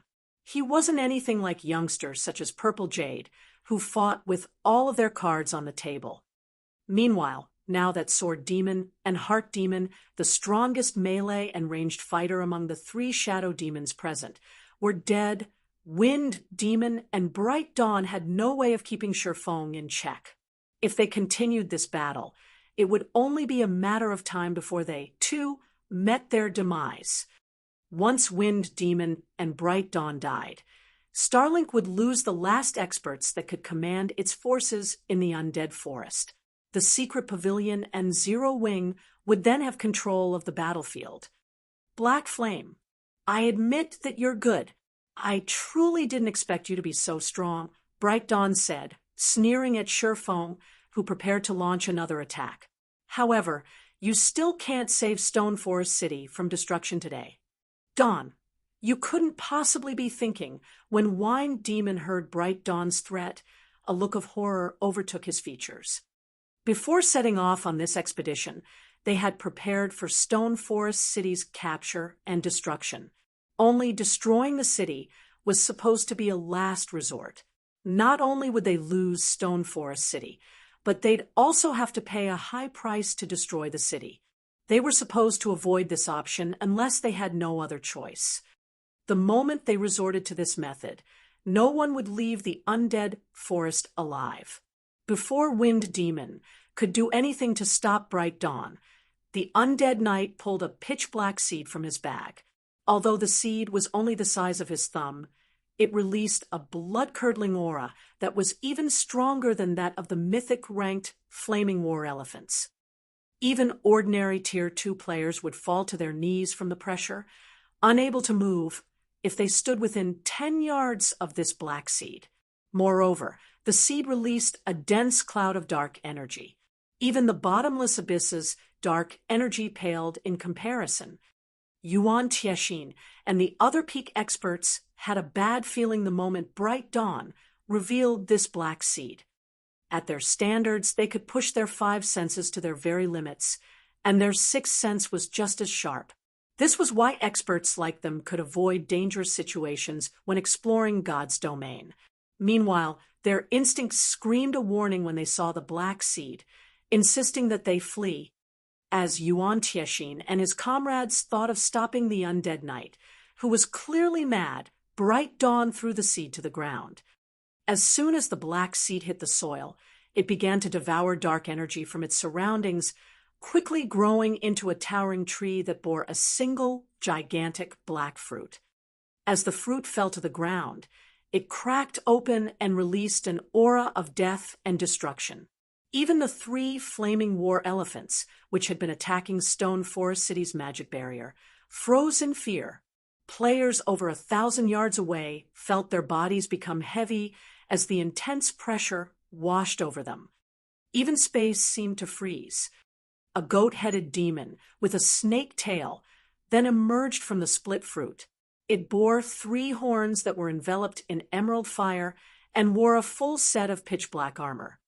To be precise, this armored creature wasn't just any demon, but a great demon, far more powerful than its ordinary counterparts.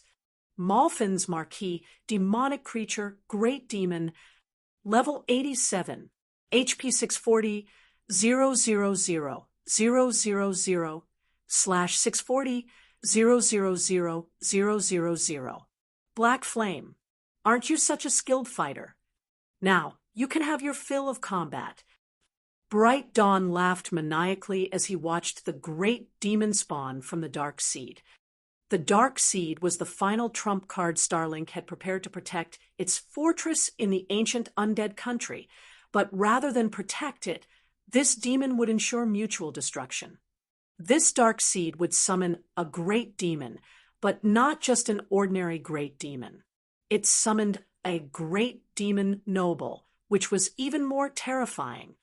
However, players couldn't control this great demon. Once it had been summoned, this great demon would slaughter every player in sight.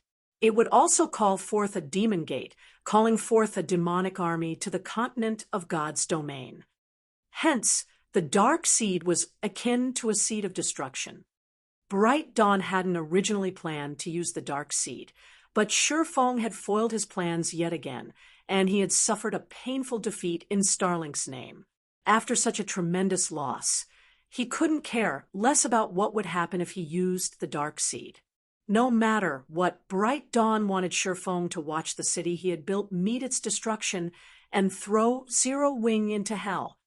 When Yuan Tiexin saw the great demon Malfins, his expression became indescribably grim. Unlike ordinary monsters, demonic creatures were segregated by their bloodlines. Demons' ranks depended on the purity of their bloodlines, and the purer a demon's bloodline was, the higher its noble rank would be. Similarly, purer bloodlines meant stronger demons. Based on the information the secret pavilion had gathered, a Viscount demon could rival an archaic species of the same level. However, Malfin's was a Marquis, 2 ranks higher than a Viscount. Yuan Tiexin had no idea how powerful this great demon truly was. A Dark Seed. Shifeng could not help but shake his head at Bright Dawn, who had clearly gone mad. Vice Guild Leader Bright Dawn, I told you that you shouldn't have come here. Since you refused to listen to my advice, you'll stay here indefinitely. Shifeng then pulled out the Bible of Darkness and activated divine providence before shifting his gaze toward Malfins, who hovered in the air. He then began to chant an incantation. Demon Ruler. Suddenly, pitch-black chains appeared out of thin air and bound the great demon. Panicking, Malfin struggled against the chains, but Shifeng wielded the official copy of the Bible of Darkness. Not even a great demon could resist its power. After struggling for a moment, Malfin's eyes dulled as he lost his will. The great demon Marquis then flapped his leathery wings twice and descended toward Shifeng, positioning himself behind the swordsman out of respect. When they saw this, everyone on the battlefield fell silent. Chapter 2157, Great Demon's Might. Chapter 2157, Great Demon's Might. Impossible. When Bright Dawn saw Malphins respectfully standing behind Sherfong like a servant, shock and confusion quickly replaced his crazed expression. The great demon Malphins was a disaster, one summoned through the dark seed. In God's domain, anything that was considered a disaster was capable of devastating an entire country. As a Tier 4 Marquis, Malphins was practically invincible among opponents of the same tier. Some Tier 4 NPCs would even be forced to flee from the great demon. Yet, such a terrifying existence accepted a player's control, just like that. Bright Dawn wasn't alone. Everyone watching was in utter shock over the great demon's subservience. In 1 second, everyone had given in to their hopelessness and despair over the undead knight's final move. But in the next, Sherfong had shown them how laughable that move truly was. What did he do? As Wind Demon stared at Malphins, obediently standing behind Sherfong, he felt his entire world flip upside down. Not even Bright Dawn, the Darkseed's user, Cloud control Malphins once the great demon had been summoned. Yet Sherfong accomplished the feat so easily. No matter how Wind Demon looked at this situation, it definitely felt like a dream. However, Malphins proved to the crowd that this was no dream. It was, in fact, a despair-inducing nightmare. Under Sherfang's command, Malphins charged at the 3 flaming war elephants. The several hundred yards between the demonic Marquis and its prey were practically non-existent to Malphins, and he appeared before one of the mythic monsters in the blink of an eye. Roar! The flaming war elephant responded to the great demon with an enraged roar, instinctively raising a front foot to flatten the creature. Although the flaming war elephant was heavily injured, its basic attributes were far higher than ordinary mythic monsters as a Tier 4 summoned creature. Hence, even though its injuries limited its combat power, its stomp carried Tier 4 strength. The 4-meter-tall Malphins looked like an ant in comparison to the war elephant's gigantic foot, but despite the size difference, Malphins continued to hover in place, simply raising a hand to greet the descending foot. Boom! The explosion echoed throughout the undead forest, its resulting shockwave throwing the surrounding Tier 2 players off their feet. None of these players would forget what followed for the rest of their lives. Malphins had actually stopped the flaming war elephant's mountain-sized foot. What was even more unbelievable was the fact that the great demon had accomplished the feat by using a single finger. No matter how much the flaming war elephant pushed, it was no stronger than a powerless infant. With a light push, Malphins forced the mythic monster to stumble several steps backward. The difference between their strengths was obvious. Malphins and the flaming war elephant were on entirely different levels. Crap! How powerful is that demon? Yuan Tiexin could not help but curse as he watched the scene play out. As an organization that mainly focused on information gathering, the Secret Pavilion had gathered far more data on God's domain than any other power. Naturally, the Pavilion hadn't failed to study demonic creatures. According to the Secret Pavilion's research, demons weren't so powerful simply due to their extraordinary basic attributes, but because of the many skills and spells in their possession, and their particularly high combat standards. Although Yuan Tiexin knew that a Marquis-ranked great demon was extremely powerful, he hadn't thought that Malphins would be this powerful. That one exchange had made it clear that Malphin's strength was leaps and bounds above the flaming war elephants. Even without skills, spells, or combat techniques, the great demon could easily slay the Tier 4 summoned creature. However, Yuan Tiexin didn't know that Sherfong controlled the demonic Marquis with the Bible of Darkness. Due to demon ruler's effects, Malphins's current basic attributes were far higher than when he had initially been summoned. originally Malfins at most, was slightly stronger than the flaming war elephants. The difference between the monsters only grew to such extremes after including the demon ruler's effects. However, Malfins had also lost his free will and intellect as a result, which significantly reduced his combat standards. Overall, Malfins's current combat power was slightly weaker than when the great demon had his free will. Of course, that was only true when Malfins against players. Against monsters, Malfin's current strength was more than enough. While the watching players were stunned by the great demon's overwhelming performance, Bright Dawn fell to his despair. The Dark Seed had been Starlink's final trump card, reserved to defend its fortress in the ancient undead country. But not only had that trump card failed Bright Dawn, but Shifeng had also claimed its power for himself. How was he supposed to continue this fight? Although Bright Dawn still had 3 flaming war elephants on his side, they were utterly meaningless before Malfins. With a simple attack, Malfins had inflicted over -5 million damage to the flaming war elephant. The great demon could likely finish off the summoned creature's 450 million HP in less than 2 minutes. In total, Malfins could end all 3 war elephants in less than 6 minutes. In its current state, Starlink's army had no hope of destroying Stone Forest City's defensive magic array in such little time. The moment the 3 flaming war elephants died, Starlink's army would be powerless against the city's magic barrier, becoming living targets for the city's players. Retreat.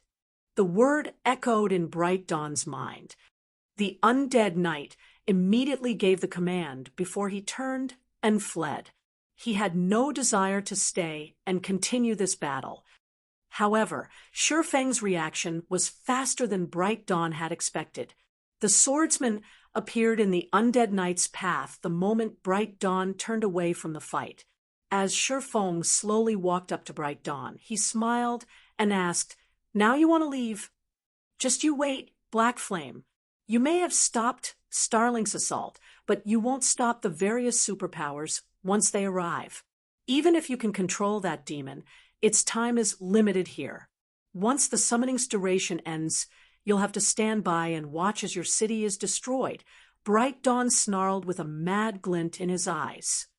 "Oh, you don't have to worry about that," Shifeng said as he executed Sword's transmigration. With his twofold berserk still active, Bright Dawn was no match for Shifeng's speed and strength. Before Starlink's commander could respond, his body split in 2 and he lost the last remnants of his HP. The moment Bright Dawn died, Starlink's army lost its commander. Stone Forest Town's defenders then had the advantage. The great demon Malfins slew all 3 flaming war elephants in less than 5 minutes and proceeded to hunt down Starlink's fleeing members, slaughtering them like a flock of helpless sheep. The watching players only snapped out of their daze after the battle had ended. Sheng Wuji, in particular, was shocked beyond words as he watched from a distance. Starlink had dispatched several thousand experts and 3 mythic monsters to capture Stone Forest City. Even a superpower would have to take such a force seriously. However, this army had been obliterated, and it hadn't even broken Stone Forest City's defensive magic array before its defeat. Meanwhile, news of the battle's unexpected results spread to the various superpowers like wildfire. For a time, the outcome shook God's domain to its core. Chapter 2158, Shocking Battle. Chapter 2158, Shocking Battle. Star Moon Kingdom, White River City. Tall buildings and large crowds filled the city's business district. The scene was even more prosperous than most kingdom's capital cities in God's domain. Currently, a man and a woman wearing Crimson Emperor's Guild emblem ventured down the street. The man had a handsome, majestic appearance, while the woman looked beautiful and intelligent. Both players had already reached level 68, and if they hadn't concealed their levels with their black cloaks, they would have been the center of attention wherever they went. Zero Wing is truly amazing. it has actually nurtured White River City into such a powerhouse. Even if Zero Wing loses Stone Forest City, it'll still have a good chance of becoming an overlord in God's domain. Illusory Words commented as she observed the players wandering about the business district. After Zero Wing had taken control of White River City's auction house, White River City's popularity and growth had skyrocketed. The city practically changed with each passing day as players surged through its gates. While most of the NPC cities with player-controlled auction houses had significantly improved as well, White River City's growth was far more pronounced. White River City's impressive development wasn't due to an influx of new players, but the arrival of well-known adventurer teams, merchant players, and high-ranked lifestyle players. Since new players hadn't spent much time in God's domain yet, they lacked both individual and financial strength. They wouldn't be able to contribute much to a city or its ruling guild. However, the same wasn't true of adventurer team members, merchant players, and lifestyle players with relatively high standards. Expert players could become usable combat power the moment they joined a guild, and merchant players could increase a city's economic prowess. As for lifestyle players, they would bring with them merchandise that supported the city's combat players, which, in turn, would increase the development speed of the city's players. New players could neither compete with the benefits veteran players brought to a city, nor could they increase the ruling guild's profits. Crimson Emperor controlled 2 NPC auction houses, both of which were located in Kingdom's capital cities. The guild had invested plenty of resources in these 2 cities' development since the auction arena had ended, but both paled in comparison to White River City. Now, only an empire's imperial capital could surpass White River City's development speed. Become one of God's domains, overlords. The majestic man, Crimson Gate, lightly snorted at Illusory Words' comment. Illusory, you think too highly of Zero Wing. Do you think it is that easy to become an overlord? Not only would one need sufficient experts and legacies, but they'd also require enough financial strength. Even if Zero Wing holds Stone Forest City, its future of becoming an overlord isn't guaranteed. Besides, there's no way Zero Wing will keep Stone Forest City. Although, the guild still has some hope. As long as Zero Wing acknowledges its place and behaves accordingly, it may retain some of the city's profits. Acknowledges its place? Huh? Illusory Words did not try to rebuke Crimson Gate's words. As she glanced at the various other superpowers members on the street, she shook her head and sighed. I'm afraid that even if Zero Wing concedes Stone Forest City, it'll only retain negligible profits. Too much was at stake in Stone Forest City, and many superpowers were keeping a close eye on the city.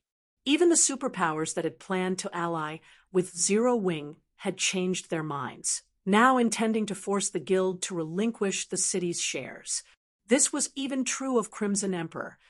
To claim a share of the profits, the various superpowers had dispatched representatives to negotiate with Zero Wing.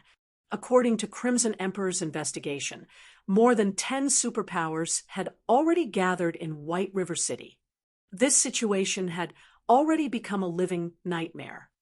Even the most valuable empires in God's domain had no more than 7 or 8 competing superpowers, but now more than 10 superpowers had gathered to fight for Stone Forest City. They were still waiting for the various superpowers' armies to gather around Stone Forest City, which was the only reason they hadn't entered Zero Wing's residence yet. Zero Wing's opinion on the outcome doesn't matter. It no longer has any say. Not even the secret pavilion can change this. Sneering, Crimson Gate continued, If Zero Wing refuses our offer, it will only find destruction in its future. Not even Stone Forest City will survive. As one of the few transcendental powers in the virtual gaming world, the secret pavilion was quite powerful. Not even ordinary super guilds dared to provoke it. However, After all was said and done, the secret pavilion didn't have a monopoly over the virtual gaming world, which was especially true after God's Domain's launch.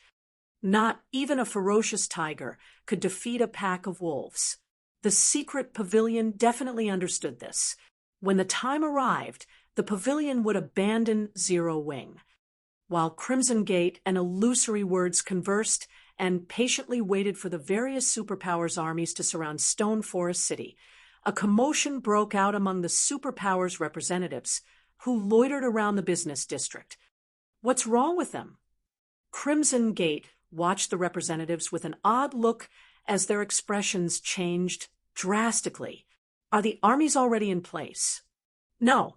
Illusory Words abruptly exclaimed as she finished reading a message she had just received. With a complex look, she turned to Crimson Gate and said, "I've just received news that Zero Wing has fended off Starlink's assault on Stone Forest City. Starlink's been defeated." Crimson Gate asked, surprised by the news. Starlink was one of the up-and-coming superpowers in the virtual gaming world. Aside from its slightly undeveloped legacy, the guild was even stronger than Crimson Emperor overall. It seems Zero Wing is stronger than expected to stop Starlink's all-out attack. It's no wonder why those people seem shocked. No, that's not all. According to our insider information, the army Starlink sent to Stone Forest City has been annihilated. Illusory Words informed her companion with a grim expression. Annihilated? Impossible. Crimson Gate said incredulously, "Someone must have made a mistake with the report. Let me have a look." As someone who had been fighting Starlink for quite some time, he knew how powerful the guild was. If Starlink went all out, it would even defeat Crimson Emperor. If Zero Wing had merely stopped Starlink's assault, Crimson Gate would, at most, be surprised. That victory would still be somewhat believable. After all, not only did Zero Wing have the defender's advantage, but it also had the secret pavilion's support. However, claiming that Zero Wing had annihilated Starlink's army was simply nonsense. Even though Starlink had sent a hastily organized army, 2,000 or 3,000 of the guild's experts should be quite formidable. If Crimson Emperor had been in Zero Wing's place, it would have been fortunate to slay half of Starlink's forces if it used everything in its arsenal. Starlink hadn't sent ordinary experts, after all, and if those players focused on their retreat, chasing them down and killing them would be extremely difficult. Hence, Starlink's annihilation must be a joke. However, the man's arrogant expression froze as he finished reading the message his companion had received. One man had scared the Heavenly Demon team and Horned Dragon team into a retreat. One man had suppressed 4 great experts from Starlink. One man had controlled a great demon marquis, slaughtering Starlink's army. Everyone that had received the news, including Crimson Gate and the various superpowers' upper echelons, was speechless. Could Sherfong even be considered human at this point? Chapter 2159, Death's Reward. Chapter 2159, Death's Reward. The various superpowers representatives in White River City fell silent for a time, their expressions twisting after receiving news of Sherfang's battle. Black Flame is truly a monster.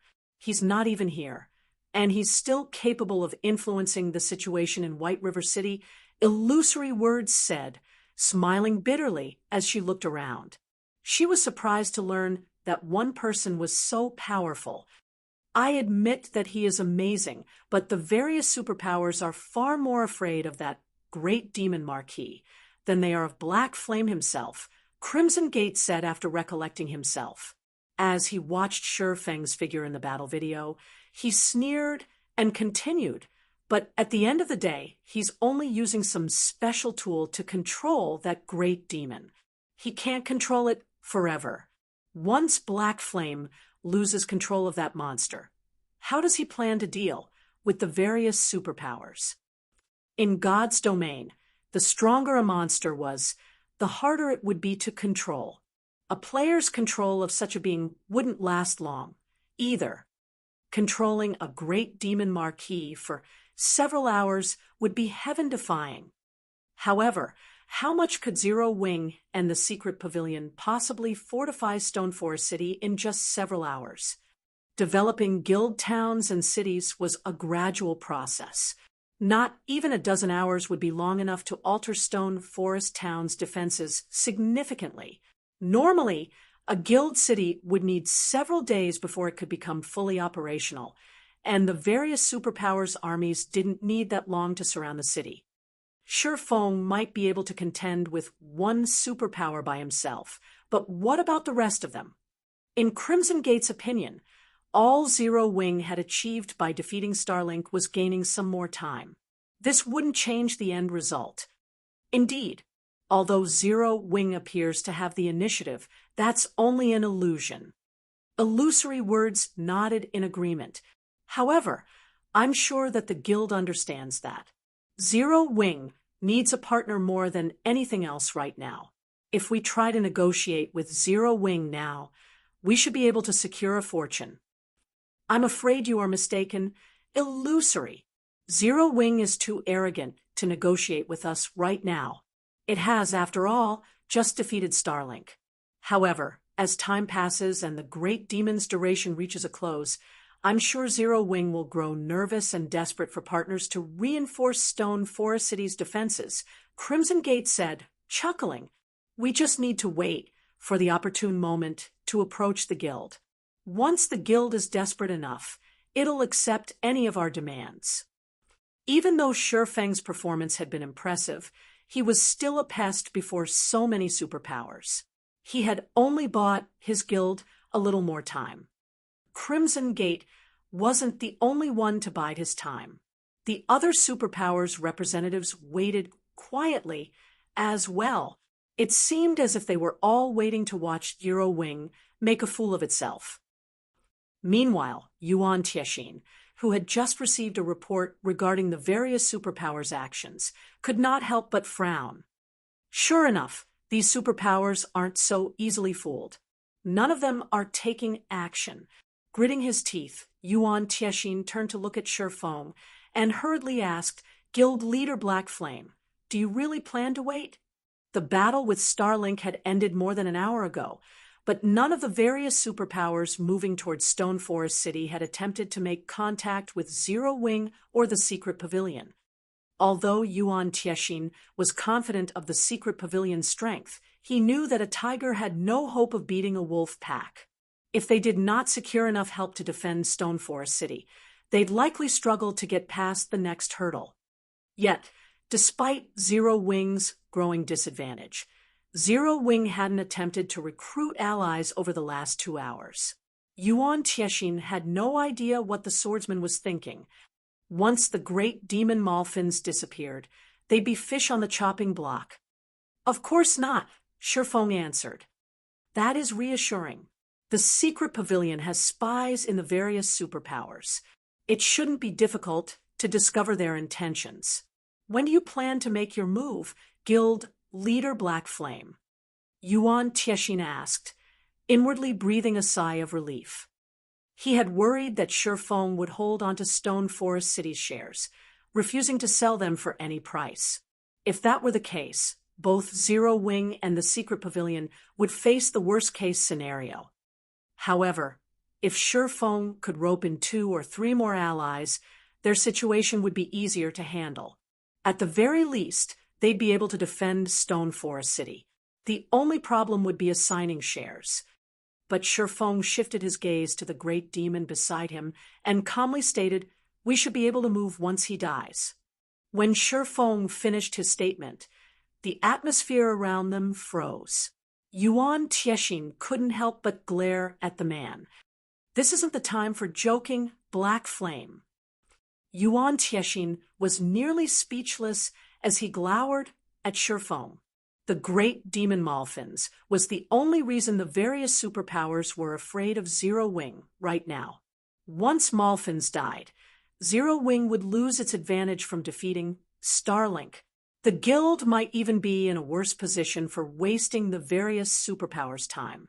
Yet this swordsman had just told him that they were just waiting to watch Malphins die. Had anyone else made such a statement, Yuan Tiexin would likely have flown into a rage and beat them to a pulp. "I'm not joking," Shifeng said, chuckling at the bubbling elder before him. The dark seed was on par with a natural disaster in God's domain. It was a powerful enough tool to ruin kingdoms and devastate empires. Any power in the past that had obtained a dark seed had reserved the item as a final trump card, ensuring that it would defeat its enemies, even if it had to endure mutual destruction. However, there was one thing that current players did not know about the dark seed. Although the dark seed was a disastrous item, it was also a golden opportunity. Once the demon summoned with the dark seed died, it was guaranteed to drop the Dark Tower design. Constructing the Dark Tower was quite simple. In fact, it was more of a summoning than blueprints. Although the Dark Tower was not a peak construction, it was as close as possible. Not even the 4 towers of elements were as powerful.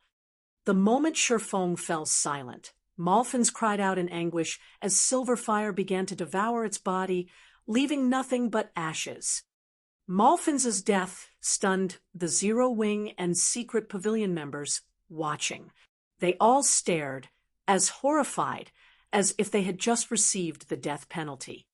Once Malphins was gone, a golden-rimmed tome appeared on the ground in its place.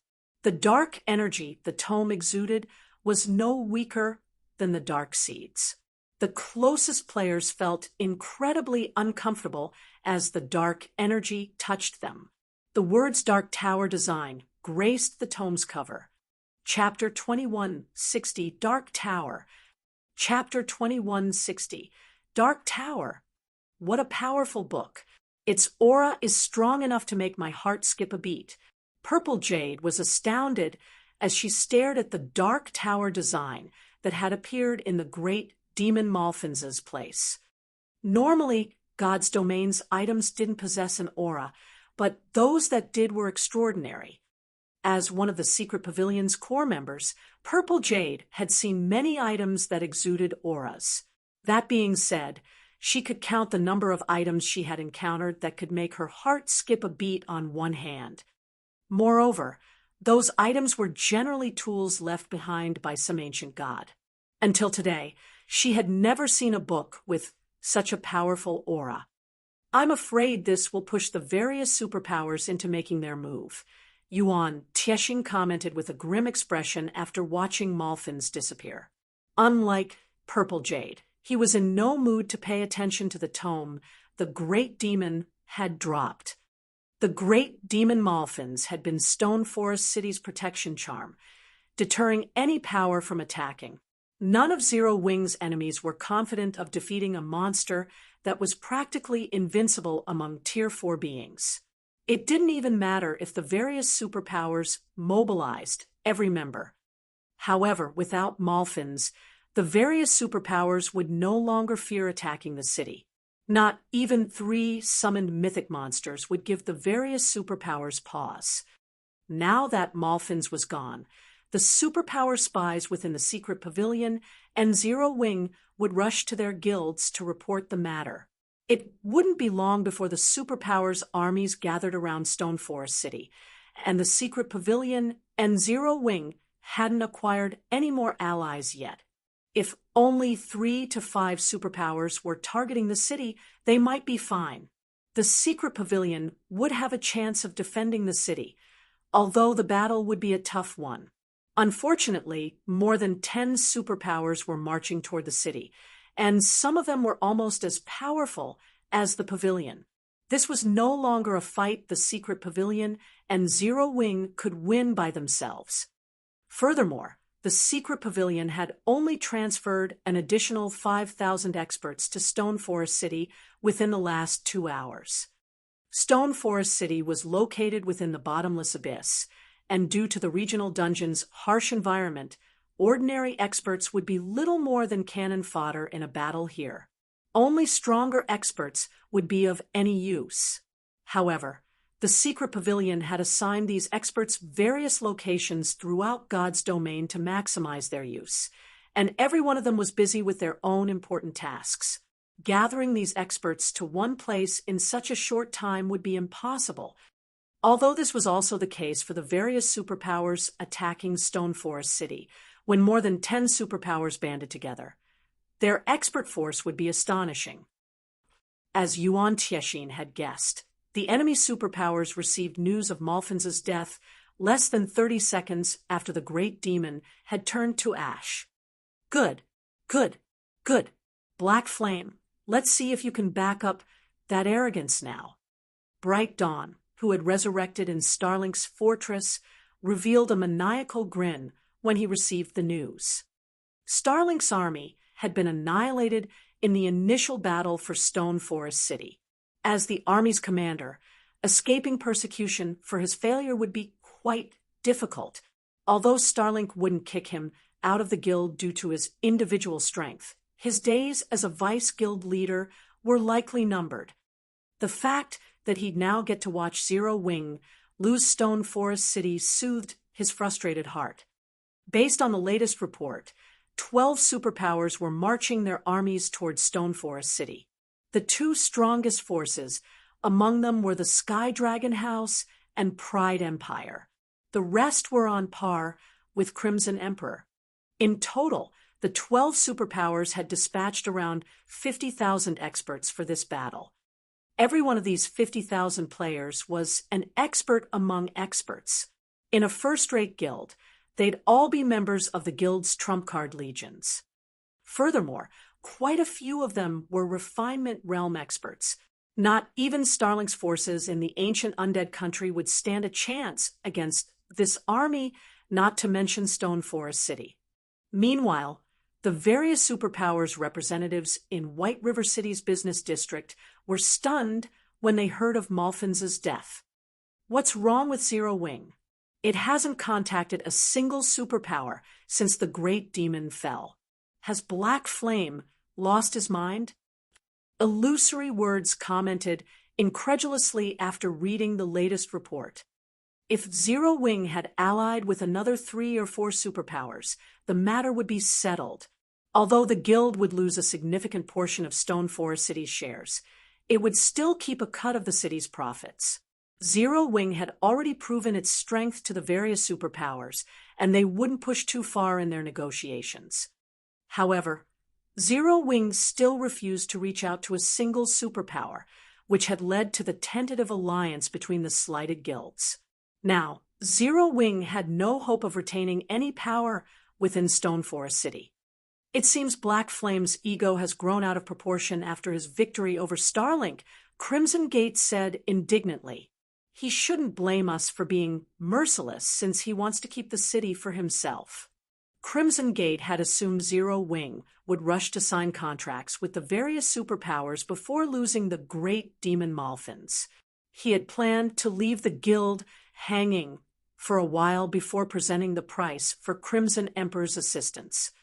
Unfortunately, his patience had been in vain. Since Zero Wing had refused to act, Crimson Emperor was left with no choice but to participate in the struggle for Stone Forest City. 12 superpowers were marching toward the city, and after including the secret pavilion, Crimson Emperor wouldn't gain a large percentage of the city's shares. Every superpower upper echelon in White River City shared Crimson Gate's sentiments. They were all furious over Zero Wing's behavior, almost inclined to contact their guild's armies and order their forces to head to Stone Forest City at full speed. In contrast, when Yuan Tiexin received the report on the superpowers movements, he paled to a sickly white. Even with Zero Wing's members, there were only a little over 100,000 players in Stone Forest City, but most of Zero Wing's members present were ordinary experts and elite players. Compared to the various superpowers' joint army of 50,000 experts, the difference between the two sides' strength was massive. Yet, despite their impending doom, Sherfong leisurely drew a magic array on the ground. He did nothing to recruit NPC soldiers or summon some of Silverwing Town's experts. Uncle Yuan, what should we do? The guild leader is mobilizing every expert he can, and has even abandoned some of the guild's operations to ensure our experts can get here as quickly as possible. However, even with those experts, I'm afraid that we're still no match for our enemy's combat power, Purple Jade said, frowning as she informed her superior of the latest report. The secret pavilion had a little over 6,000 experts in Stone Forest City thus far, which was nothing in comparison to the superpowers' joint forces. To make matters worse, the secret pavilion's forces weren't as high quality as their enemies. We have no choice but to fight, Yuan Tiexin said, as he shook his head. At that moment, Shifeng finally made the final stroke, completing his magic array. The array activated immediately, and another magic array, as large as Stone Forest City itself, appeared above the city. It glowed with a silver light, and the violent mana it contained made the experts in the city uneasy. As this array completed, pitch-black darkness, like a moonless night, swallowed the undead forest. After 5 seconds, a steadily growing spatial tear appeared above the city. After another 3 seconds, the tear transformed into a colossal black hole. The black hole swallowed all light, and no player could see anything within. However, they could feel an intense aura emerge from the phenomenon. As if time and space had frozen, every player in the city stared in shocked silence as a 100-meter, 5-story tower dropped into the city's center. What is that? How can dark energy be so dense? Yuan Tiexin was astonished, unable to tear his eyes away from the tower that now graced Stone Forest City. Even he struggled to move while under the influence of the tower's aura. He'd be lucky to exhibit 10% of his combat power. In such a state, even an ordinary expert could defeat him. Its name is the Dark Tower, Shifeng announced with a satisfied smile. Of course, you can refer to it by its other name, the Tower of Death. Chapter 2161, Suppressing with a Snap. Chapter 2161, Suppressing with a Snap. Shifeng was quite excited to have successfully summoned the Dark Tower. He had only ever heard of the tower in the past. He had never actually seen or experienced one. The Dark Seed was extremely rare in God's domain, even rarer than fragmented legendary items.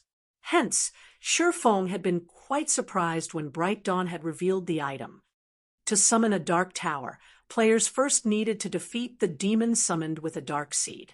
However, killing that particular demon was easier said than done. Players had often relied on NPCs to suppress and defeat these summoned demons during Shifeng's previous life. Killing one without such help was extremely difficult. Although the NPC's participation wouldn't interfere with the Dark Tower design's drop rate, NPCs wouldn't allow the construction to exist. They'd confiscate the Dark Tower design the moment it appeared. Players wouldn't have a chance to get their hands on the item. Because of this, Shifeng could count the number of powers that had successfully summoned a Dark Tower on one hand. Moreover, outsiders weren't allowed within a tower or city that contained a Dark Tower. Only allied or subordinate guilds would be granted entry. Shifeng had merely been a second-rate guild leader in his past. Even ordinary superpowers had been unreachable, not to mention top-ranked superpowers. They had simply lived in different worlds. Hence, Shifeng had never expected to summon a Dark Tower now. We don't have much time left, Guild Leader Black Flame. The allied superpower's 50,000-man army will arrive in less than half an hour. Yuan Tiexin reminded the younger man when he saw Shifeng's relaxed expression. From his point of view, Shifeng didn't seem to understand the danger they were in right now. The Dark Tower might be powerful, but 1 or 2 defensive structures wouldn't be enough to stop the enemy they were about to face. They're all here? Shifeng's smile brightened at the news. In that case, let's go meet them. Meet them? Yuan Tiexin was flabbergasted. Hurriedly, he asked, "Isn't that too dangerous?" "Even with Stone Forest City's support, stopping them will be difficult. If we lose our terrain advantage, we'll be fish on the chopping block. With how much they have to gain, they won't hold back." "Let's see them try," Shifeng said, laughing. This Shifeng's very existence baffled Yuan Tiexin. He couldn't tell whether the swordsman was incredibly confident or just foolish. "It's fine. I don't mind going by myself," Shifeng suggested once he noticed Yuan Tiexin's hesitation. "That won't do. The secret pavilion is one of Stone Forest City's shareholders. Since you're going, Guild Leader Black Flame, how can I just stand by and watch? Besides, if the secret pavilion makes an appearance, these superpowers might hold back out of fear, maintaining some pretense," Yuan Tiexin said, shaking his head as he prepared to risk his life alongside Shifeng. He didn't think that meeting the various superpowers was altogether a bad idea. They hadn't reached Stone Forest City just yet, so they might have an opportunity to ally with a few of these invading superpowers. However, if they waited until the armies arrived and solidified their alliance, the secret pavilion and Zero Wing would lose any hope of holding the city. Following which, Shifeng and Yuan Tiexin left Stone Forest City and made their way toward the various superpowers' armies, which had just entered the undead forest. Both of these individuals were well known in the virtual gaming world at this point. Even if the various superpowers members weren't familiar with Zero Wing, they had heard of Black Flame. Why are they here? By the looks of it, they've come to negotiate. You're probably right. After all, we have 50,000 top-tier experts on our side. How could a recently promoted guild city possibly stop us? The various superpowers forces were surprised to see Shifeng and Yuan Tiexin approach, discussing the matter amongst themselves. What is Black Flame trying to do? He actually wants to negotiate now. Illusory Words was astonished to see the two famous players emerge from between the trees. If they wanted to negotiate, they should have done so before the various superpowers' armies had gathered. Now that these superpowers had combined their forces, convincing any of them to switch sides would be practically impossible. After all, they now had the initiative. "You actually have to ask." Crimson Gate replied with a sneer. He must have realized how terrifying this army is, and realized that he isn't strong enough to stop us. He's probably here to try to recruit 3 or 4 superpowers. If he succeeds, he might be able to hold on to a fraction of Stone Forest City. Every superpower present shared the same thought. They couldn't think of any other reason that Shifeng would make such a risky move. If they killed Shifeng here, they'd deal a severe mental blow to Zero Wing as a whole. Doing so would also increase their members' morale, making it easier to capture Stone Forest City. "Why are you here, Black Flame?" "If you're here to negotiate, I'd advise you to turn around. Of course, we'll let you leave safely if you obediently hand over Stone Forest City. Ultimately, we only want the city, not your pitiful lives." "That's right. Give us Stone Forest City, and we'll let you leave with your lives." The superpowers' upper echelons mocked Shifeng and Yuan Tiexin with playful, confident attitudes. Naturally, the idea that they'd let Zero Wing's members escape if Shifeng handed the city over was nothing more than a joke. Every player in God's domain had already heard of Zero Wing's provocation. If they did not make an example of the offending guild, how could they protect their reputations? Hand over Stone Forest City? Shifeng could not help but laugh. "Aren't you quite full of yourselves?" Every player fell silent when they heard Shifeng's comment. Even Yuan Tiexin stared at the swordsman, dumbfounded as he felt his stress peak. They weren't here to negotiate an alliance. What was going on? He even began to wonder if Shifeng understood their current predicament. They stood before an army of 50,000 players, all of which were experts among experts. If they worked together, Killing a monster-level expert would be child's play. Yuan Tiexin's scalp tingled just from being the center of these experts' attention. He didn't even dare imagine what would happen if they started a fight with these players. Illusory Words, who stood among the joint army, was just as flabbergasted. She had seen many courageous people before, but this was the first time she had encountered anyone as bold as Shi Feng. He had just openly provoked 12 superpowers with a simple comment. Only death awaited him now. Is this guy stupid? Does he really believe he's invincible? He's only defeated Starlink. He better not run once the battle truly begins. As the superpower's fury grew, Shi Feng snapped his fingers. In response, Stone Forest Town's Dark Tower used its dark energy to manifest a vast darkness domain that enveloped the undead forest. All players within the domain, both friend and foe, felt an immense weight drag at their bodies, losing more than half of their combat power. Chapter 2162, No Different from Ants. Chapter 2162, No Different from Ants. Everyone panicked as the abrupt pressure swept through the undead forest. What's going on? Why have my attributes decreased? It's so hard to move. What did he do? After noticing the change, everyone focused on Shi Feng in fear and confusion. Even a fool would realize that Shi Feng was responsible, but more than 50,000 players had gathered, easily occupying an area of several thousand yards. Not even a Tier 4 large-scale destruction spell could encompass such a large area. However, not only did a faint layer of dark gas collect around them, but it also covered the entire undead forest. Ordinary domain skills only reduced players' basic attributes by a small fraction, but this domain's suppression was extreme. Their movements were so sluggish that they were even less mobile than they had been at Tier 1. The various superpowers' upper echelons watched the man responsible with grim expressions.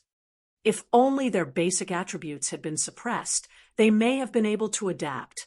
However, it was an entirely different story if this domain suppressed their physiques as well. Experts were so powerful due to their quick reactions and extraordinary comprehension, which gave them far greater control over their virtual bodies than ordinary players. However, now that their bodies had reverted to their original, mortal state, they had lost their advantages. In other words, they were only as strong as ordinary players while inside this domain. The ability is just as effective as the rumors made it out to be. When Shi Feng sensed the changes to his own body, he could not help his rueful sigh. As an advanced construction, the Dark Tower had two abilities. One of these abilities was Darkness Domain. The Darkness Domain did not differentiate between friend and foe, affecting every creature within its range, covering a 100,000-yard radius. Violent dark energy filled the domain. Not only would this dark energy affect creatures' basic attributes, but it would also impact their reaction speeds, neural response times, and five senses. While bathed in this dark energy, expert players would lose all of their advantages over ordinary players. It was just as effective as a death sentence. This was also why players in the past had referred to the Dark Tower as the Tower of Death. Yuan Tiexin's eyes nearly fell from their sockets. He was even more astounded than the invading superpowers members. He had been following Shi Feng around all this time, so he understood what the man had done perfectly. What is this construction? How is it so powerful? Yuan Tiexin could not help but turn, his gaze settling on the Dark Tower in the distance. Although he had recognized that the Dark Tower was extraordinary, he hadn't realized how truly horrifying it could be. The Dark Tower could actually level the playing field between expert and ordinary players. Ordinary players might not realize how amazing that was, but to the various superpowers, it was devastating. A large part of the reason for the superpowers' great strength was the number of quality of their experts, which far surpassed ordinary players. If one removed experts from the equation, then the various superpowers were simply wealthier and larger than their ordinary counterparts. The Dark Tower's ability would even allow an ordinary power to face off against a superpower.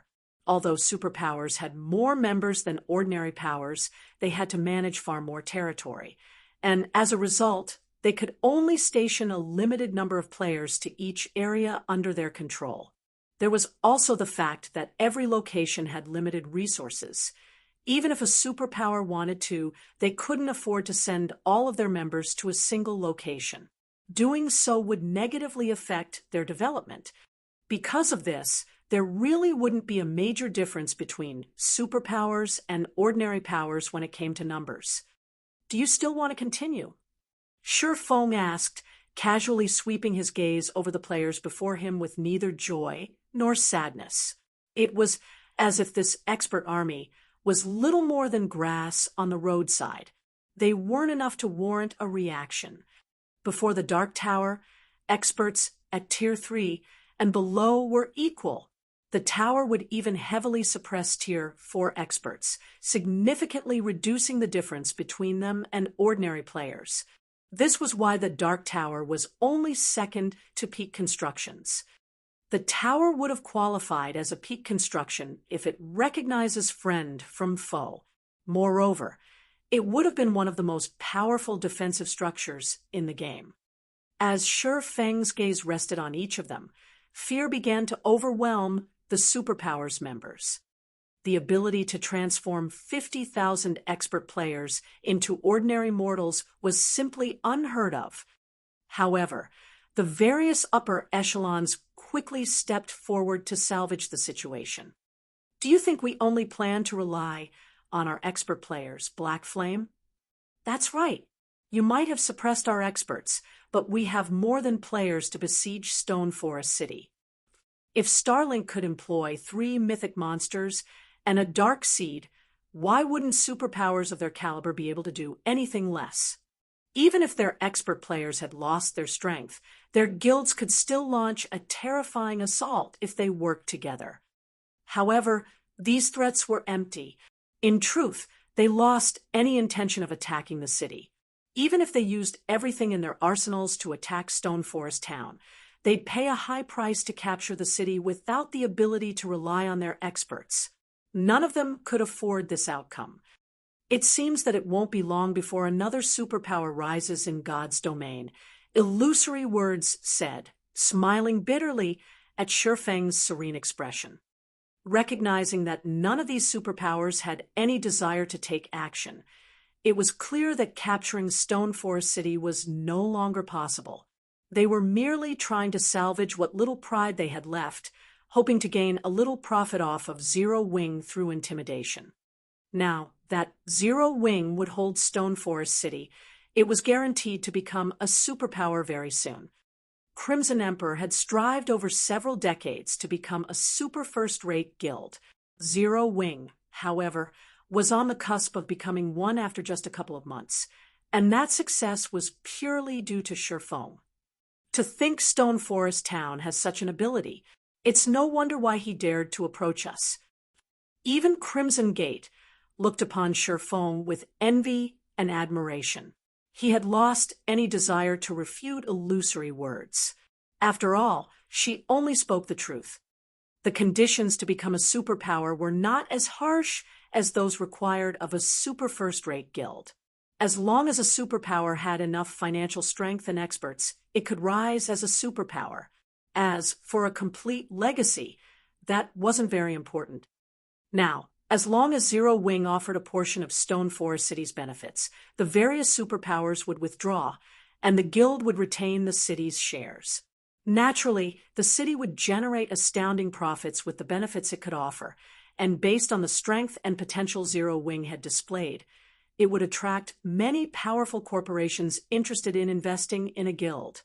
Zero Wing would easily fulfill the financial requirement to become a superpower. Of course, it could amass enough experts with money.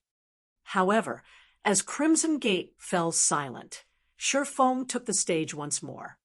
Since you still refuse to leave, you can remain here forever Feng said as he revealed a 7 luminaries crystal, activating the Dark Tower's second ability, Demon God's Phantom. The 7 luminaries crystal immediately turned to dust, and a gigantic magic array formed beneath Feng's feet. The array released an endless stream of dark energy that enveloped Feng. After a short moment, a 10-meter-tall giant emerged from the black smoke. It wore pitch-black armor, and 2 icy blue flames flickered through the gap in the giant's helmet. The giant's horrific aura bathed its surroundings in death and cold. Chapter 2163, Ancient God's Descent. Chapter 2163, Ancient God's Descent. Although the demon god Feng had transformed into was only 10 meters tall, a far cry from the size of Grand Lord and mythic rank monsters, everyone gasped when they saw his new form. The aura Feng radiated was far too powerful. If an ordinary mythic monster's aura was seawater, Feng's was steel. Most of the experts in the superpowers army couldn't even move when Feng's aura washed over them.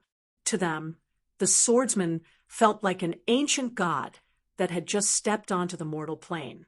They were afraid and awestruck. None of them even dared to consider resisting this man.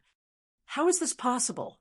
As the various superpowers upper echelons took in Feng's new form, who loomed like the incarnation of an ancient god, they felt more than just the unprecedented pressure. They also felt their life ratings suppressed.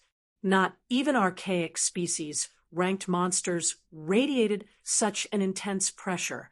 These upper echelons felt as if the person before them wasn't a player at all, but a true god. Tier 4. Just how many cards has he hidden?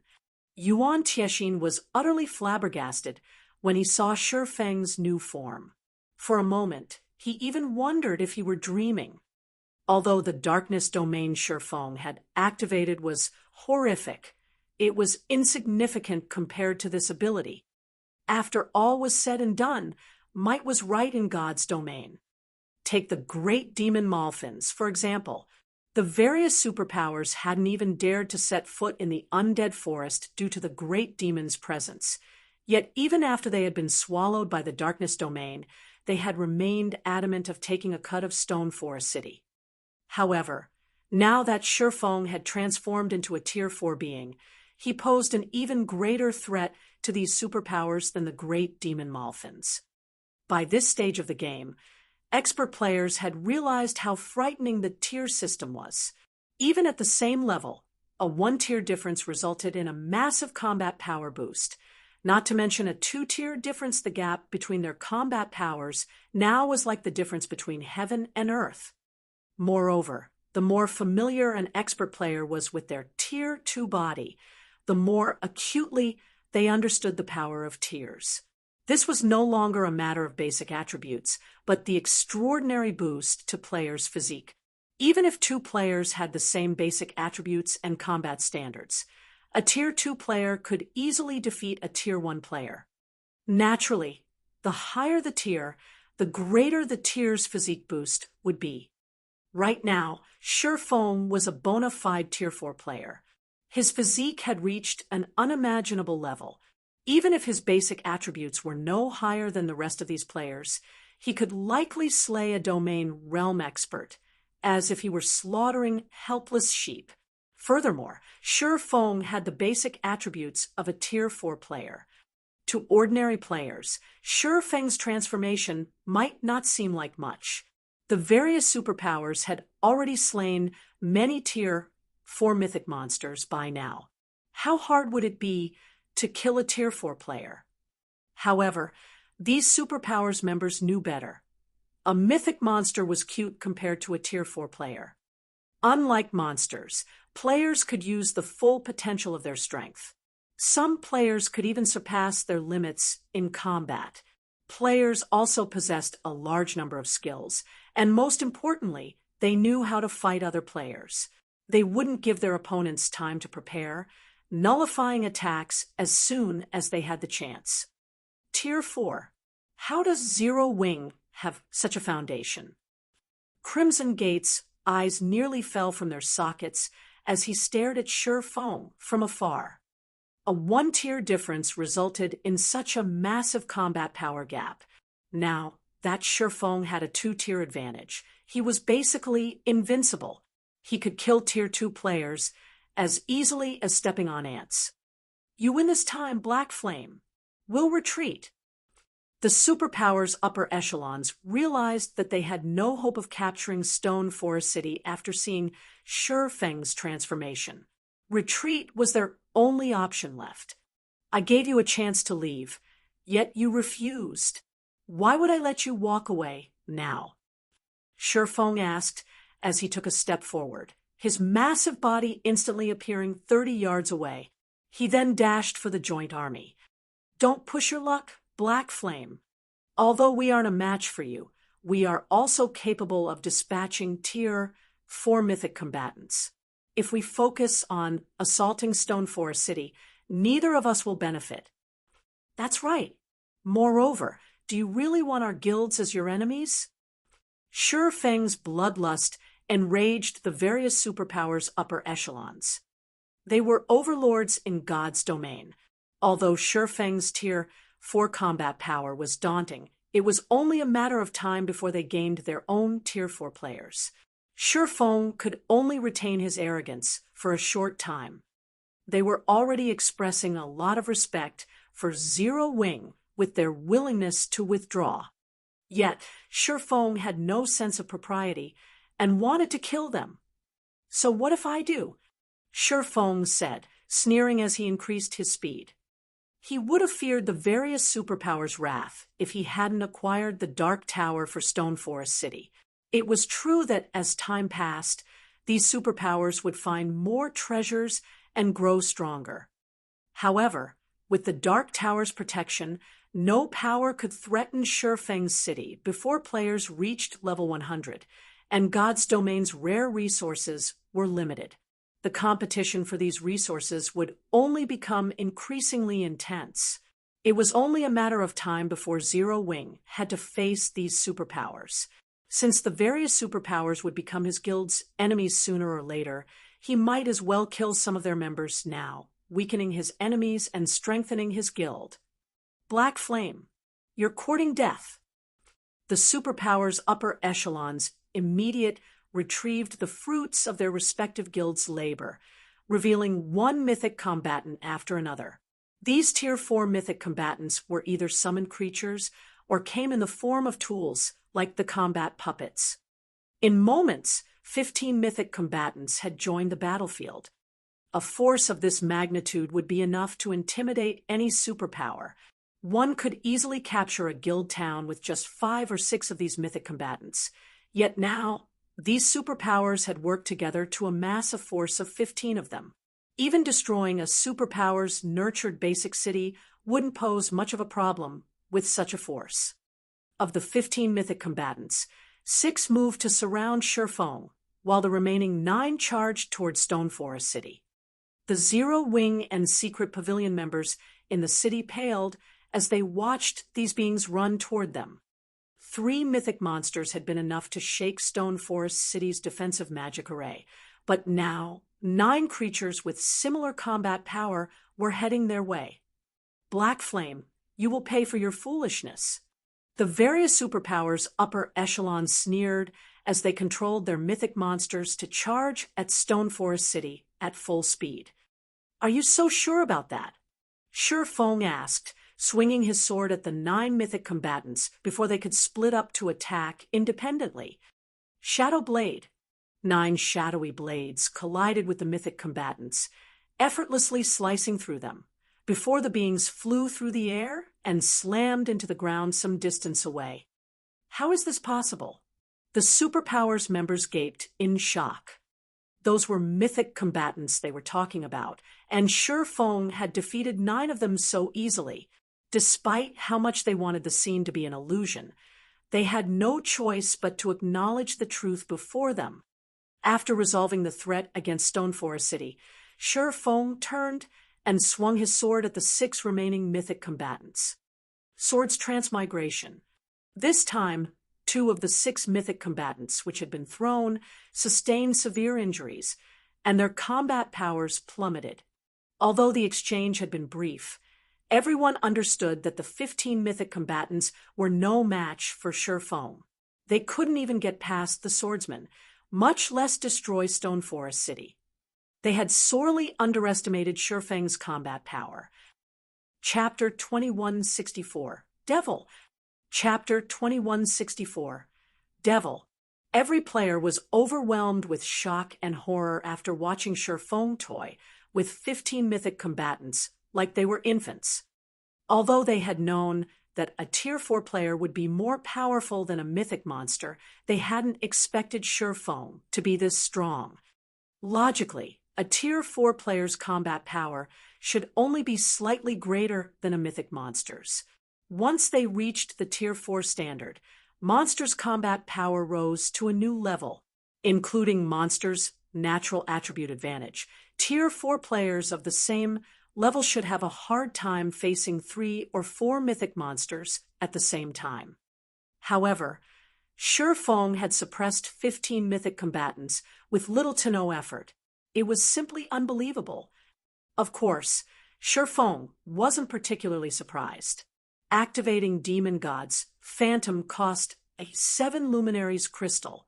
Moreover, its user could only activate the skill once a day, and it only lasted 4 short hours. During that time, the skill would forcibly elevate the target player by 2 tiers to a maximum of Tier 4 peak rank. The skill also upgraded a player's life rating to Ancien Fiend at maximum.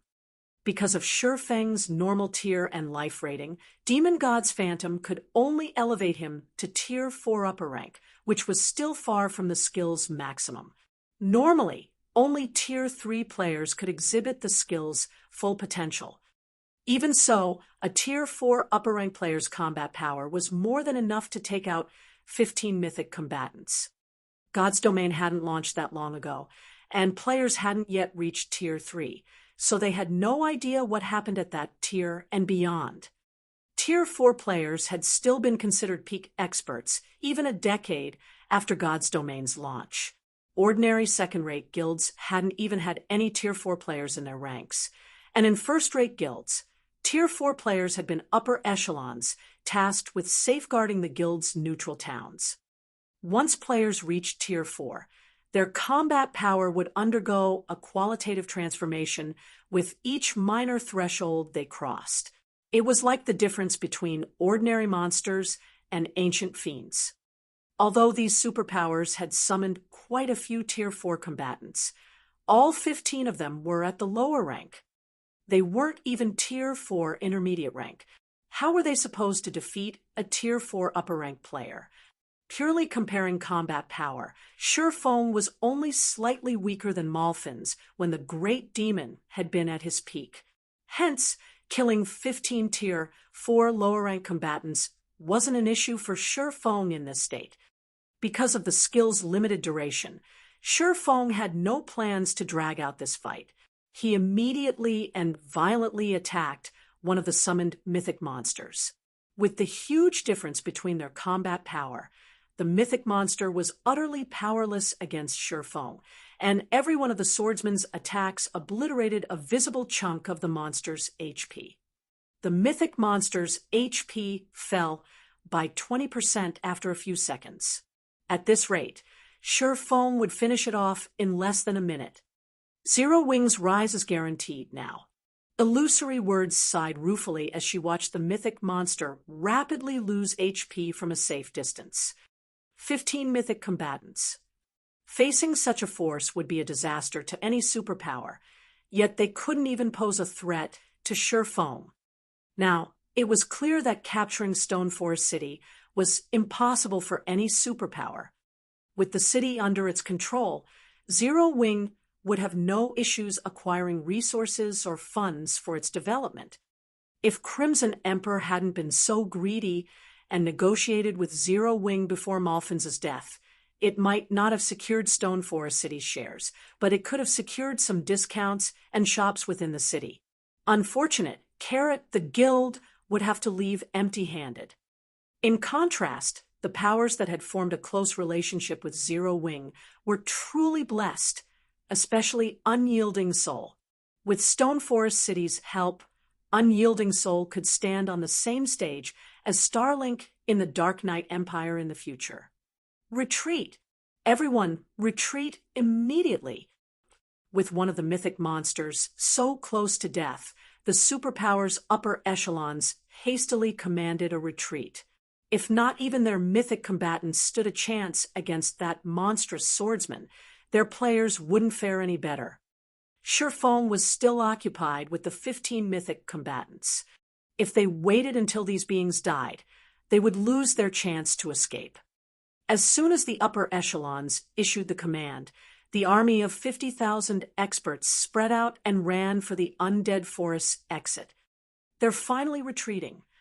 Yuan Tiexin released a sigh of relief as he watched the invading players flee. Although he understood that these superpowers had lost any hope of capturing Stone Forest City the moment Shifeng had proven capable of single-handedly suppressing 15 mythic combatants, he couldn't help his shock at watching the 50,000 peak experts run for their lives.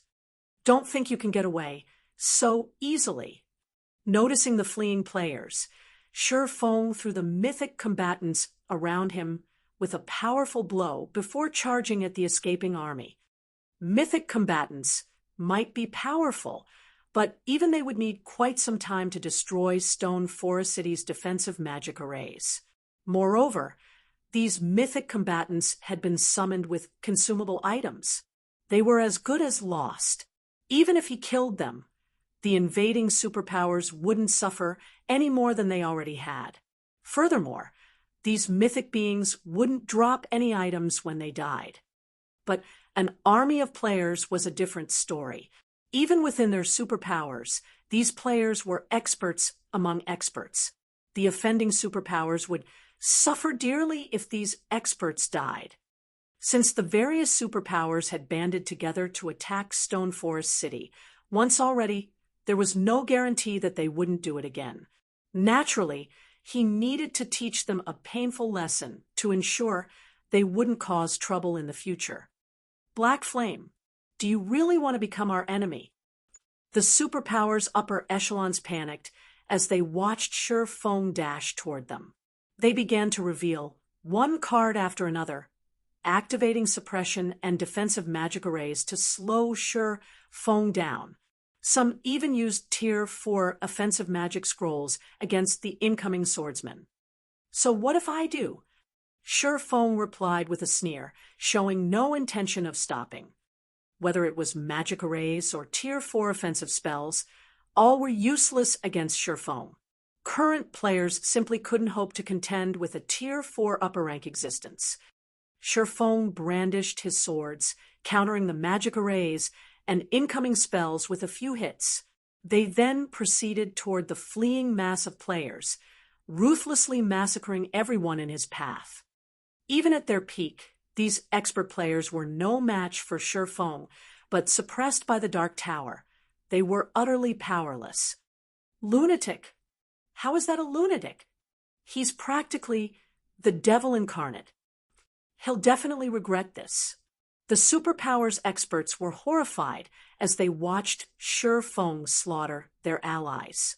They couldn't believe that this player actually dared to attack so many superpowers at the same time. Not even the secret pavilion would be so bold. On the other hand, Zero Wing's members in Stone Forest City felt their excitement and joy reach a tipping point. Reverence for their guild leader overwhelmed them, and their pride as members of Zero Wing reached new heights. All hail the guild leader. Our guild leader is invincible. One man suppressed 15 mythic combatants. One man made 50,000 experts flee for their lives. Who else in God's domain could possibly accomplish such a spectacular feat? Chapter 2165, Tide Changes. Chapter 2165, Tide Changes. Dark Knight Empire, Dark Knight City. Vendors' cries filled the business district. Practically every item for sale was of exquisite quality. Many of the vendors sold level 60 plus fine gold weapons and equipment, tier 2 skill books, and powerful master potions. Players who were visiting the city for the first time were mesmerized by all of the precious items for sale. Dark Knight City is amazing, Big Brother Ape. So many treasures are available for sale. A lot of vendors are even selling a wide variety of super rare tier 2 skill books. We'll be lucky to find any of these books in Ghost Rock City. A level 55 female elementalist named Flashy Leaf expressed her surprise and joy as she gazed at the various stalls hawking the tomes for magical classes. In God's domain, magical classes were easier to control than melee classes. The spells they wielded affected a large portion of their combat power. In comparison, melee classes didn't depend as much on their skills. That is only natural. This is the Dark Knight Empire's imperial capital, and a large number of experts visit the city. Naturally, this city has more resources than our city. With enough coins and magic crystals, you can even buy level 65 dark gold weapons and equipment. There is simply no comparison between Dark Knight City and an ordinary NPC city. Sweeping Ape, a level 62 male guardian knight with a silver shield, replied, chuckling, "You can even buy level 65 dark gold weapons here." Flashy Leaf muttered in shock. Although many players had already surpassed level 60, monsters' drop rates was significantly lower after level 50 due to God's domain's settings. As a result, weapons and equipment above level 50 were extremely rare, especially secret silver rank and above. Now, such high-quality equipment was a status symbol for expert and wealthy players. Most ordinary players would be limited to bronze and mysterious iron equipment after level 50. Take Flashy Leaf, for example. She had only secured a full set of level 55 secret silver equipment due to her low level, and it had still cost her a lot of money to collect the whole set. She couldn't even imagine using level 65 dark gold weapons and equipment. Of course. However, you'll need a strong relationship with a large guild to get access to those items. Sweeping Ape replied. Proudly, he continued, "Our Eagle Eye Adventurer team is a well-known adventurer team in Dark Knight City, and we have a connection to a few first- and second-rate guilds. Now that you're a member of our adventurer team, Leaf, you can get your hands on one or two of these items if you save up enough coins and magic crystals.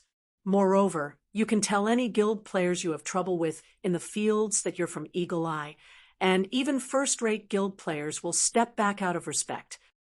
Suddenly, a commotion erupted on the street. Players moved aside, opening a spacious path as mounted players dashed through. Nobody dared to step in this group's path. They all acted as if they were watching a royal procession. These people dare to ride their mounts here. Flashy Leaf was astonished as she watched these players dash down the street atop their mounts. On the way here, Sweeping Ape had constantly reminded her that players were forbidden from using their mounts in Dark Knight City, and just as he had said, she hadn't seen a single mounted player within the city walls thus far. However, such a large group thundered through the business district on their mounts now. "They are an exception," Sweeping Ape said, fear lacing his words as he watched the mounted group continue down the street. "Why?"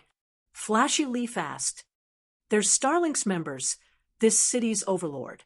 Not even super first-rate guilds like Crimson Emperor and Unyielding Soul are a match for Starlink," Sweeping Awe said in awe. "Although, even Starlink's members normally walk in the city. This is the first time I've seen so many people on their mounts. Starlink, is the guild really that powerful?" Flashy Leaf couldn't help the sliver of jealousy as she stared at the fading backs of Starlink's members. Other players new to Dark Knight City felt the same as they watched Starlink's members pass. Some even played with the thought of joining the guild. Starlink is that powerful. The guild is king in Dark Knight City, Sweeping Ape confirmed. However, A masked, level 65 ranger flashed the guardian knight a disdainful look when he saw Sweeping Ape's glowing excitement. King? Maybe it had been in the past, the level 65 ranger said, chuckling. Those players are in such a hurry because Zero Wing has successfully defended Stone Forest City. Starlink's status in the ancient undead country has been threatened. I doubt it will be long before Stone Forest City replaces Starlink's fortress as the most popular spot in the neutral map. Replace Starlink? How is that posse? Sweeping Ape instinctively tried to rebuke the masked ranger and mock the man for his ignorance, but when he saw the black tiger logo on the ranger's cape, he snapped his jaws shut. The Evil Tiger Adventurer Team. The Dark Knight Empire had countless adventurer teams, which rose and fell at a moment's notice. The Evil Tiger Adventurer Team, however, had survived in the Dark Knight Empire since God's Domain's launch. It was also the Empire's publicly acknowledged third-ranked adventurer team. Even first-rate guild leaders treated its members with respect. The Evil Tiger Adventurer Team was leagues above the Eagle Eye Adventurer Team. You'll find out if it's possible or not soon enough, but I'd advise that you begin to prepare. Major changes are coming to the Dark Knight Empire, the masked ranger said, as he glanced at Sweeping Ape and Flashy Leaf. He turned away from the two and continued on his way. Big Brother Ape, is he telling the truth? Flashy Leaf asked, noticing how Sweeping Ape watched the masked ranger with awe. Evil Tiger is a peak adventurer team. There are rumors that quite a few super first-rate guilds have extended olive branches to the team. Many of Evil Tiger's members are also acquainted with players from super first-rate guilds, so its information network is far better than ours. I suspect he was telling the truth, Sweeping Ape said as he watched the masked ranger's departing figure. Zero Wing? What kind of guild is that, Big Brother Ape? If it's actually capable of making Starlink so afraid, could it be a super first-rate guild as well? Flashy Leaf asked curiously. She was completely ignorant of the virtual gaming world. She had only joined this world out of curiosity since God's Domain had become so popular. The moment she had joined God's Domain, she had realized that there was no going back. This uncertainly, Sweeping Ape said, I recall that Zero Wing is a new guild strong enough to rival first-rate guilds. A new guild? Does that mean we have a chance of joining it? Flashy Leaf asked. Maybe. Sweeping Ape turned to Flashy Leaf, speechless. He had gone to great lengths to recruit Flashy Leaf for the Eagle Eye Adventurer Team, and now she was interested in joining Zero Wing. While Dark Knight City's players discussed the prior commotion and latest news, the various large guilds' residences in the Empire had fallen into utter chaos. Not long ago, they had learned that Zero Wing had defeated the various superpowers' joint army, slaying more than 10,000 expert players and solidifying its position in Stone Forest City. Chapter 2166, War's Conclusion. Chapter 2166, War's Conclusion. Starmoon Kingdom, Starmoon City. One team after another appeared in the teleportation hall, all comprised of level 65 or above experts. Even the weakest piece of equipment on these experts was level 60 secret silver rank. However, these players didn't linger in Starmoon City's teleportation hall, quickly moving to other platforms and teleporting to the kingdom's other cities. With careful observation, one would recognize these players as adventurer team members. Many were even from well-known adventurer teams. Other players in the teleportation hall were stupefied.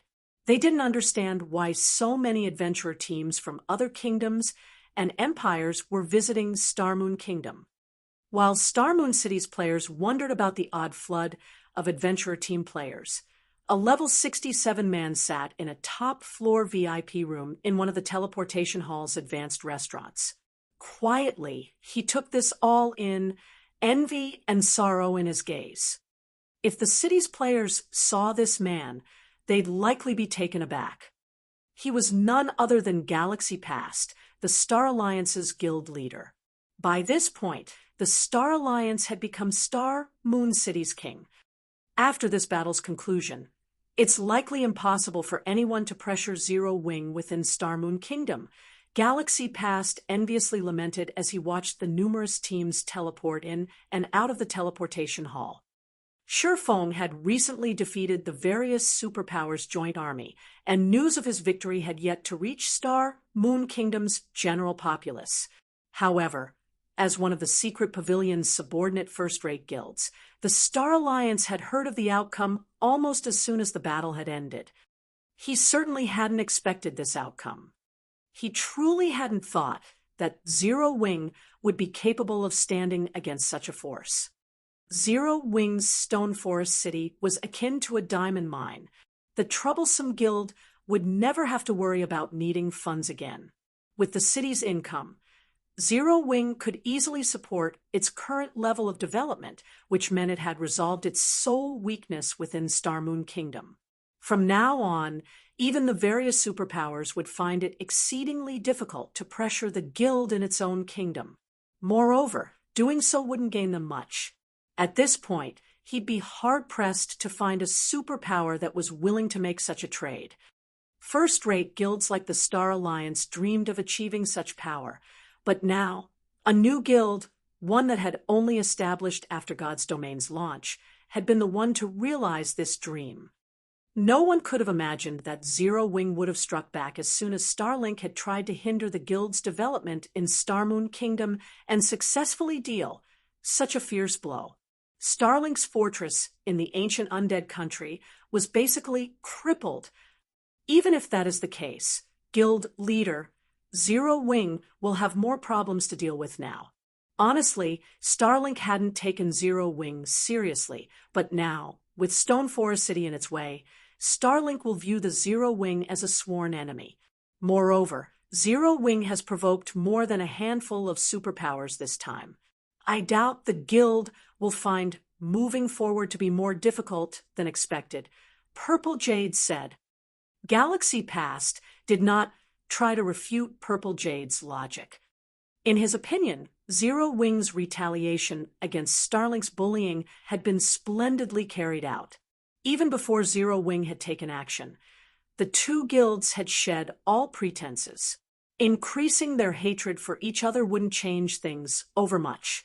However, the fact that Zero Wing had slaughtered the superpowers' joint forces would come back to bite it. Those superpowers might be helpless against Stone Forest City and Zero Wing, but the undead forest was a small fraction of the bottomless abyss. The God Mode regional dungeon had other areas, and exploring those areas would require particularly powerful experts.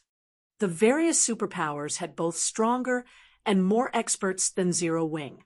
Once Zero Wing's members left the forest, they'd find miserable deaths waiting for them. While the various powers in the kingdom discussed Zero Wing's victory, adventurer teams crowded the entrance to the guild's residence in White River City. Just entering and leaving the residence had become a struggle for Zero Wing's members. Aqua Rose, who was responsible for the guild's recruitment, was stunned. She had watched many expert players apply for membership before, but she had never seen this many apply at once. A rough estimate calculated more than 10,000 expert applicants. Moreover, quite a few of these experts were at the half-step refinement realm, and some were even refinement realm experts. The guild hadn't experienced such a thing before. Half-step refinement realm experts generally served as core team leaders in first-rate guilds. Most refinement realm experts were immediately promoted, becoming an upper echelon within the first-rate guild. Even Aqua Rose was only a refinement realm expert.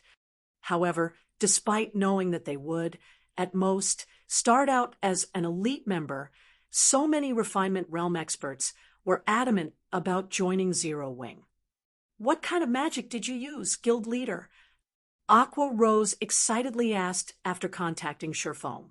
More than 300 well-known and 20 top adventurer teams have applied to join the guild. After a rough estimate, more than 200 half-step refinement realm experts and 15 refinement realm experts have applied. As well, Zero Wing didn't even have 15 refinement realm experts in total. Even so, the guild had far more than its first-rate competition. By accepting these 15 or so refinement realm experts into the fold, Zero Wing could double its total count. If it succeeded in doing so, no ordinary first-rate guild would have a chance against Zero Wing. Only the few top-ranked first-rate guilds would be able to rival the guild. Over 200 half-step and 15 refinement realm experts. It seems the battle's outcome has been quite effective, Shi Feng said, smiling. He wasn't particularly surprised by the situation. His latest battle held extraordinary significance. Although defeating the superpowers' joint forces wasn't the victory that lured all of these adventurer teams to Zero Wing, rather, they were attracted by his success in holding Stone Forest City. As long as Stone Forest City stood, Zero Wing would have a steady supply of resources and coins. This also made Zero Wing a far tougher opponent for the various superpowers. Moreover, to become a superpower, one needed a foundation of money and resources.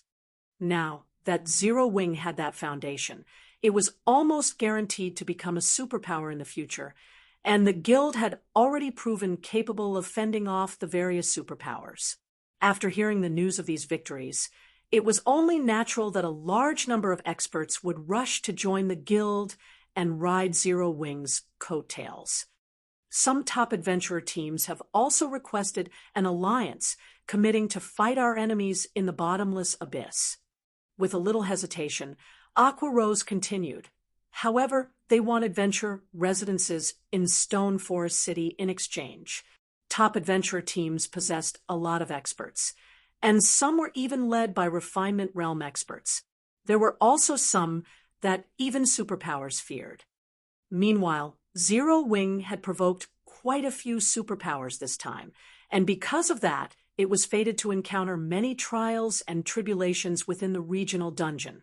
If the guild had to face these superpowers alone, it would likely struggle to establish itself in the bottomless abyss's other locations.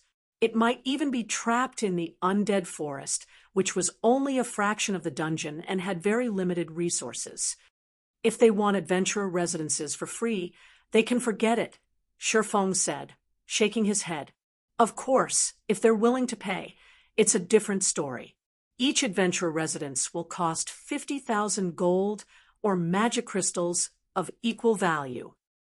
Adventurer residences were similar to guilds' temporary residences. The team's members would be able to teleport in and out of Stone Forest City freely, but adventurer residences were a special type of building that could only be constructed in guild cities. Moreover, the ruling power could only construct a limited number. A basic city could only support 10 adventurer residences at a time. 5,000 gold, the amount Shi Feng demanded, startled Aqua Rose. Are you sure? One could afford a relatively good plot of land in an imperial capital with so much gold. Charging so much for an adventurer residence in a guild city was absurd. No adventurer team would likely agree to that price. That's right, 50,000 gold. If they're not interested, we won't force the issue, Shi Feng firmly declared. I understand. I'll notify them of our price. Knowing Shi Feng had made up his mind, Aqua Rose could only nod and agree. She could only hope that more opportunities to secure outside help appeared in the future. After disconnecting the call, Shi Feng made his way to Stone Forest City's City Lord's mansion to open the city's doors to the public. Chapter 21, 67, Stone Forest City's opening. Chapter 21, 67, Stone Forest City's opening. Unlike Zero Wing City, which had been a city upon its conception, Stone Forest City's City Lord's mansion wasn't a castle. It was merely a house atop a spacious compound. Thick stone walls lined the compound, and the only entrance was through a set of sturdy iron gates. Two Tier 2 NPC soldier parties stood guard. When Shi Feng arrived, the NPCs opened the gates for him and respectfully welcomed him to the mansion. Sure enough, this city lord's mansion is far more secure. Shi Feng could not help his rueful sigh when he saw the water barrier beyond the gates. The isolation barrier. Not even Zero Wing City had this mechanic. The difference between a guild town and a guild city was massive in God's domain. The method to capture each was also different. To capture a guild town, one simply needed to claim the town token from the ruling guild's residents, but to capture a guild city, players needed to secure the city lord's mansion. While the difference between the two might not seem large, it was like the difference between heaven and earth. The first reason for this gap was the difference in their magic arrays. A guild had to set up the defensive magic array around its residence itself, and advanced defensive magic arrays were particularly difficult to acquire. However, a city lord's mansion came equipped with its own defensive magic array, and it was even stronger than the magic barrier that protected the city. Only, it stored far less mana, so it couldn't last as long as the city's defensive magic array. The second reason was that no guild residence, regardless of how powerful it was, could affect a city's performance, but the city lord's mansion would. The city lord's mansion acted as the city's heart. The stronger it became, the stronger the city would be. However, upgrading a city lord's mansion wasn't easy. Doing so required a lot of money and super rare resources. This was why guild cities' development in God's domain was generally quite slow. Guild towns, in comparison, only needed popularity, money, and players. Normally, guild cities that had grown from advanced towns were much stronger than directly built guild cities. Needless to say, a guild city promoted with a gold town promotion order would be even stronger. The isolation barrier before Shi Feng was the best proof of this. Shadow's guild cities in the past had only acquired an isolation barrier once they had become intermediate cities, yet Stone Forest City had gained one the moment it had become a basic city. Unlike defensive magic arrays, isolation barriers couldn't block incoming attacks, but they weren't any less important. An isolation barrier was capable of stopping unseen attacks and isolating the city lord's mansion from the outside world. If players entered the mansion without explicit permission, they wouldn't be able to contact others outside of the compound's walls. This ability had allowed guilds in the past to hold meetings within the city lord's mansion without having to worry about information reaching their enemies too quickly. Now that Stone Forest City's city lord's mansion had an isolation barrier as well, Zero Wing could use this place to discuss confidential matters. The guild wouldn't need to take the numerous precautions it usually did when preparing for an important operation, and it could afford to consider even riskier plans. Shi Feng entered the city lord's mansion, greeted by a garden filled with plants and flourishing flowers. Birdsong and floral fragrance filled the air. The garden had an easy-to-capture vibe, a stark contrast to Zero Wing City's heavily fortified city lord's mansion. But Shi Feng remained unperturbed. After all was said and done, Stone Forest City had only recently become a city. It would still take a lot of time, money, and resources to develop this city lord's mansion to rival that of Zero Wing City. This was also why the various superpowers had tried to capture Stone Forest City so soon after its promotion. The city lord's mansion was still undeveloped, and at its weakest. Once Zero Wing fully developed the mansion, not even Tier 5 players could infiltrate it. Although he had defeated the various superpowers and defended Stone Forest City this time, repelling future attacks wasn't guaranteed. He needed to upgrade the city as soon as possible. Initially, the secret pavilion had suggested they wait for 2 or 3 days before opening Stone Forest City to the public. By then, most of the city's defenses would be operational. However, the secret pavilion wasn't aware that Feng couldn't afford to wait that long. Silverwing Town, Stone Forest City, and Zero Wing's development desperately needed coins and resources, but due to the ongoing war with Starlink, Zero Wing severely lacked both. Even though Feng had acquired quite a few top-tier weapons and equipment pieces from the various superpowers, it was a pitiful amount compared to what the guild needed, and selling the items would simply be foolish. Hence, to ensure Zero Wing's future, he had to open Stone Forest City to the public as soon as possible. Feng soon arrived at the 3-story house within the compound. An elderly butler, the city lord's mansion's manager, waited for him. Although the old man was only level 10, he was invulnerable. No player could damage him. "City Lord, how may I be of service?" the butler asked as he greeted Feng with a smile. "I wish to remove the seal on Stone Forest City," Feng answered. After its promotion, Stone Forest City had been sealed. Without the owner's permission, players would have to destroy the city's defensive magic array and walls to get into the city. If he wanted to attract visitors, he'd have to remove the seal. "I will see to it immediately, but once the seal has been lifted, how much would my lord like to charge as an entry fee?" the butler asked. With Stone Forest City's current scale, the lowest entry fee available to you is 40 copper coins. The lowest is 40 copper. Feng could not help but chuckle. What about the highest? He had gone to great lengths to relocate Stone Forest Town to the bottomless abyss. He had even upgraded it into a city. Naturally, he couldn't charge the lowest entry fee. Currently, you can collect up to 3 silver per person. If you wish to raise the entry fee further, you will first have to upgrade the city, the butler explained. In that case, set it to 3 silver, Feng decided without hesitation. Players couldn't set a city's entry fee to any amount they desired in God's domain.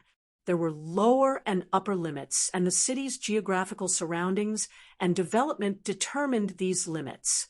When Zero Wing City had first established, the lower limit had only been 30 copper, yet Stone Forest City's was 40 copper. To attract more players to Zero Wing City, Feng had initially set the entry fee to the minimum, gradually raising it as more players arrived. Now, players had to pay 80 copper to enter Zero Wing City. However, Stone Forest City's situation was different. It rested on the bottomless abyss's first underground floor, and it was almost guaranteed that only a small number of players would visit. Unfortunately, that meant that he couldn't choose the lowest entry fee available. He wouldn't make any money if he did. Furthermore, Stone Forest City was the only rest area in the God Mode regional dungeon, and unlike Zero Wing City, this city was essential for the players that wanted to grind in the area. "Understood. I'll get it done immediately." The butler bowed before leaving. In less than 5 minutes, a regional system announcement alerted all players in the Undead Forest that Stone Forest City was officially open. Chapter 2168. Not like a superpower, but superior. Chapter 2168. Not like a superpower, but superior. Once the seal on Stone Forest City had lifted, Feng began to draft a construction plan for the city. Although Stone Forest Town had already contained a lot of buildings, it had grown several times after its promotion. As a result, Stone Forest City looked empty and could, at most, only accommodate 1 million players. This was the downside to a promoted city. A built city, on the other hand, didn't have this problem. Although Stone Forest Town had more than enough buildings to accommodate visiting players, its visitors wouldn't be limited to experts as mainstream players reached higher levels and improved their equipment. Eventually, even ordinary players would be able to grind in the bottomless abyss's first floor with ease. It was necessary to plan the city's constructions ahead of time to ensure that players had what they needed to live and rest in Stone Forest City. Not only would careful planning increase the value of the city's shops and private housing, but it was also of the utmost importance for the city's development. While Surefoam planned the city's layout in the City Lord's mansion, the powers from the kingdoms and empires near the ancient undead forest received news of Stone Forest City's grand opening. For a time, these powers were in an uproar. Zero Wing is actually opening such a precious city to the public. Has the guild gone mad? How generous! That's a God mode regional dungeon we're talking about. I can't believe Zero Wing is letting just anyone into the city. Just what is Zero Wing thinking? The many powers that had watched the battle for Stone Forest City knew how significant the city was. Whoever owned Stone Forest City would have a massive advantage when exploring the bottomless abyss. However, Zero Wing so willingly gave up this advantage, granting the public access to such a valuable city. Even the various superpowers were stunned by Zero Wing's decision. They had known that the guild would open Stone Forest City to the public sooner or later. Reaching the bottomless abyss's first floor wasn't particularly difficult, and even experts from first-rate guilds and peak adventurer teams would be strong enough to grind in the area after another 10 days or so. Once they were, Stone Forest City wouldn't be nearly as much of an advantage. Even if Zero Wing wanted to avoid doing so, it would have to open the city to the public to earn a little money. The city's potential income would be far more important to the guild than limiting access to its members and allies. However, the various superpowers hadn't dreamed that Zero Wing would open Stone Forest City's gates so soon. Essentially, doing so now was throwing away any advantage the city could provide. A God mode regional dungeon? This is a perfect opportunity to strengthen our adventurer team. Zero Wing is truly amazing. It's giving up such a massive advantage. Not even superpowers would dare to make such a sacrifice. Since no one's explored the bottomless abyss yet, we can advance our guild's development if we can claim some of its treasures for ourselves. The various kingdoms and empires' powers sprung into action the moment they heard of Stone Forest City's opening. They all dispatched expert teams to the city. The various superpowers occupied most of God's domain's high resource maps, and that should have been the case for the bottomless abyss as well. Superpowers had far better weapons and equipment for their members than ordinary powers, and by the time the ordinary powers were able to explore the regional dungeon, the various superpowers would have likely combed through the dungeon. Now that Stone Forest City was open to the public, however, ordinary powers could share the starting line with the various superpowers in the competition for the bottomless abyss's resources. Although the superpowers still had a massive advantage in terms of combat power and equipment standards, it was the fairest condition that ordinary players could hope for. If these ordinary powers got lucky in the bottomless abyss, they might be able to elevate their development to a new level. The regional dungeon was the current frontline in God's domain, and needless to say, the loot within would be among the best available at this stage of the game. Because of this news, Zero Wing's residence in White River City had become more crowded than ever before. Players joined the growing crowd outside of the residence's entrance almost as fast as the seconds ticked by. They filled the several streets around the residence, stupefying players who visited the city for the first time. Meanwhile, Unyielding Heart and Mu Lingsha, who had finally made it into the residence, couldn't stifle their rueful sighs as they observed the current atmosphere within. Although powers seeking refuge or alliances visited the various superpowers' residences as well, their traffic was nothing compared to the number of representatives currently in Zero Wing's residence. They had already counted more than 100 representatives thus far, including upper echelons from first and second-rate guilds. First and second-rate guilds might be insignificant to the various superpowers, but that was only true when 2 or 3 of these guilds gathered. If dozens of first and second-rate guilds banded together, not even a super guild could afford to underestimate them. Unyielding Heart and Mu Lingsha even felt as if their positions had been reversed. It felt as if Zero Wing were the superpower here. An unyielding soul was simply an ordinary power seeking refuge. Almost every first and second-rate guild upper echelon in the residence felt the same. They had all assumed that they stood on equal footing with Zero Wing, and that the guild wasn't yet a superpower, even if it were stronger than a first-rate guild.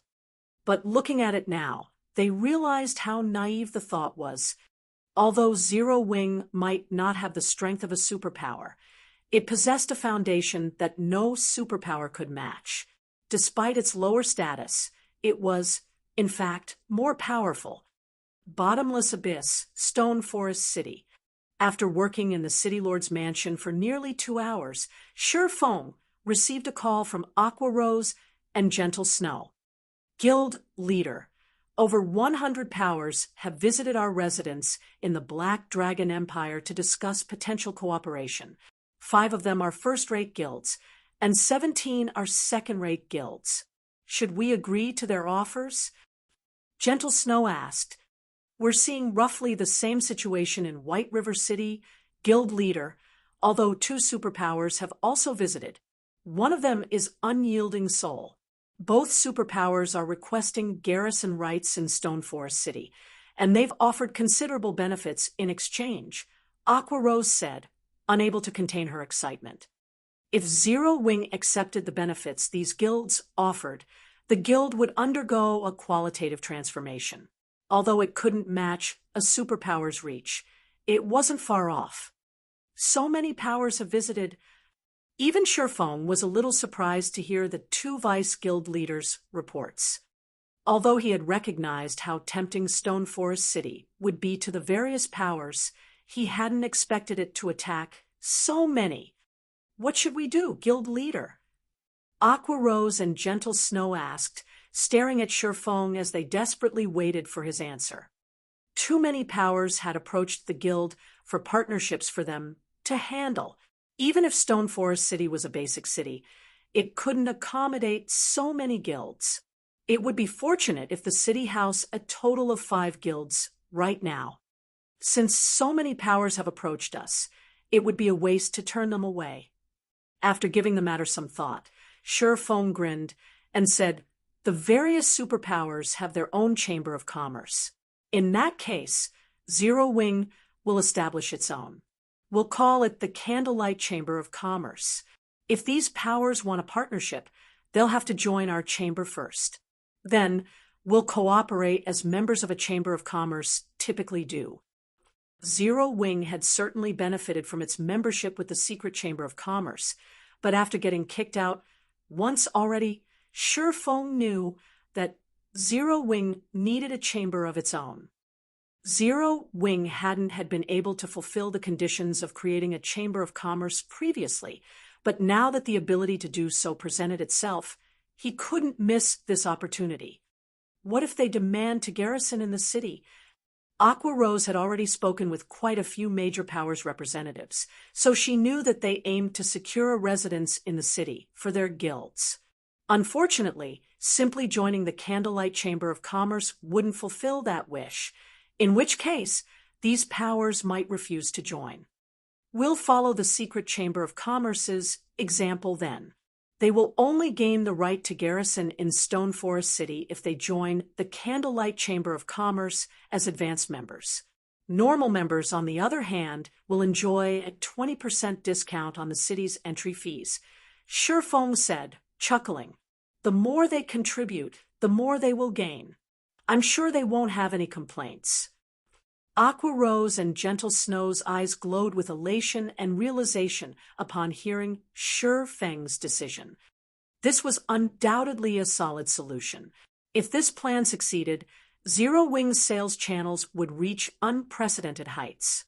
Not even ordinary superpowers would be a match for it. Even without Stone Forest City's profits, the guild would be able to develop smoothly by relying on the income from the Candlelight Chamber of Commerce. Chapter 2169, Gathering of Guilds. Chapter 2169, Gathering of Guilds. Feng's decision inspired Aqua Rose and Gentle Snow, sparking countless ideas as restless excitement filled their hearts. Guild leader. Although I think it's a good idea to take advantage of a competition between these guilds for the garrison slots, I'm afraid that some of the smaller guilds will give up altogether, knowing that they won't have any chance of winning. Most of the guilds that have approached us with partnership proposals are small guilds, and although they aren't powerful individually, their combined strength is even greater than that of the larger guilds who are interested in an alliance, Aqua Rose said, quickly pointing out the problem with Shi Feng's suggestion. She was far more astute than Shi Feng when it came to management and business. That's right. These smaller guilds don't share the same thought process as their larger counterparts. They aren't considering their future development, prioritizing immediate benefits over all else, Gentle Snow said, as she nodded in agreement. We might find it challenging to lure them into the chamber if we only offer a 20% discount. The small guilds don't have many experts to begin with, and they can only afford to send a small number of players to explore the bottomless abyss. The benefits of joining the Candlelight Chamber of Commerce aren't greater than the cost. They will definitely reject our offer. Aqua Rose and Gentle Snow's reasoning was sound. Although Shi Feng had only suggested the idea a moment ago, both women had already found flaws in his plan. His other subordinates, such as Blackie and Liang Jing, simply couldn't compete with these two. You're both correct. A discount on the city's entry fee won't likely be enough to convince these small guilds, but this city isn't like others. This is Stone Forest City. Even if they wanted to, they'd find the offer difficult to refuse, Shi Feng said, smiling confidently. Listening to his vice guild leader's suggestions, Shi Feng recognized how both had developed their respective guilds into pseudo-super first-rate guilds in the past. To grow stronger, a guild needed more than just powerful experts. It also needed skilled managers with a sharp sense for business. If Shi Feng hadn't relied on philosophies that were beyond the current time and knowledge of God's domain's future, not even he would have been a match for Aqua Rose and Gentle Snow's business sense. Both women gave their guild leader skeptical looks. These guilds want to negotiate a partnership deal, correct? In that case, we'll sit down with them in Stone Forest City's Candlelight trading firm, Shi Feng declared, chuckling. All right, we'll lead them there now, then. Although these women were confused over Shi Feng's decision, they were familiar with his typical antics. Since he had come up with the idea, he must have considered certain factors. Moreover, Stone Forest City was key to Zero Wing's development. As the guild's upper echelons, they had to visit the city and gain a proper understanding of what it had to offer. Disconnecting their call, with Shi Feng, the women contacted the various guilds' representatives and informed them that the negotiations would take place in Stone Forest City. What is Zero Wing trying to do? They could negotiate with us directly, but they want us to head to Stone Forest City for the discussion? Isn't this just a waste of time? A level 68 female elementalist in exquisite, light red robes snarled as she watched Aqua Rose in the distance. Over 200 guild representatives occupied the spacious hall, but aside from Unyielding Heart and Mu Lingsha, none of them dared to look this furious woman in the eye. They lowered their heads and avoided her gaze, afraid of attracting her ire. This woman was 16th Cloud, the second vice guild leader of the recently promoted superpower Shining Tiger. She had also earned the nickname Flame Empress. She had once been a peerless genius, nurtured by a super guild like the Dragon Phoenix Pavilion's Phoenix Rain, but she had left the super guild abruptly and joined Shining Tiger, performing many impressive feats for the new superpower. Although Shining Tiger was not as powerful as Starlink, it ranked near the top among recently promoted superpowers.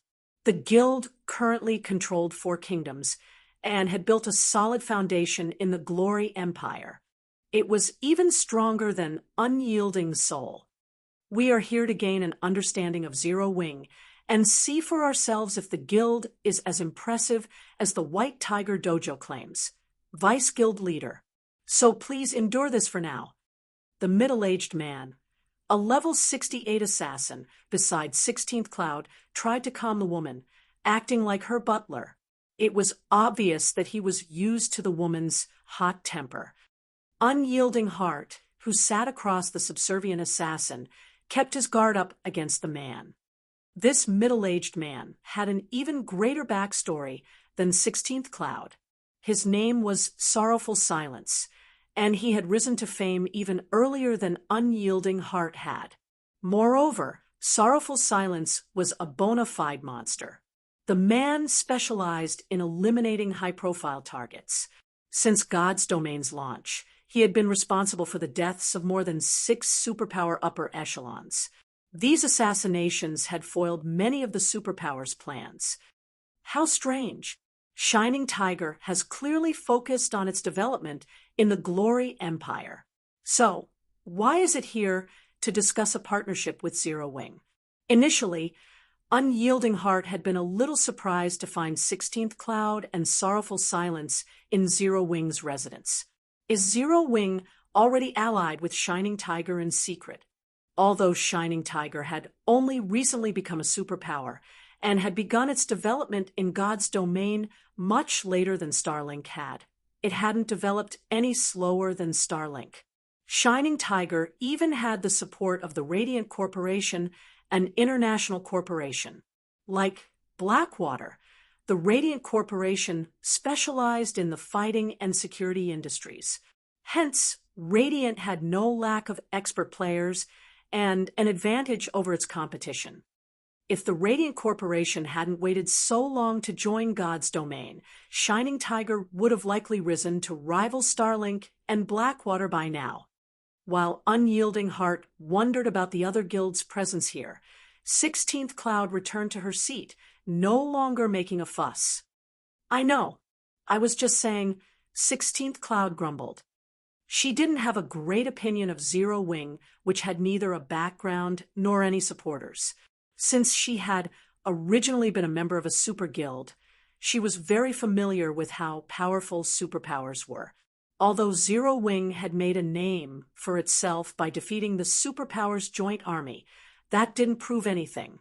Zero Wing had simply accomplished the feat by relying on some fortuitous opportunity. Such opportunities appeared randomly and were available to everyone. Throughout the virtual gaming world's long history, many guilds like Zero Wing had risen to great heights due to fortuitous opportunities, but very few had eventually become super first-rate guilds or super guilds. In 16th Cloud's opinion, Zero Wing was little more than a lottery winner. It was nothing compared to families with wealthy histories. If the White Tiger Dojo hadn't boasted of Zero Wing's amazing skills when nurturing experts, her guild wouldn't have sent her here, much less decided to approach Zero Wing for a partnership. Not long after 16th Cloud's tantrum came to an end, the various representatives calmed as they followed Aqua Rose toward White River City's teleportation hall. At the same time, Gentle Snow led her visitors toward the city from the distant Black Dragon Empire. Suddenly, several hundred powers representatives gathered in Dark Knight City, causing a commotion that spread throughout the Dark Knight Empire. Chapter 2170, Off the Charts. Chapter 2170, Off the Charts. Amazing! Why have so many guilds gathered in Dark Knight City? They must be here for the same reason as those adventurer teams that showed up earlier to discuss an alliance with Zero Wing. Zero Wing sure is impressive. If it allies with so many guilds, not even Starlink could afford to target Zero Wing rashly. That's not all. Do you see those people wearing Shining Tiger's guild emblem? The guild recently became a superpower. I've heard that it isn't any weaker than Starlink and far stronger than the declining Unyielding Soul. If Zero Wing partners with Shining Tiger, Starlink will find the guild to be a far more difficult target. If that happens, and Zero Wing really intends to develop in the Dark Knight Empire, we're going to see a massive war erupt. Players from the Empire's various powers chatted amongst themselves when they noticed 16th Cloud and the other guild representatives in Dark Knight City's teleportation hall. Many of them could already imagine the battle between the Dark Knight Empire's countless guilds. Players like them wanted nothing more than that outcome. Heroes only emerged when there was trouble. No player or power dared to act up in the Empire while Starlink was in control, and most conflicts were limited to small skirmishes. Starlink would jump to quash any larger fights, and because of this, expert players struggled to make a name for themselves within the Dark Knight Empire. Of course, everyone paid more attention to Shining Tiger's presence than the potential turbulence. If Shining Tiger and Zero Wing agreed to an alliance, Zero Wing would have the capital to develop in the Dark Knight Empire. Partnering with Dark Knight City's other guilds wouldn't help the guild much in this matter, and no one even bothered to take into account the secret pavilion or Unyielding Soul. Unyielding Soul had constantly fought Starlink in the Empire, so whether or not it allied with Zero Wing, its situation wouldn't change. Furthermore, Unyielding Soul had already begun to decline. As a famous transcendental power, the secret pavilion wouldn't involve itself in the struggle between God's domain's various powers. It focused solely on its business and finances. The potential profits that were at stake were the only reason that the secret pavilion had sided with Zero Wing in the battle for Stone Forest City. However, Shining Tiger was a different story. Shining Tiger was a foreign superpower to the Dark Knight Empire, and if it were dragged into the Empire's struggles, the resulting power shift would be significant. So, this is Starlink's main headquarters. These players' average standards are quite high. They're almost a match for those in the Glory Empire. I see now how Starlink has developed so quickly, 16th Cloud commented, as she briefly evaluated the players in the teleportation hall. If Zero Wing intends to battle Starlink to the bitter end, we'll have to reevaluate our interest in an alliance. Overall, the Glory Empire was stronger than the Dark Knight Empire, and although the former didn't have a God Mode regional dungeon nearby, it had quite a few Azura Mode regional dungeons. These dungeons were more than enough for Shining Tiger's needs.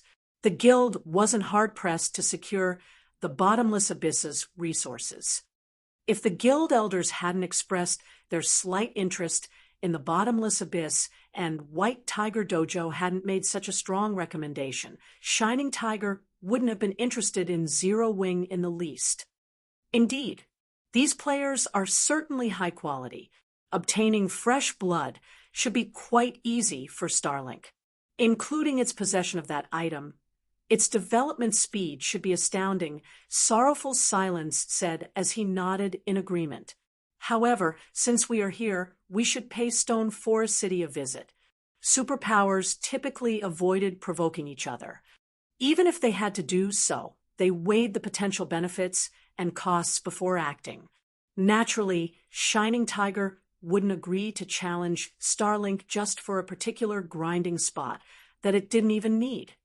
Of course, we will need a proper explanation for the guild elders. After all, 16th Cloud nodded. As Dark Knight City's players watched, 16th Cloud and the other guild representatives teleported to an NPC town nearest to the ancient undead country. Following Aqua Rose, the group crossed one neutral map after another. As their escort, Zero Wing's main force dealt with any monsters in their way. The main force members' performance surprised the various representatives. Once they had entered the ancient undead country, Zero Wing's main force had eliminated the level 60-plus Great Lords they had encountered as easily as if they were chopping vegetables. Aqua Rose and Gentle Snow's performances were particularly eye-catching.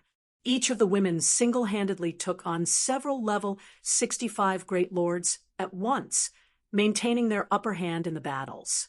Only level 65 Grand Lords had proven strong enough to make Gentle Snow struggle. The various guild representatives were utterly astonished by these players' basic attributes. Aren't Gentle Snow's basic attributes a little too high? Not even our guild's chief berserker is quite as strong, 16th Cloud commented as she watched the woman in question tank a level 65 Grand Lord by herself. Although berserkers were famed for their strength, this was the first time 16th Cloud had seen a berserker that could solo tank a Grand Lord. Her basic attributes aren't her only powerful quality. I doubt I'd even be a match for her in a frontal confrontation. Sorrowful Silence said solemnly, "Is she that strong?" 16th Cloud gave her companion a skeptical look. Others might not know how powerful Sorrowful Silence was, but she was very familiar with the middle-aged man's strength. Even though Sorrowful Silence was an assassin, he had a peak legacy, the Blood Warrior hidden class. His strength was no lower than normal berserkers of the same level, and his agility was far above what normal assassins possessed. He certainly wasn't a weakling in PvP. Sorrowful Silence was even more of a threat on a lawless battlefield. Unlike in official competitions, domain realm experts could display their full potential on a battlefield without rules. 16th Cloud had watched Zero Wing's performance in White River City's auction arena, and while she could admit that Gentle Snow was strong, that had been an official competition. In a field battle, it would be a different story. I wish I were wrong, but she is truly that powerful, Sorrowful Silence answered with a bitter smile. He was very confident in his estimation of others' combat power. This ability allowed him to slay one superpowers expert after another. However, Gentle Snow felt like an extreme threat. He had also failed to mention the fact that she wasn't the only one to feel like that. Zhao Yueru and Violet Cloud, who stood beside Gentle Snow, felt just as dangerous, although they didn't seem as deadly as their vice guild leader. While the various guild representatives gained a better understanding of Zero Wing's main force, the group arrived in Stone Forest City. The moment they crossed the threshold to the city, they were shocked by its mana density. How can this place have such dense mana? 16th Cloud, an elementalist, was shocked as she sensed the unbelievably dense mana around her. Chapter 2171, Sorrowful Silences, Shock. Chapter 2171, Sorrowful Silences, Shock. Stone Forest City's mana density didn't only stun the various guild representatives, but Aqua Rose, Gentle Snow, and Zero Wing's main force members were shocked as well. They were no strangers to high mana density environments. In fact, they were accustomed to them. However, the mana in Stone Forest City was even denser than in the Holy City of Titan, and it didn't feel like the usual mana they encountered. This mana had a violent energy, although it didn't make them feel agitated. On the contrary, they felt warm and close to their environment. This closeness gave them a newfound perception of their surroundings. This was a sensation they had never experienced before. It was as if they had just arrived at an entirely new world. Logically, mana shouldn't be able to cause such a sensation, even if it was particularly dense. They had all seen and experienced mana so dense that it appeared as a fog, but it had never made them feel like this. In truth, the sensation Aqua Rose and her party experienced wasn't related to the city's mana in the least. Rather, it was a hidden effect of the Dark Tower. While this sensation felt foreign to Aqua Rose and Zero Wing's members, it wasn't all that odd to 16th Cloud and Sorrowful Silence. These two were particularly familiar with the strange feeling which horrified them. This close sensation everyone felt was quite similar to the sensation one experienced when they reached the Void Realm. Although what they felt now wasn't as intense as actually reaching the Void Realm, there was roughly a 10% resemblance. Even among the various superpowers, Void Realm experts were treated as upper echelons level individuals. They were a guild's mainstays. And within Stone Forest City, players could actually experience the sensation of being a Void Realm expert. Although the city's atmosphere could only replicate a small fraction of the sensation, it would be a massive help to expert players, particularly Refinement Realm experts. If Refinement Realm experts could examine and experience this sensation, they'd have as much as a 30% chance of reaching the Void Realm in the future. Most of the various large guilds' experts would scoff at this 30% chance, but the Superpowers Refinement Realm experts would willingly bankrupt themselves for such a boost. It's no wonder why so many superpowers fought to claim Stone Forest City. I had never dreamed that this city would offer such a benefit. Realization dawned on 16th Cloud as she bathed in the city's mana. Once an expert reached the Refinement Realm, they were almost guaranteed to reach the Flowing Water Realm. Players only needed to be able to observe their enemies' every action and predict their next move to enter the Flowing Water Realm.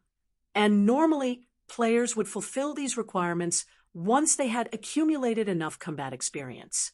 To put it simply, one merely needed to work hard to reach the Flowing Water Realm. However, climbing from the Flowing Water Realm into the Void Realm was a different story. This was a qualitative leap. Reaching the Void Realm was akin to switching one's focus from one target to several hundred. The achievement was beyond simply observing one's opponent. Players needed to view situations from a different perspective entirely. Although the various superpowers had plenty of Refinement Realm and Flowing Water Realm experts, very few among these experts were capable of reaching the Void Realm, even within super guilds. The chances of rising from the Flowing Water Realm to the Void Realm was less than 10%.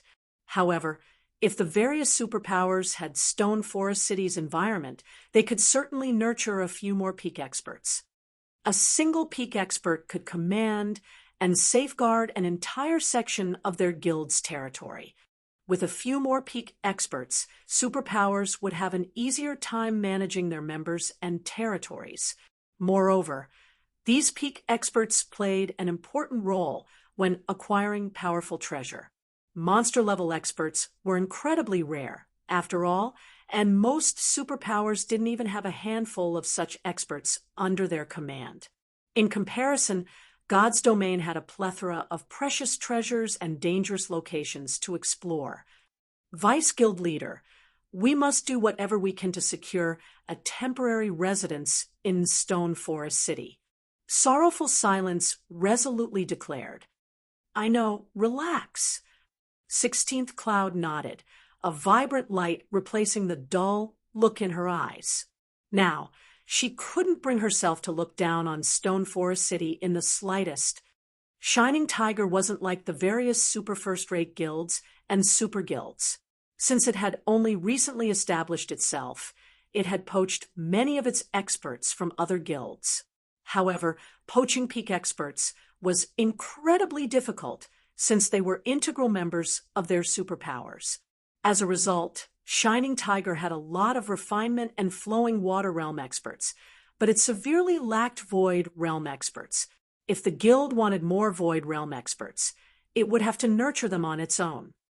Unfortunately, doing so was a major challenge. Despite investing tons of resources, Shining Tiger had only nurtured 2 peak experts thus far. Who knew how long it would take for the guild to nurture more? However, if Shining Tiger could use Stone Forest City's environment, it could ease the burden of nurturing peak experts. The guild could then expand its territory. Even Unyielding Heart's eyes burned with passion. He was overwhelmed with a desire to obtain a temporary residence in Stone Forest City. Unyielding Soul and Starlink had roughly the same number of Refinement and Flowing Water Realm experts. Unyielding Soul simply didn't have as many peak and monster-level experts as its rival. If Unyielding Soul could resolve that problem, it might become strong enough to continue its competition with Starlink. Furthermore, Stone Forest City was located within the bottomless abyss. With the resources Unyielding Soul could obtain from the regional dungeon, The guild could certainly continue duking it out with Starlink. Before anyone had realized it, the crowd had arrived before the city's candlelight trading firm. Although Stone Forest City's candlelight trading firm was no match for the shop in Zero Wing City, it was still a 10-story building that was as large as a sports arena. It could easily accommodate tens of thousands of customers at a time, easily outmatching White River City's candlelight trading firm.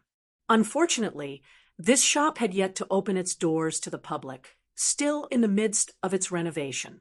When Stone Forest Town had been upgraded to a basic city, the shop had been promoted as well, and it was in dire need of a reorganization. As the guild representatives entered the shop, they were stunned by the items that were already on display in the first floor hall. Level 60 to level 80, 8-piece dark gold set equipment. How is this possible? Sorrowful Silence cried out when he saw the equipment on display in one of the glass counters. All of the various guild representatives were dumbfounded, their mouths hanging open as they stared at the set equipment in shocked silence. Aside from epic equipment, the best available in the game right now was level 65 dark gold rank, but due to such equipment's rarity, one could count the number of experts in full sets of level 65 dark gold equipment using the fingers on one hand, including those in the various superpowers' main forces. Fully geared in level 65 dark gold equipment, players would have no problems diving into level 70,000 100-man team dungeons.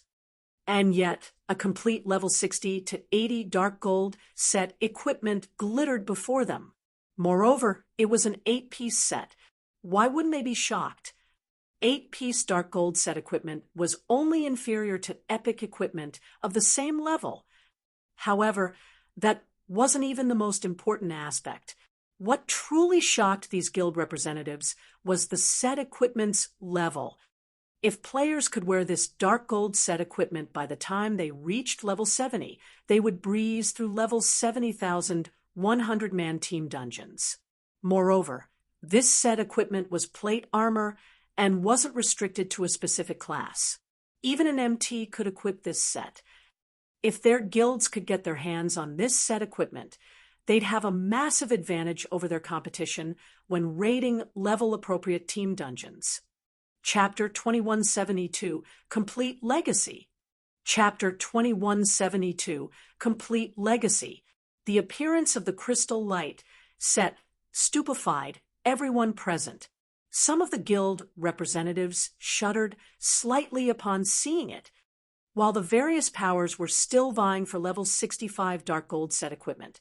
Zero Wing had already obtained an entire set of level 60 to level 80 8-piece dark gold set equipment.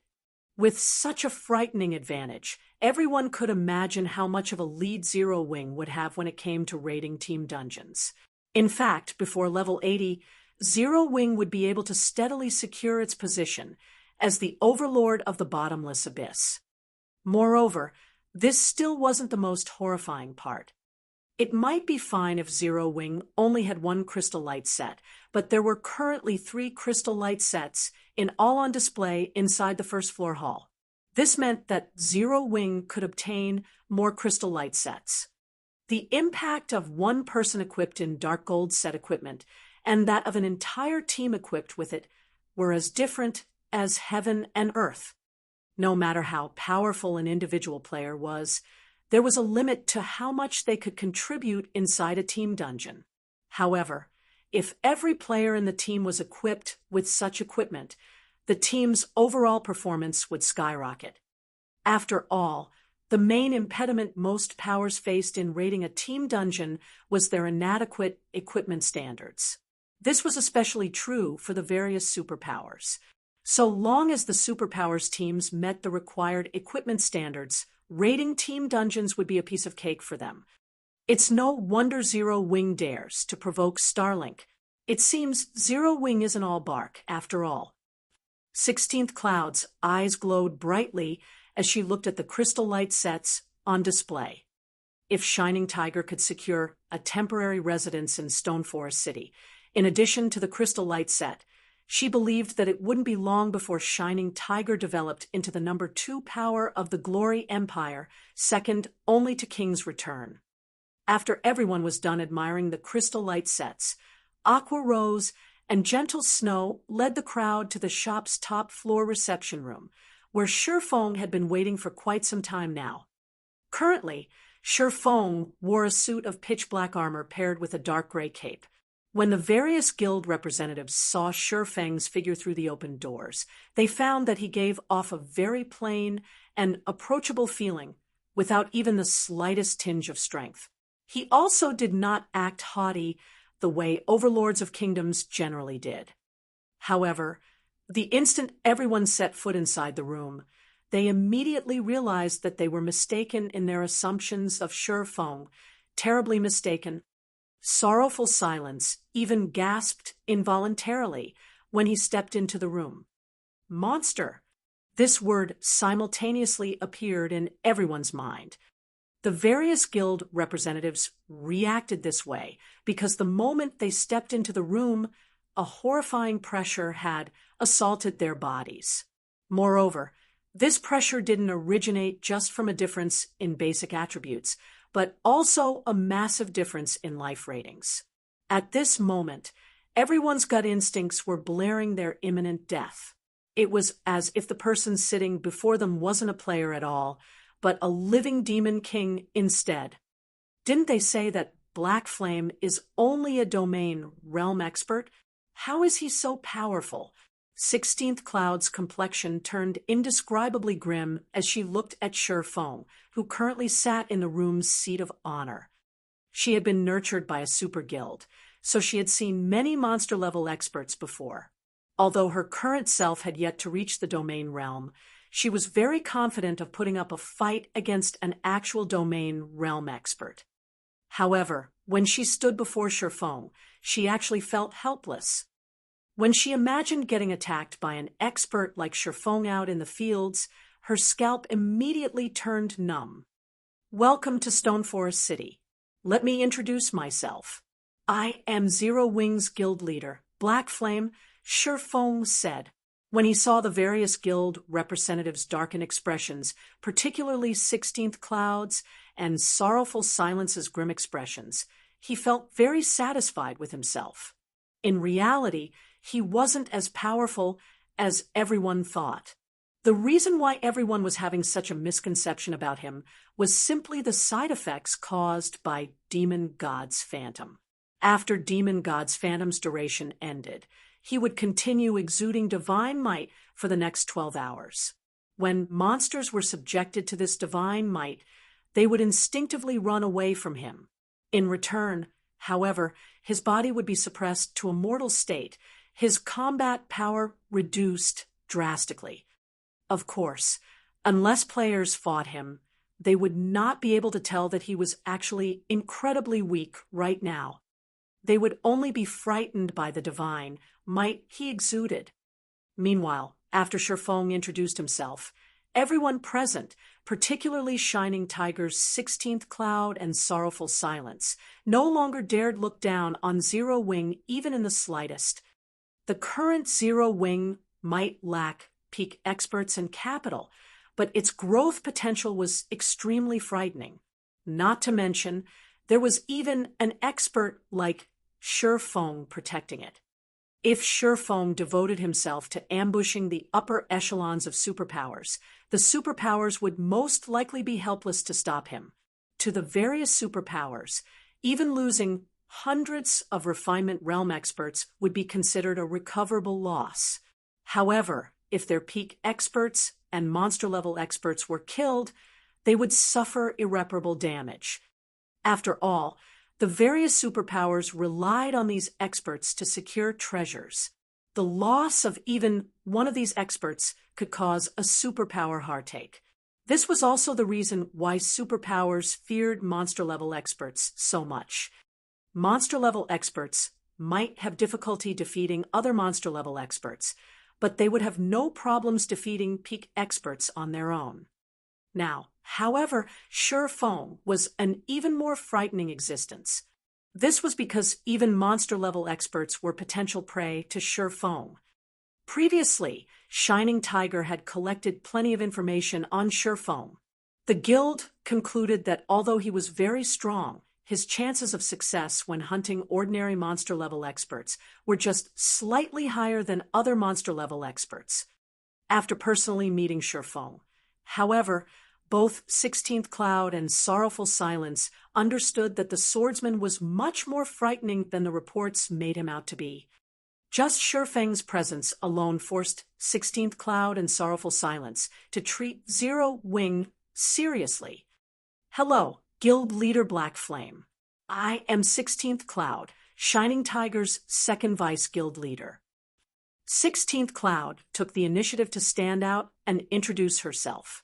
I am here representing Shining Tiger to negotiate a partnership with Zero Wing.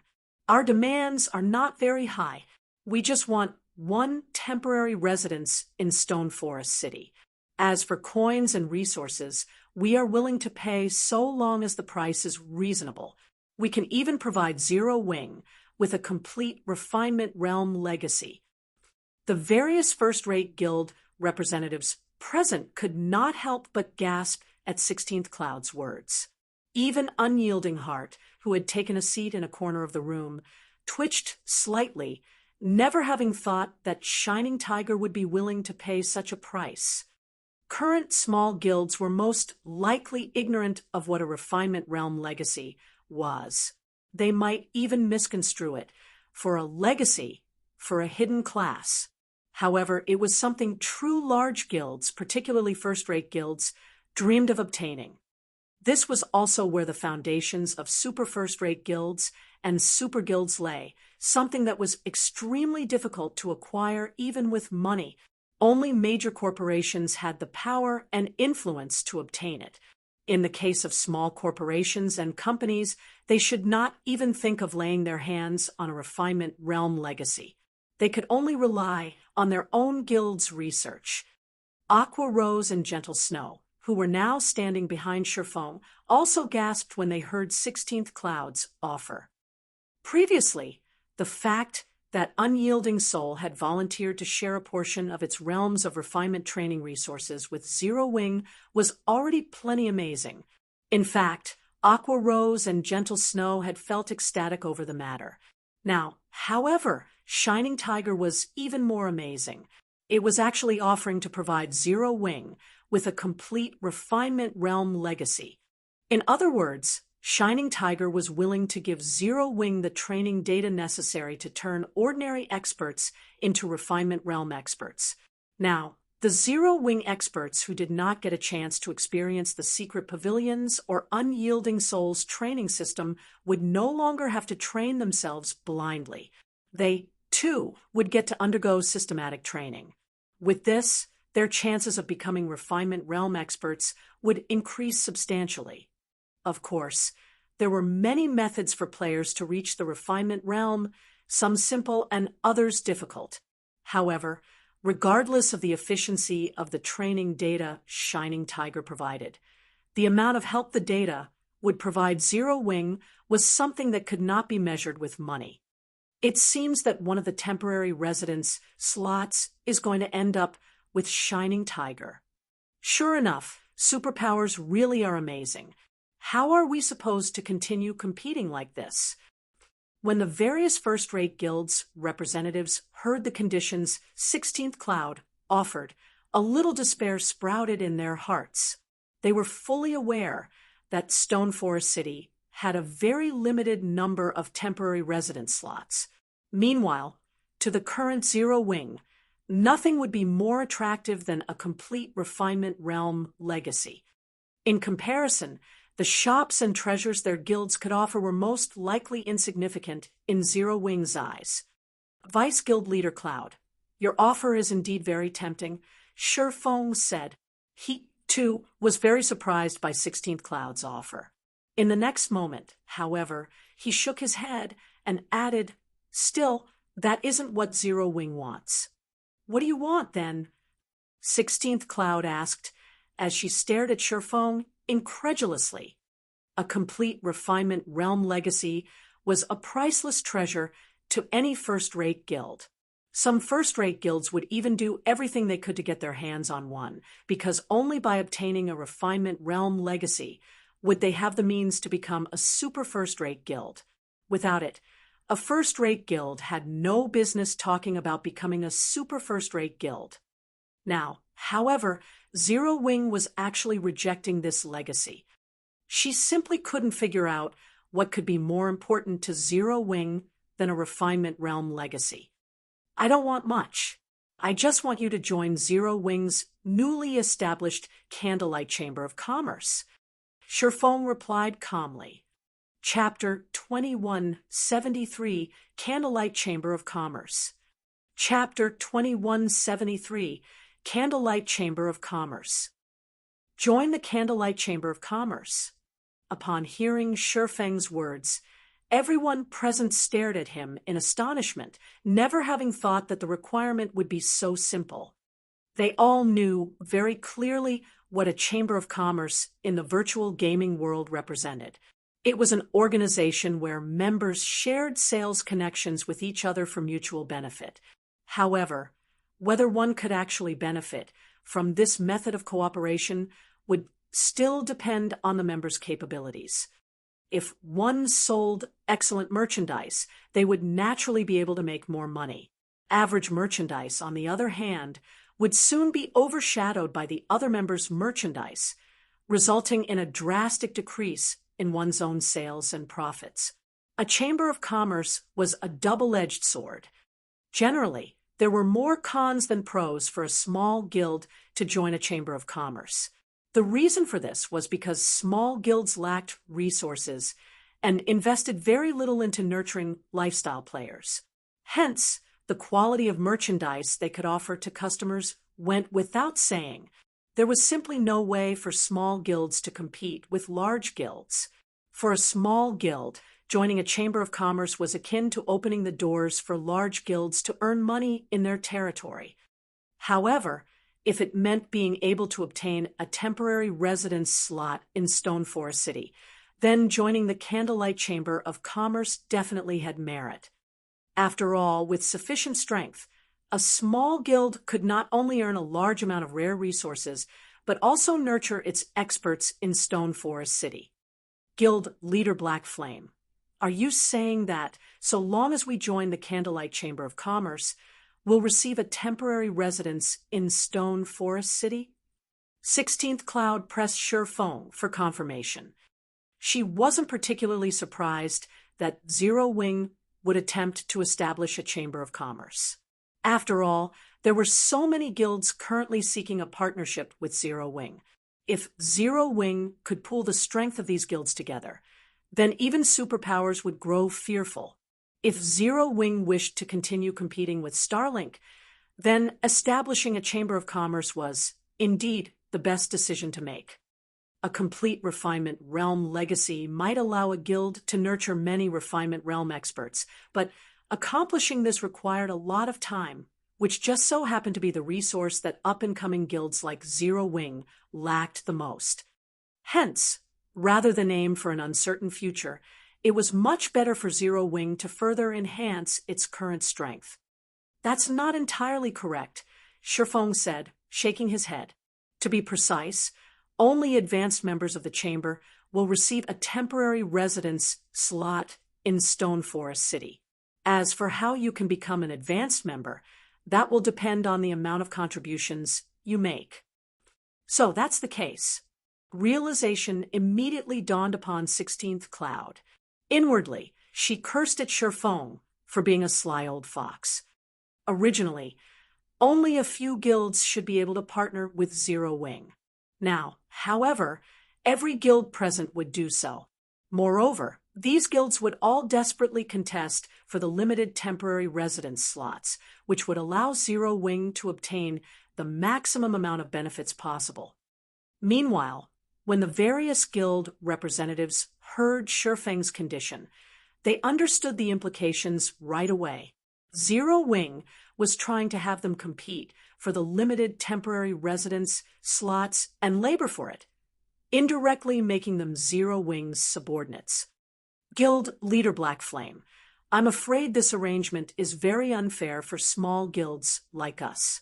Compared to the strength and resources large guilds possess, what small guilds have is insignificant. In the end, these residence slots will still land in the hands of large guilds. If that's the case, small guilds like ours might as well give up on competing right off the bat, since we already know we won't win. Moreover, we will even end up working for Zero Wing for free. That's right. Small guilds like ours can't compete against large guilds at all. With your arrangement, how are we even supposed to compete? We might as well head back home now. For a while, a few representatives of small guilds stepped forward and voiced their disagreement. These representatives even tried to get the representatives of other small guilds to leave the venue with them. Aqua Rose and Gentle Snow frowned upon seeing this scene. Although they had expected that these small guilds would react this way, they hadn't anticipated such an organized refusal. As for the representatives of large guilds, they were gleefully watching this scene play out. After all, the fewer competitors they had, the better. In fact, they hoped that every other guild present would stand up and quit the venue. Zero Wing's ambitions are quite large. Unfortunately, it lacks the ability to control these small guilds. Sorrowful Silence commented as he watched the representatives of small guilds prepare to leave the room en masse. At the end of the day, Zero Wing's foundations are still too shallow. If it were a superpower making this offer, these small guilds would have most likely agreed without hesitation. At this moment, aside from Sorrowful Silence, Unyielding Heart also felt this way. Zero Wing simply had too few territories under its control right now. The number of territories and sales connections it possessed couldn't even compete with that of veteran first-rate guilds. A weak chamber of commerce like Candlelight just didn't hold any attraction for the various small guilds. On the contrary, membership in the Candlelight Chamber of Commerce would let Zero Wing bleed them dry. However, just when the representatives of the various small guilds were about to leave the room, a calm voice penetrated everyone's minds. What you're saying is correct, but let me say this first. So long as you become a member of the Candlelight Chamber of Commerce, you'll enjoy a 20% discount on Stone Forest City's entry fee. Moreover, you'll get to purchase items that the Candlelight trading firm does not sell to the public, Shifeng said, smiling calmly as he looked at the small guild's representatives. As soon as Shifeng was done speaking, the departing representatives fell into a daze, their breathing becoming slightly heavy. Items not sold to the public? Does this include the crystal light set displayed on the first floor? A small guild's representative could not help asking Shifeng. The discount on Stone Forest City's entry fee might be very tempting, but a 20% discount was basically negligible to the various powers. However, Candlelight's merchandise was a different story. After all, they had seen the 3 crystal light sets displayed in the first floor hall. Those could tempt even superpowers into action. That's right, including the crystal light set, Shifeng affirmed, nodding. The moment he nodded his head, the entire reception room fell deathly silent. Even 16th Cloud and Sorrowful Silence, who were originally planning to watch Zero Wing make a fool of itself, reflexively widened their eyes as they stared at its guild leader. That was level 60 to level 80, 8-piece dark gold set equipment they were talking about. They had believed that Zero Wing was merely flaunting its strength before the various guilds present by putting the crystal light set on display. Now, however, Shifeng was telling them that they could actually buy those crystal light sets. How could this not excite them? As for the various small guilds' representatives, their minds momentarily froze. They simply could not understand what Shifeng was thinking, to be willing to sell such precious set equipment. However, after a moment of silence, everyone inside the room stopped, wondering why Shifeng pulled such an insane move. Instead, The various small guilds' representatives promptly returned to their seats and expressed their willingness to join the Candlelight Chamber of Commerce, afraid that he would regret his decision if they waited any longer. What no one present knew was that Shi Feng had never intended the crystal light sets to be exclusive to Zero Wing. He had always planned to sell them as merchandise. This was because as players continued leveling up, the crystal light set would quickly fall obsolete, uncompetitive with epic items. Hence, he naturally had to sell the set while it was still valuable, converting it into coins and resources for Zero Wing's development. The various small guilds present eagerly applied to join the Candlelight Chamber of Commerce, their eagerness surpassing even that of the large guilds present. Zero Wing is really ruthless, actually offering to give away set equipment like the Crystal Light set just to attract these small guilds. Sorrowful Silence marveled at Shi Feng's generosity. In Zero Wing's shoes, Shining Tiger would never choose to sell the Crystal Light set to others. No pain, no gain. While it might seem as if Zero Wing gave up a huge advantage by selling the Crystal Light set, Zero Wing obtained the strength and sales connections of more than 100 guilds in return, 16th Cloud said when she saw the eagerness of the guild representatives around her. Meanwhile, now that Zero Wing has gained such strength and connections, the various superpowers will have to think twice before targeting Zero Wing in the future. At this point, 16th Cloud could already foresee the appearance of another powerhouse in God's domain. Chapter 2174, Frightening Stone Forest City. Chapter 2174, Frightening Stone Forest City. Within the magnificent reception room, Shi Feng began to sign contracts with the various guild representatives. Any guild that joined the Candlelight Chamber of Commerce would qualify to participate in the auction for the Crystal Light sets, which would take place once every 3 days. Candlelight would offer 3 to 5 sets in each auction session, and the guilds would only be allowed to win a single bid. In addition, the Candlelight trading firm would offer other precious items, such as exotic stamina potions, stamina gemstones, advanced mana armor kits, rare master potions, and more. Each member of the chamber could even earn the rights to purchase miniature ballistas, depending on their contributions to the chamber. With this revelation, every guild representative was ecstatic, especially those from the various small guilds. At this point, obtaining a temporary residence in Stone Forest City didn't matter much compared to the items Zero Wing was willing to sell. After 3 short hours, the Candlelight Chamber of Commerce had nearly 200 members, and Zero Wing had secured a massive alliance. Among these guilds, Shining Tiger and Unyielding Soul had instantly become advanced members. Both guilds had presented an offer that Shi Feng couldn't refuse. Not only had Shining Tiger offered to open 2 Kingdoms markets to the Candlelight Chamber of Commerce, but it had also agreed to give Zero Wing the complete Refinement Realm legacy and a large stock of special materials. In addition, Shining Tiger had promised to fight alongside Zero Wing to protect Stone Forest City. Although Unyielding Soul had only given the chamber access to a single Kingdoms market and a portion of the Dark Knight empires, it had offered to provide some of the training data it had gained from its Flowing Water Realm experts. Furthermore, it had agreed to supply training facilities and energy resources, in addition to 10 unlimited training slots for Refinement Realm experts in its training system, which would allow these players to earn the experience necessary to reach the Flowing Water Realm quickly. The unlimited training slots Unyielding Soul had offered weren't like those from the Secret Pavilion. Zero Wing's members would be free to fight any Refinement Realm or Flowing Water Realm expert they desired, and they could do so without limit. On the other hand, Zero Wing's members had to earn points in the Secret Pavilion's training system, which they would have to spend to train against their desired experts. Of course, the Secret Pavilion had chosen this approach because of the high cost of doing otherwise.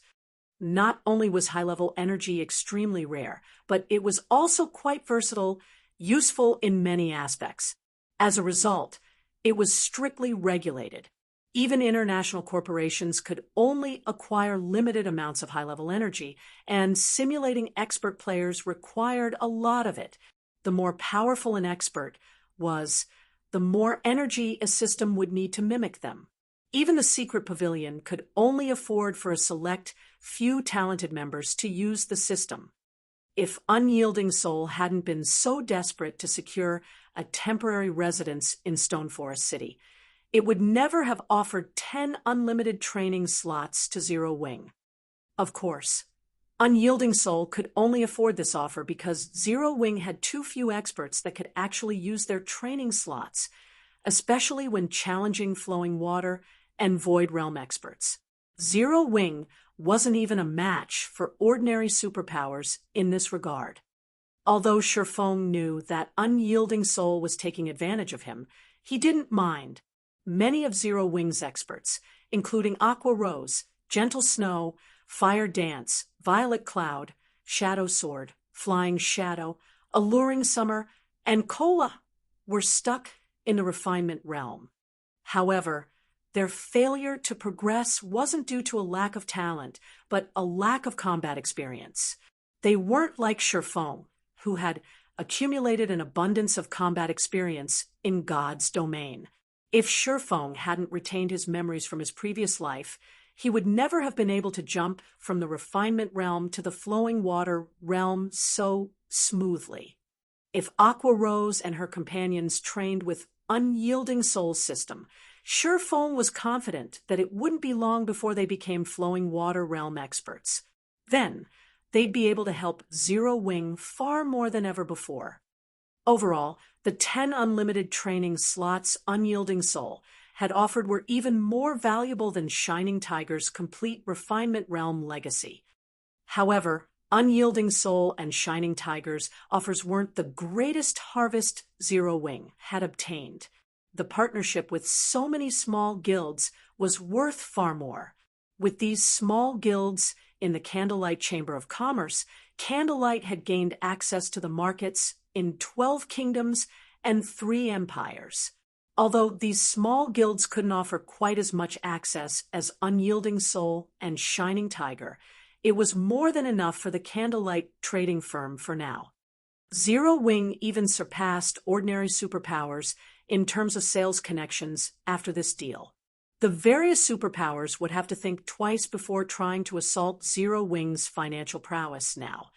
Starlink's economic hindrance had only been so successful due to Zero Wing's limited range of influence. As a result, Zero Wing's shops had been easy targets. However, now that Zero Wing could reach across over a dozen kingdoms and empires, not even superpowers could hamper its financial development. Moreover, Zero Wing would have a much easier time collecting materials now. With a single word, the guild could acquire a stockpile of whatever material it needed, as long as it wasn't a super rare material. This would be a great help to the Candlelight trading firm. Once Shifeng had signed all of the contracts with these guilds' representatives, he left the rest to Aqua Rose and Gentle Snow. He then returned his focus to managing Stone Forest City's construction and recruiting NPC soldiers. Although Stone Forest City had been open for less than a day, more than 1 million players had surged into the city. If not for the bottomless abyss's harsh environment and the difficulty of traversing the dungeon, the city's player population would likely have been more than 5 times that.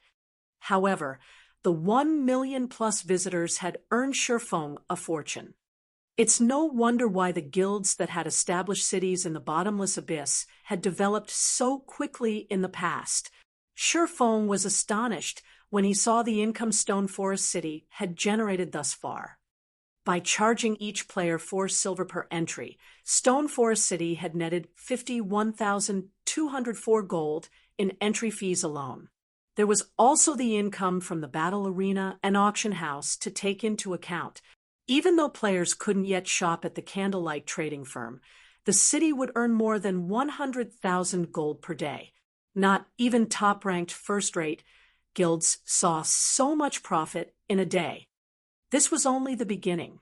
As more players visited Stone Forest City, Zero Wing could earn more than 200,000 gold every day from the city, even after deducting the secret pavilion's shares. Ordinary superpowers would count their blessings if they had 200,000 gold in liquid funds, but Stone Forest City had the potential to earn far more than that in the future. Any ordinary superpower that wanted to target Zero Wing in a war of attrition would only regret the decision. Naturally, the guild's debts, such as that for Silverwing Town's airport, were no longer a problem.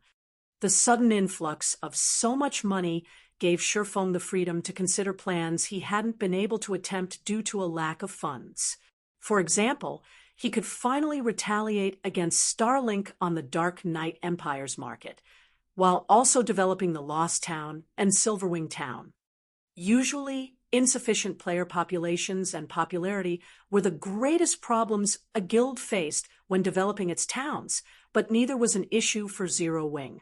Rather, Zero Wing struggled with needing enough funding to develop its towns. Shifeng used the money Stone Forest City had earned so far to construct shops, hotels, restaurants, bars, smithies, and private housing within the city. Recruiting NPC soldiers wasn't an issue either, and he was able to gear them all in sets of fine gold equipment. Now, even a random Tier 2 NPC soldier in the city could slay a Tier 2 expert. Even peak experts would have to think twice before committing a crime in Stone Forest City. Shifeng didn't bother to gear his NPCs in dark gold equipment due to the whopping 1,500 gold cost. He could only afford to give 10 Tier 2 NPCs with the highest growth potential dark gold ranked items. In a one-on-one fight, even monster-level experts would have to flee from these NPCs. If 3 or 4 of these Tier 2 NPCs surrounded an offending monster-level expert, that expert would be doomed. While Shifeng focused on Stone Forest City's development, news of the Candlelight Chamber of Commerce spread to God's Domain's various powers, causing a commotion throughout the game.